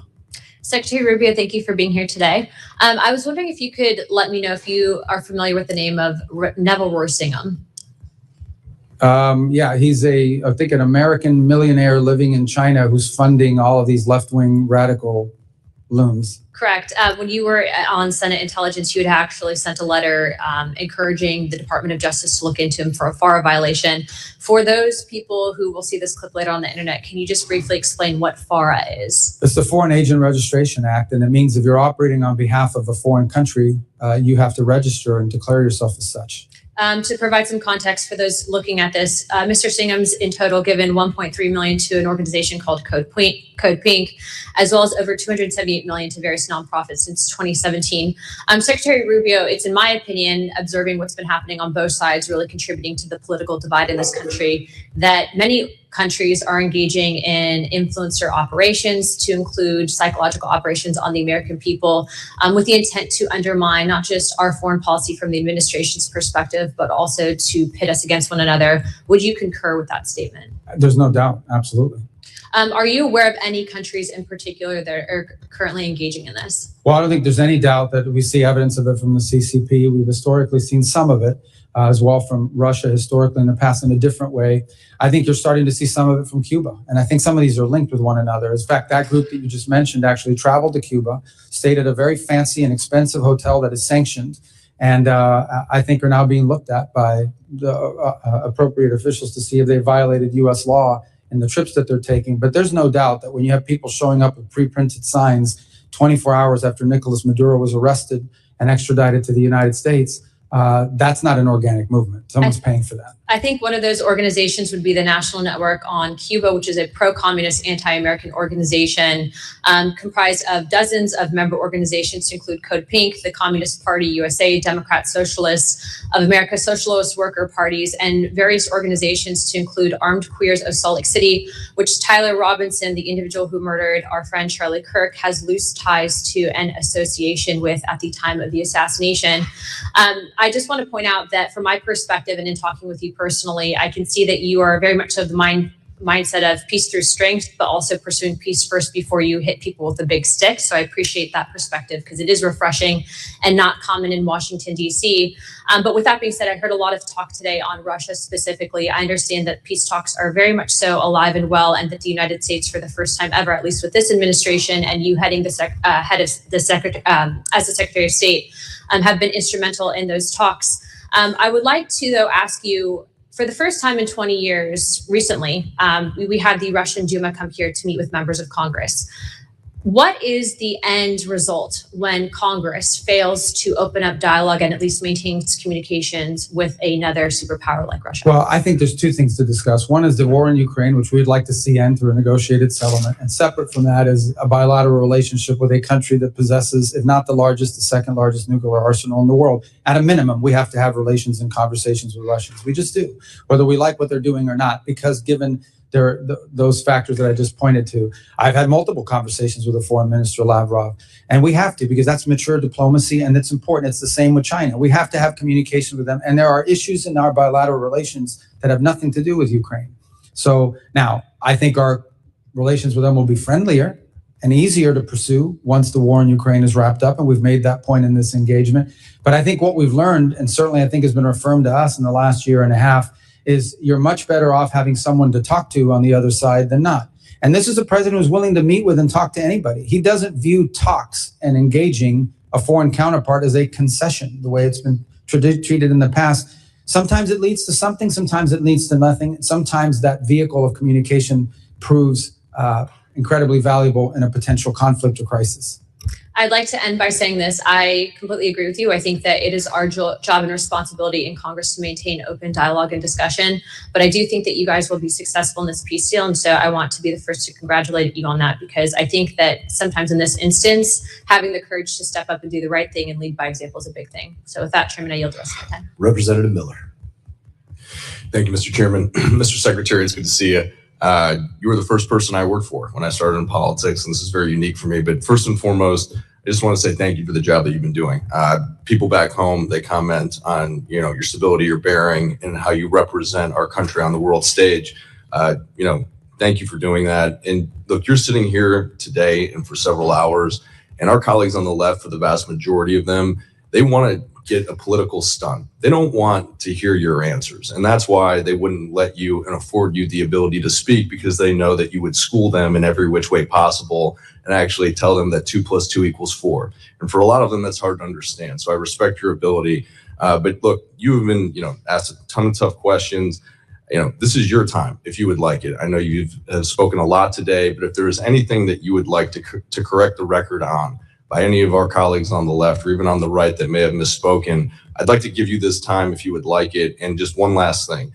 When you're done with all of this, if you could come to Cleveland, Ohio, I know it's not where you're from, but the Cleveland Browns could use a really good coach. And so with all the different hats you've been wearing, maybe you could take us to a Super Bowl. But at that point, I leave the rest to you, sir. Well, I don't claim I can lead that Super Bowl, but I wish them luck in Cleveland on that. Look, I thank you for the opportunity. I think we've covered almost everything, and thank you for giving me the opportunity to do that. Unfortunately, I have to be in the Senate here in just a few minutes, and they get really mad if you're late.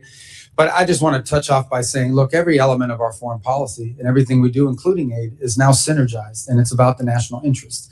And I do think it's important to point out and continue to point out, we are the most generous country in the world. By far, we give way more money than anybody else does to all of these things. Other countries who are very rich, powerful countries should step up too if they want to join in helping. There's no evidence that that's the case. We've seen a little bit of an increase among some countries, but it's not just us, the Canadians, the UK, other European countries have cut back in their expenditures as well on foreign aid, not timed with us. It just happens to be they have those domestic considerations to take into account. This is the most generous country in the world. This year alone, there will be millions of people around the world that will receive food and medicine and medical care, and in a way that furthers our national interest, but is also good for them. And we do that more than anyone on the planet. Foreign aid and what this country does to help people around the world is something we should be proud of, but it has to be done the right way. We can't be spending money on things that don't further the national interest, and we can't be spending money on things that waste the taxpayer dollars, and we can't be spending money on social experiments around the world that further the aims of an ideological movement in the United States. That's not what foreign aid is ever supposed to have been about, and that's what we're going to get it back to. On foreign policy, we're going to be pragmatic, but we're going to be principled at the same time. We have to understand that when it comes to foreign policy, oftentimes you're not given the choice between the clearly good one and the clearly bad one. Sometimes you're given two bad choices, and you're trying to figure out which one of these two bad choices is the least harmful to the country. In the end, at the end of the day, foreign relations between countries is about one thing, the national interest. I expect that every time I meet with a foreign minister of another country, that foreign minister is going to push for what is in the interest of their country. I need to push for what's in the interest of ours, not what's in the interest of the world, not so what's in the interest of what's in the interest of ours. In those cases where where our national interests align, that's where cooperation happens. That's where alliances are formed. In those instances where our interests don't align, that's where you hope that diplomacy and cooperation can find a way through. But in the end, our foreign policy must always be about what is best for America before anything else. This is not a novel concept. It is a classic concept, and one that was lost for a long time in American foreign policy, and I'm happy and honored to be a part of trying to restore it.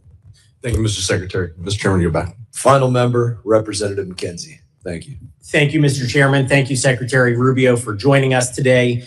I have the pleasure of representing Allentown, Pennsylvania. It's home to one of the largest Syrian American populations in the country. And obviously, there have been a number of atrocities in that country during the ongoing conflict there, some of them targeting the Christian population. On June 22nd of last year, the Mar Elias bombing happened at a church, and we are coming up on that 1-year anniversary. I'd like to just ask you very briefly if you can give us an update on what's going on in Syria, what we're doing to achieve stability in that country with the leadership that is now in place, and also any updates on religious minority protections. Yeah. Well, we talked a lot today about Venezuela and other places. Syria is far more complicated. First of all, Assad deliberately divided groups in that country against each other. And some of those frictions and some of those resentments exist. That wasn't always the case in Syria. It's one of the few places in the Middle East where you actually had Sunni, Shia, Christian, Druze, and other communities living, and Kurds living alongside one another. But Assad, and especially during the civil war period, pitted these groups against each other. So in many cases, when you're seeing these atrocities, what you're seeing is some unit of some fighting group from one side going after and seeking retribution against a group in another. And it's a real challenge. I think you've seen a diminution in this, but nonetheless it exists, and it's already happened too much. The second is, the core here, and our goal is to have a nationalistic government in Damascus that seeks not to expand power or not to turn Syria into a base of operations for a foreign power, but to build a Syrian state that's inclusive of all of the elements in it. That's what we have engaged with the interim government there on. That's what we've given them, tried to give them every opportunity possible to succeed. We've had some successes. As an example, when we had some fighting break out, especially in the Northeast, and we had these ISIS prisons. This is an underreported story, but we had these ISIS prisoners there. They agreed and were very cooperative in getting those prisoners transferred out of Syria and into Iraqi prisons before there would be a jailbreak that could threaten them and also threaten the region. I think we've seen significant progress in the relationship between Kurds and the central government. There's more work to be done, but some of that tension has now been downplayed. Down in the south, there's more complexity, of course. There are different Druze elements and Bedouin elements that have been more difficult to deal with. But we're trying to give the Syrian government there that's in place every opportunity to succeed.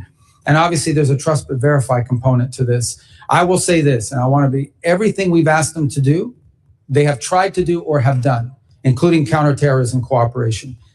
But they have some capability gaps. They still have individuals within their armed forces, quote unquote, that are members of radical groups and have certain ideologies and aren't necessarily neatly disciplined. I think they're working through that, but there's a challenge again because of capacity. So this is a long-term project, one that I think is going to exist long after this administration. I hope the next administration will pick up the baton. But I remind everybody that just 2 years ago, Syria was an operating base for the Iranian regime and all of its proxies. And had Syria stood on the table for them, it's interestingly enough, in the midst of epic fury and everything that's happening in the region, the one country that didn't see any of this, you saw it in Lebanon, you saw it in Iraq, you didn't see it in Syria. And I think that alone is a sign of why what's happening there has been good, but not good enough. We have a long ways to go. Well, thank you. Appreciate that detailed answer and your continued focus on Syria and improving stability in the country. The Syrians I know and the Syrian Americans say that they don't see those differences along religious lines. That is, as you pointed out, divisions that were created by somebody else. So what we can do to heal those divisions, protect religious minorities in the country, and ultimately get back to a stable and safe Syria for all those individuals is we agree 100%. The future that the government in place now claims to want is impossible unless every element of Syrian society is incorporated in power sharing and has a voice and influence over its own future, and of course isn't being killed. Thank you again, and look forward to working with you as we move forward. I yield back. Mr. Secretary, I thank you for your valuable testimony today. Members may have some more questions for you. They will have 5 days to submit statements, questions, and extraneous materials for the record, subject to length limitations. And without objection, this committee stands adjourned.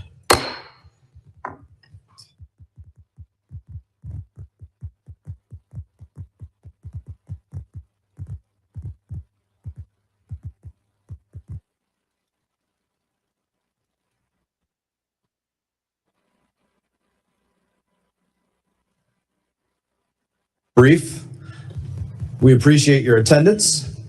I can give you a foreshadowing of what you're about to experience. My Democrat colleagues are going to sit up here and say that they haven't heard from the administration.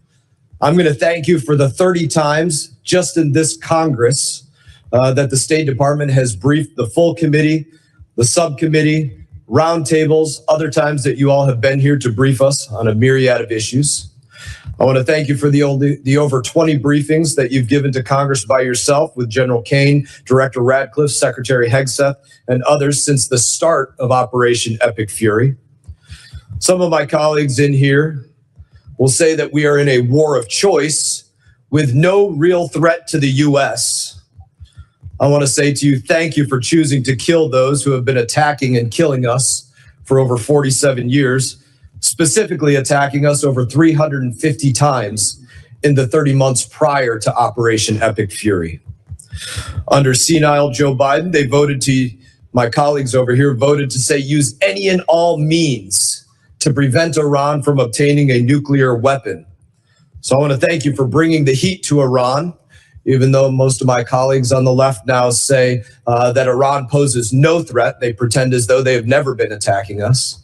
I also want to thank you for the work that you've done to reset the Western Hemisphere. While you've been focused on bettering our relationships in places like Panama, Cuba, Venezuela, throughout the Gulf of America, the Biden and Blinken administration focused on funding drag shows in Ecuador and transgender operas in Colombia. I would say your work is significantly better. So I want to thank you for the substantial change in putting America first in our foreign policy. And with that, I will recognize Ranking Member Meeks for whatever he has to say. Thank you, Secretary Rubio, for being here today. 18 months ago, you inherited the most powerful diplomatic institution in the world, built on 3 pillars that have defined American leadership since World War II. I call them the 3 Ds: diplomacy, dialogue, and development. And in just 18 months, the Trump administration has taken a wrecking ball to all 3. This administration has involved and have invoked a worldview from years past that has left the United States isolated and struggling economically. What you see is a greatest hits album of failed ideas from the last century. Tariffs, spheres of influence, attacks on civil rights and immigration, ignoring science and hoping for the best. Mr. Secretary, America cannot win the future by trying to relive the past. And your department is Exhibit A.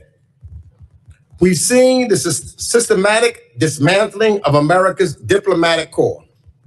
Over 100 ambassador posts sit vacant around the world.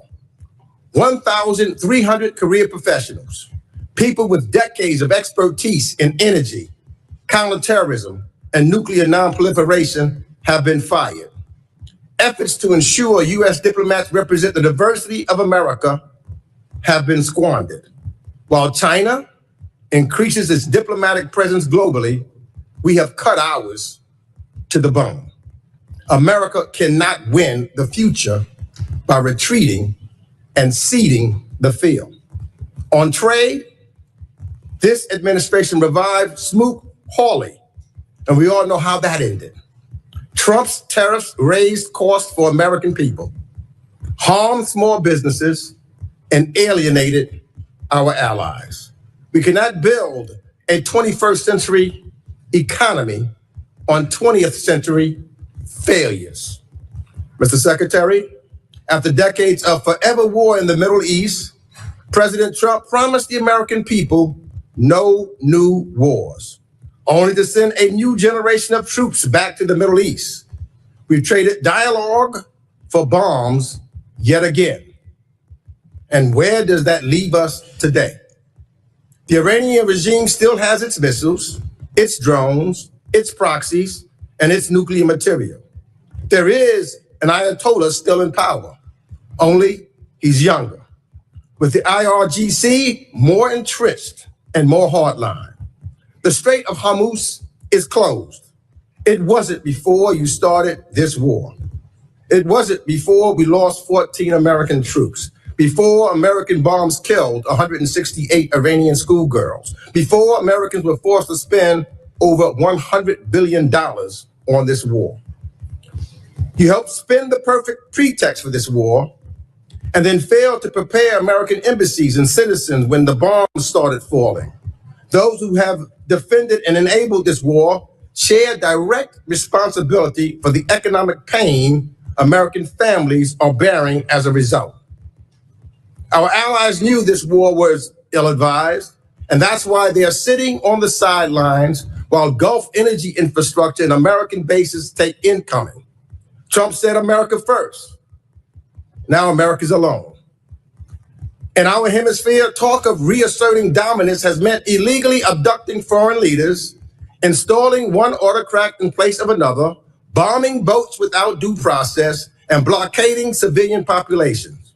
That is not American leadership. Those are not American values. That is behavior we built the rules-based order to prevent. The Trump administration's attack on foreign aid and development efforts remain equally destructive and regressive. This administration's policies have directly contributed to famine in South Sudan and have undermined our ability to respond to the latest Ebola outbreak in real time. HIV rates are rising. Mr. Secretary, these cuts have resulted in the avoidable death of hundreds of thousands of children around the world. And we cannot protect Americans by ignoring science or forgetting what ignoring it cost us before. So, Mr. Secretary, on climate and energy, the story is the same. Ranking member's time has expired. Other members of the committee are reminding that opening statements may be submitted for the record. We're pleased to have Secretary of State Marco Rubio before us today. Your full statements will be made a part of the record. I'll ask you to keep your spoken remarks to 5 minutes in order to allow time for member questions. I now recognize Secretary Rubio for your opening statement. Thank you, Mr. Chairman. Thank you, Mr. Ranking Member, and all the members of the committee for having me. I have a written opening statement. I'll submit it. I'll try to cut the 5 minutes in half if I can. Let's just get right to the point. I think that I would characterize the last 16, 17 months at the State Department as two things: a history of tremendous successes combined with ongoing and difficult challenges, and we will always have ongoing and difficult challenges in the world. Let me walk through them one by one. India and Pakistan were on the verge of an all-out war. The State Department and I personally were involved in de-escalating that conflict and bringing it to an end, a war between two nuclear powers. Thailand and Cambodia were involved in a war. Cambodia, a country we haven't normally had close relations with in a very long time. The U.S., the president personally played a pivotal role, not once, but twice, restoring ceasefires and ending that conflict.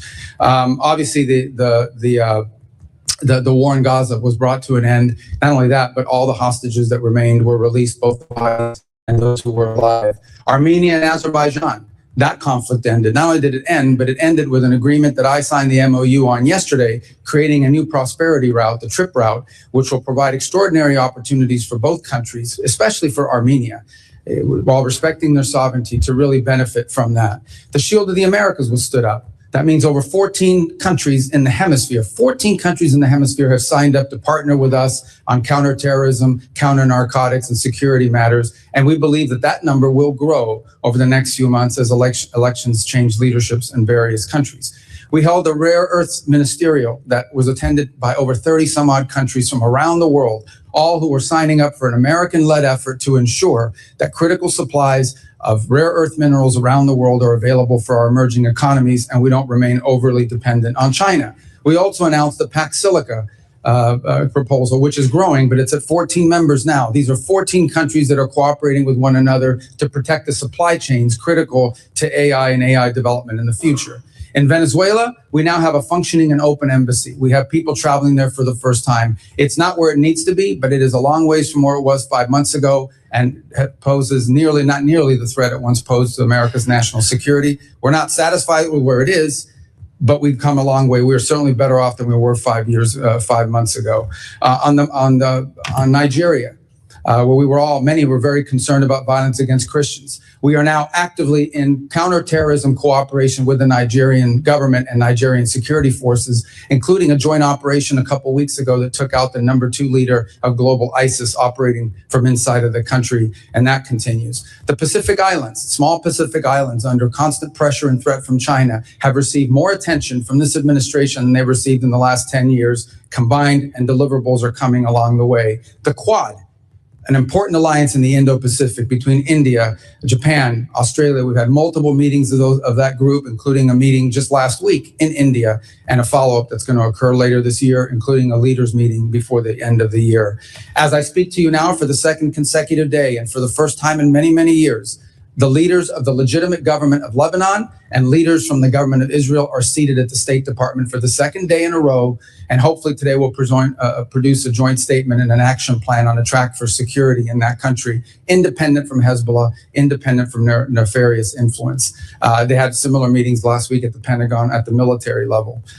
We have signed 32 health compacts. 32 countries have signed health compacts with the United States, where our aid to those countries will not just be dollars distributed to an NGO who then will go into the country and impose programs. Instead, we are partnering with 32 countries, many of them in the African continent, in which we will empower their native and domestic health industries and national health systems, so that they can not only are we treating the acute situations on the ground of people that are sick, we are helping them build the capacity and the capability to do this for themselves. This is what these countries want.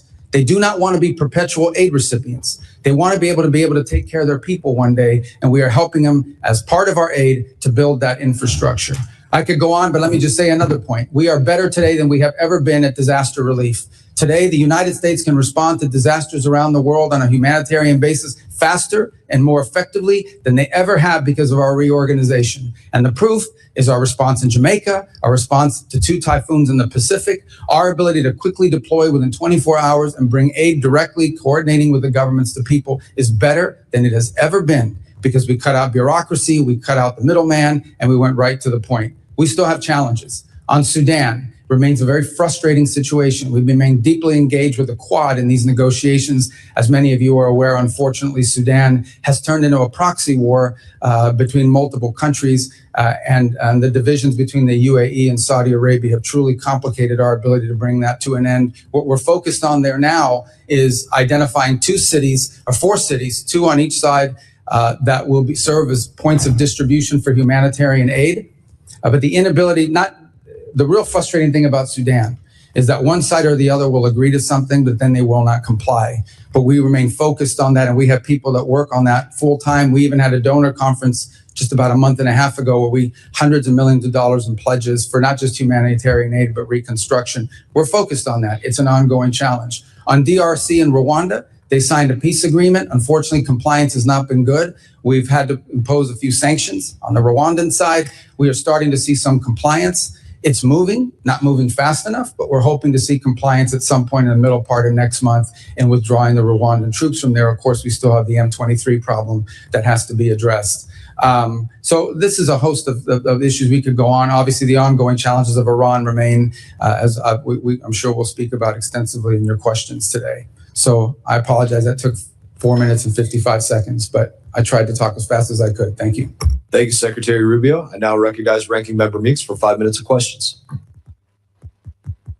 I'm going to ask you to answer my questions quickly because clearly the chairman wants to protect you. That's why he's cutting me off my opening statement. But Secretary, you have 5 minutes. Yeah.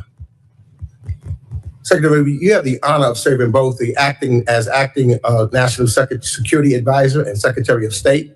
In these roles, you've played a central role in advising the president as commander-in-chief to launch a war against Iran, and the impacts of this choice have been significant on our allies and partners who immediately have targeted by retaliatory strikes, as well as for Americans here at home. 3 months into this war, gas and food prices are up, inflation is rising, American business owners and farmers are struggling from higher shipping and commodity costs, and yet the president said 2 weeks ago, and I quote, "I don't think about Americans' financial situation." That's a quote that should alarm every American. Americans are also rightfully concerned that while they struggle with affordability due to the war in Iran, the president of the United States is busy day trading on it.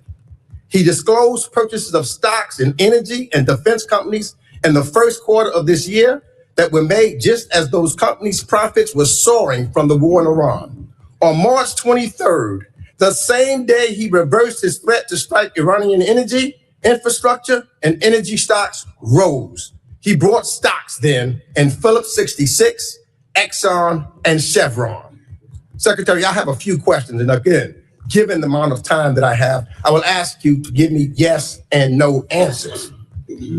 Did you warn President Trump before the war in Iran began that this conflict would drive up costs on gas, food, travel, and shipment? Yeah, I'll warn you right now. I don't do yes or no answers. Yeah, well, I only have 5 minutes. I know when you were the senator, you know I about never this did yes or business, no answers. and I know to you're people. trying to go out so that you can run out my 5 minutes. That's a simple I'm not question. run out your 5 minutes. You're running out your 5 minutes. Did you? I don't do yes or no question. You want to ask me a question? I'll answer. I'm your answering. question. You answer my question. It's my time. Did you? Did I? Yes or no? Did you warn President Trump The president before was the fully Iran war began that this conflict would drive up costs on gas, food, travel, and shit? The president, yes or no? The president and the full administration was aware that there would be consequences to action, but the consequences of Iran having a nuclear weapon were worse. Did you warn him? Did you warn him that launching a war in Iran could result in the regime placing a chokehold on the Strait of Hormuz? All the risk factors were understood, but the most important risk factor I just was want to know Iran if you did cannot your have a job. nuclear Did you weapon. warn him? Iran If cannot you have didn't a warn him, nuclear say weapon. yes. It's simple. Everyone was aware of what Iran Did you would do in warn him? retaliation. I'm asking you a second. Did you Everyone warn him? was aware. Don't want to of answer what that. Let me Iran ask you would the do. next question. But the worst part Did is that you they warn can't the have a nuclear- president that launching U.S. strikes against Iran would result in retaliatory attacks on U.S. allies, partners, and Americans living or working in the Middle East? Everyone Yes or understood what no? Iran would do in response. Did you warn them? We were prepared for any response that they came out with. Okay. We knew it. Just want to make but sure. they can't have a nuclear So weapon. you're saying you warned them? Did you warn the president that the personal stock purchases and companies profiting from the war that he launched could present a conflict of interest? I'm not aware of the president's stock purchases. I don't deal with that, and I don't even know what you're saying is true. Well, we know that because it is made public what his stock purchases were. You say so. I don't read the president's financial disclosure, but I don't believe that. to be true. Well, I think that the president should be more transparent. Secretary Rubio, because these are basic questions that I'm asking you, and to be transparent with the American people. This is what this is all about. The transparency. So, for example, when you go and look at some of your statements that you made in regards to Cuba, I only have 58 seconds left, and I'd love to get it, but you talked about Gaisa, who's controlling the military and what's taking place there, and that they have the opportunity to benefit while the Cuban people are suffering. So what we're seeing here now, the one person that's benefited from this war by his purchase of stocks, him and his friends, they have made billions of dollars while the American people are suffering. You've accused, and I agree, with reference to some folks, what they're doing in Cuba and how they're making money while people suffer. That's what's taking place in the United States of America. The Trump administration and his friends are making billions of dollars while the American people suffer.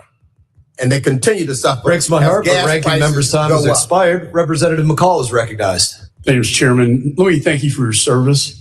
Secretary, I know you're wearing a lot of hats, a lot of responsibilities. I think you're doing an outstanding job. Let me just say, since 1979, a dark veil of terror descended upon the Middle East, and we've had it ever since. And every president since that time has said that a nuclear Iran is not acceptable. And every Congress has said that. In fact, last Congress, when I was chairman of this committee, I passed a resolution that said that a nuclear Iran was unacceptable and that the U.S. must use any means necessary to prevent them from obtaining a nuclear weapon. The vast majority of Democrats voted for this. Almost all Republicans. It passed the House floor, a resolution stating that that is not acceptable. We've had a lot of talk in these Congresses and in prior administrations, a lot of talk, but we haven't had a whole lot of action. Your administration, you, sir, and the president have taken action on this very dire, dangerous situation we find ourselves in with Iran obtaining a nuclear weapon. I also want to applaud you for your efforts in this Western hemisphere. A free Venezuela, a free people, possibly one day a free Cuba. And people don't realize Iran is in this hemisphere, and Russia is in this hemisphere, and China is in this hemisphere. This is all kind of tied together in a coherent foreign policy strategy that I see. So I want to give you the time, sir, to respond to that, because, again, all talk and no action. But you, sir, have put this into action. Thank you. Well, let me just, before I address that, the ranking member made accusations against the president, which I've never heard before, but number one, are completely false. Not once, just to be clear, not a single time, not even for a millisecond, has the president ever discussed his personal economics in relations to war or any public policy that he's made for that matter. And I've been in every one of his foreign policy meetings for the most part. As to your point, what we need to understand is exactly what you just said. It's not just that we say they can't have a nuclear weapon. Everyone says they can't have a nuclear weapon. The Chinese say they can't have a nuclear weapon. The Russians agree they couldn't have a nuclear weapon. But at a point, you have to do something about it. What Iran was trying to do was build a conventional shield of drones and missiles and a navy and capabilities. At some point, they would say to the world, now we're going to get a nuclear weapon, and you can't do anything about it because we have so many weapons and so many drones and so many naval vessels that the price we will inflict on you for trying to do something about it makes us untouchable, makes us immune. And the president was not going to allow them to build a conventional shield behind which they can develop their nuclear program. Today, the Iranian Navy sits at the bottom of the sea.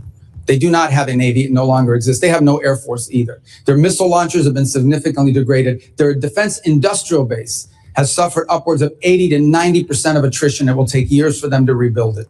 Those are facts. That is the reality. That was the purpose of Epic Fury. It achieved its purpose in degrading that conventional shield. And it has brought them to the negotiation table that hopefully will lead to the point where Iran will give up its enrichment ambitions, will turn over the highly enriched uranium, will stop sponsoring terrorism around the world.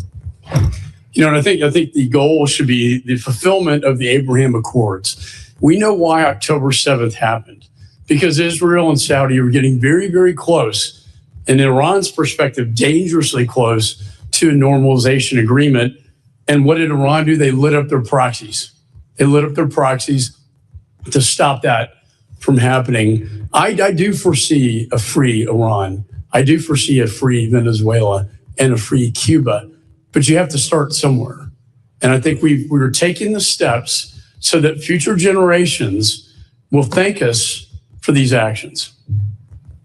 Look, and on the point of, we would love to see a change in Iran and that they be governed by people, but that was not the goal of our mission. The goal of our mission was to take away their ability to threaten the region with an overwhelming number of missiles and drones that would basically make them immune to any sort of external pressure. And then they could break out to a nuclear weapon. That was the goal. It achieved that from a military perspective. The reality of it remains that it's not just us. The entire world says they can't have a nuclear weapon, but no one wanted to do anything about it. And I can tell you this, they are not going to have a nuclear weapons program, at least as long as President Trump is in the White House. That's been made clear to everyone in the administration from the very top down. It was the motivation behind these actions, and it's the reason why we engaged the way we did. I want to thank you again in the last 10 seconds for your service. I would hope we could unify as a nation behind this. I would hope our allies would unify behind us on this, because they've all said it, as we have said it in the past, and yet it was all talk and no action. Representative's time has expired. Representative Keating is recognized. Chairman, for the record, I ask unanimous consent to submit the President's financial disclosure form, which will detail those dealings that were referred to by the ranking member. Without objection. Secretary, thank you for being here. In conjunction with your job, you're also the National Security Advisor with access to the most sensitive intelligence secrets our countries and other countries have in the world. But before this, you had these two positions. You had a distinguished career as a member and a chair for 5 years of the Senate Intelligence Committee up to last year. And you and Senator Warner are some of the most respected and knowledgeable people at that time and voices in the entire intelligence community, earning the trust of Democrats and Republicans alike, Senator and House members, and other countries. So with all your Intelligence Committee experience, and now as Secretary of State and National Security Advisor, and all those years of experience, have you ever, specifically in the context of the intelligence community, heard the name Bill Pulte? In the context of intelligence? That's what I said. No, I have never heard his name. Okay, thank you for answering that. Well, never even heard his name. Given all your years of experience and your position now, never heard the name. For the record, Bill Pulte is the person Donald Trump has chosen for the acting director of national intelligence with no experience in the intelligence field, whose misuse, and widely reported, of confidential information led to the prosecution of the president's political enemies, is now the person in charge of the nation's most closely guarded intelligence when he couldn't even conduct himself appropriately as the federal housing finance director. Now, Secretary, have you ever heard of the name Ira Zahari? Who's that? You've never heard the name Ira Zahari? I mean, it doesn't ring a bell off the top. In the context of security? Well, let me tell you. Mr. Zahari pleaded guilty for breaking into the Capitol on January 6th through a broken window, wielding a metal rod as a weapon. And Donald Trump appointed him to a team at the Pentagon focused on irregular warfare and, of all things, counterterrorism. That's ironic, given that he participated in one of the most significant incidents of domestic terror in our country's history. I think it's shameful, the people that are being appointed, and I think it's also shameful, some of the people that have been fired. Now, I want to move to Iran. Because given your nuclear and intelligence background, which is extensive and appreciated and respected, I'm sure you're aware that Ukraine, the country at the time with the third largest nuclear arsenal, peacefully turned over their nuclear weapons in conjunction with the Budapest Memorandum, and in exchange for the U.S. commitment to defend Ukraine if it ever came under threat. The U.S. gave their word to Ukraine they would defend them. And I found this amazing. In your opening remarks, that you took us all over the world, and you mentioned 15 different incidents where you have interceded. 15, the top 15. Not once did you mention Ukraine when you were prioritizing the achievement that's there. Now, let me go on. Try to stay under 5 minutes. Let me go on. Oh, you tried to stay. Yeah, please. Well, it's not funny. It's not funny, Secretary. Now, what's not funny in Iran now, Well, you don't. In Iran now, I reclaim my time. I reclaim my time, Mr. Chairman. You guys make these statements and no one he can is respond. interrupting me. Do something about it. I'm doing it. I'm asking you to reclaim those seconds back. No. Now in Iran, what goes around comes around, Mr. Chairman. Now in Iran, the Trump administration issues a general license to Russia, providing billions in oil profits every month, several billion every month, fueling Putin's war machine. You didn't mention that in your opening remarks. And then this is a war of aggression of Russia attacking Ukraine, to which we gave our agreement.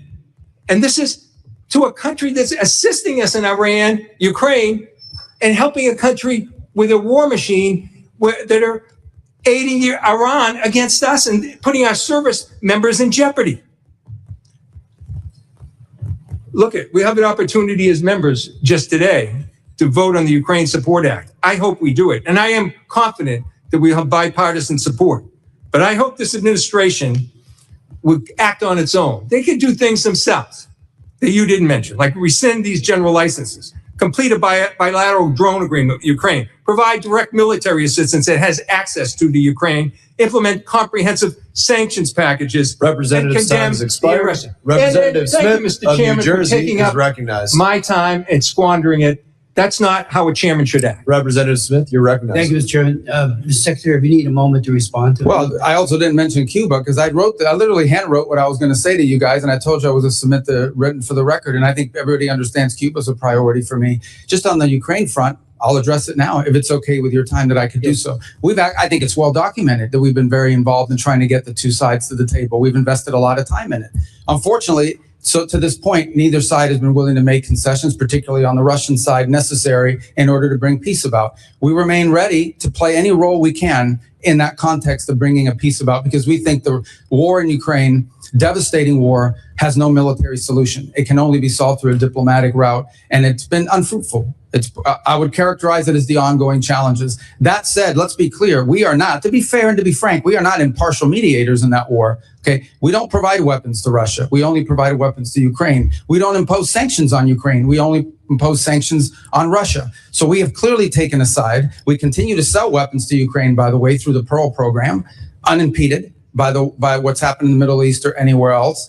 And look, we'd love to see that come to a negotiated settlement. As of right now, the prospects don't look great that either side is prepared to make the concessions necessary in order to reach an agreement. But we stand ready, and we've engaged and invested a tremendous amount of high-level time on that conflict over the last year. I think it's a source of frustration for the world. Hopefully this year will bring better news. I don't have any news for you on that front today, but we are ready. As I've expressed to both sides repeatedly, we're ready to step in and play whatever positive role we can to bring that devastating and escalating war to an end.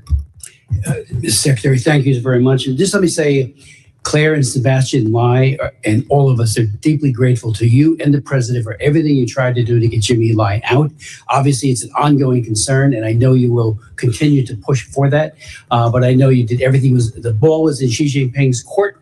And he unfortunately erred on the side of continued incarceration of that great human rights defender. But thank you for that.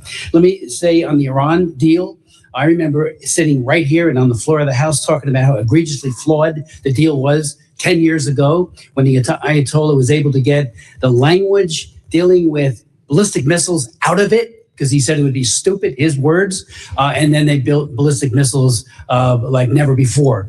Iran never having a nuclear weapon. Let's not forget that the agreement was in effect until October of this past year. Other nations were still a part of it, and yet they were building a capacity to create nuclear weapons and to use them. And the MAD theory does not apply to them, as we all know. Unlike Russia, Soviet Union in the past, even China, they don't want to be destroyed. With the Iranians, there's this sense of martyrdom that I think is perverse. And so they are not guided by a mutual assured destruction theory that holds both sides in check. Let me just say too on the Nigeria, thank you for what you've done there with not just CPC, but the most recent taking out of some of the worst terrorists who are slaughtering Christians, and the numbers continue. but I know you're engaging very, very aggressively there. On the DRC-Rwanda conflict, thank you for sanctioning some of the top people who are committing atrocities, and that just happened a couple of days ago, yesterday, for sure. That shows that commitment there. And on even the Armenian Azerbaijan, I've been working on Nagorno-Karabakh, Azerbaijan and Armenia for 30 years. They often called Nagorno-Karabakh the frozen conflict because nothing would ever happen. You guys stepped in, and the president stepped in and got a peace treaty. I mean, I've met with Aliyev in Baku on 2 occasions. He was totally unwilling to admit to the human rights abuses that he was engaging in, especially as it relates to Nagorno-Karabakh and the Armenians. You've come up with a solution. Thank you for that. And anything you want to speak to on the DRC, Rwandan, or any of these issues, appreciate everything you're doing for this country. There's a full plate of horrible things happening, and we're so grateful you're at the helm. Please. Oh, well, I just on DRC Rwanda, I would say, because just to elaborate on that a little further, as you know, we had an agreement signed and the compliance was not good in that regard. But to be fair, and I know that some other people disagree with this assessment, but we believe it's pretty accurate on the Rwandan side.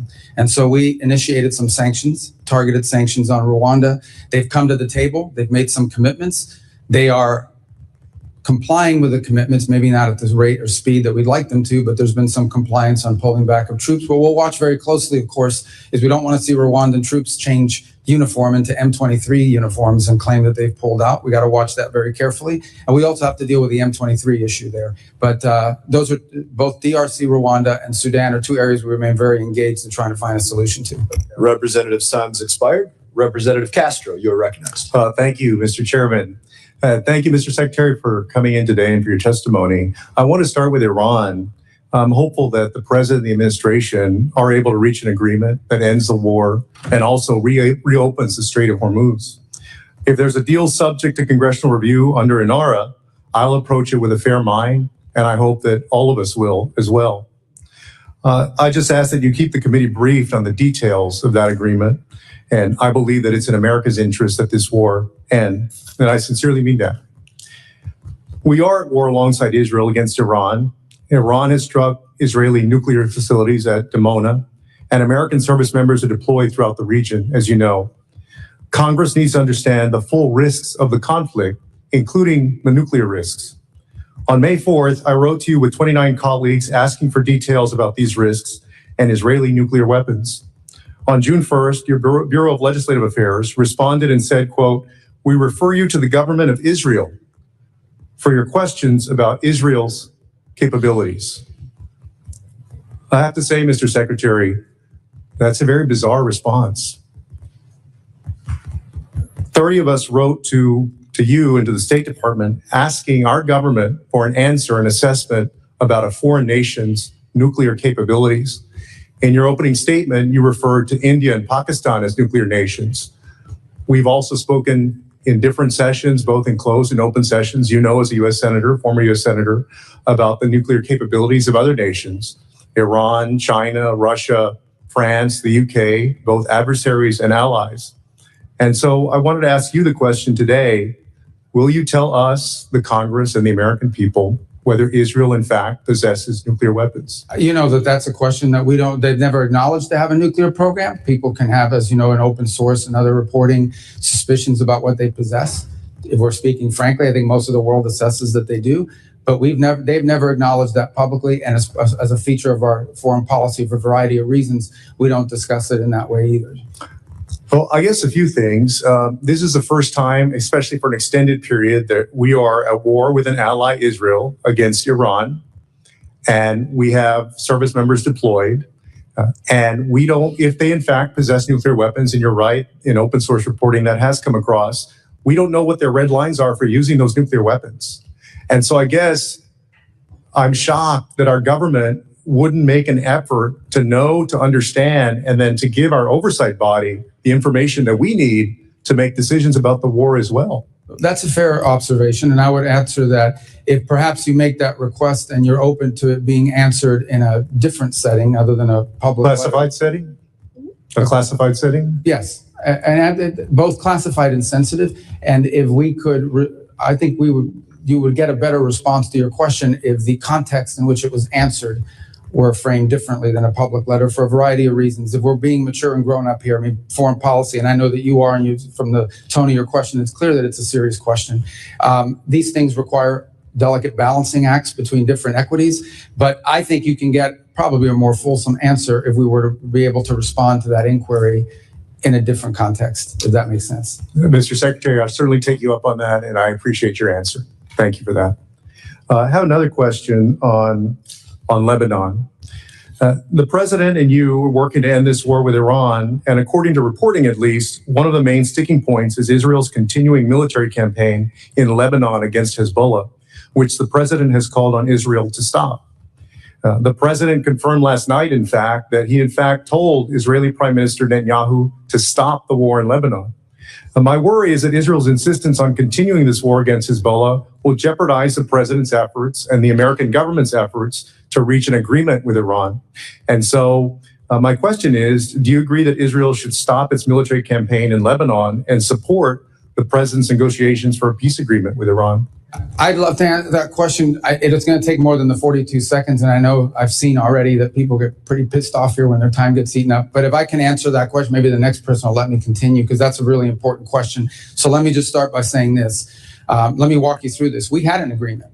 Hezbollah reached out 2 weeks ago and basically said, about 10 days ago, and basically said, we will not launch missiles into Israeli territory if they stop attacking into Beirut. That was the agreement, I think 5 p.m. 2 Saturdays ago. At 6 p.m., they launched missiles. And then they came back and said, well, we made a mistake. We thought it started tomorrow, not Saturday. Then they went again and violated it again on Sunday. But also Israel has been bombing and launching throughout. Is that correct? Well, there's two separate things. Actually, Israel has not conducted massive operations in Beirut for some time. What you see them operating is in the south.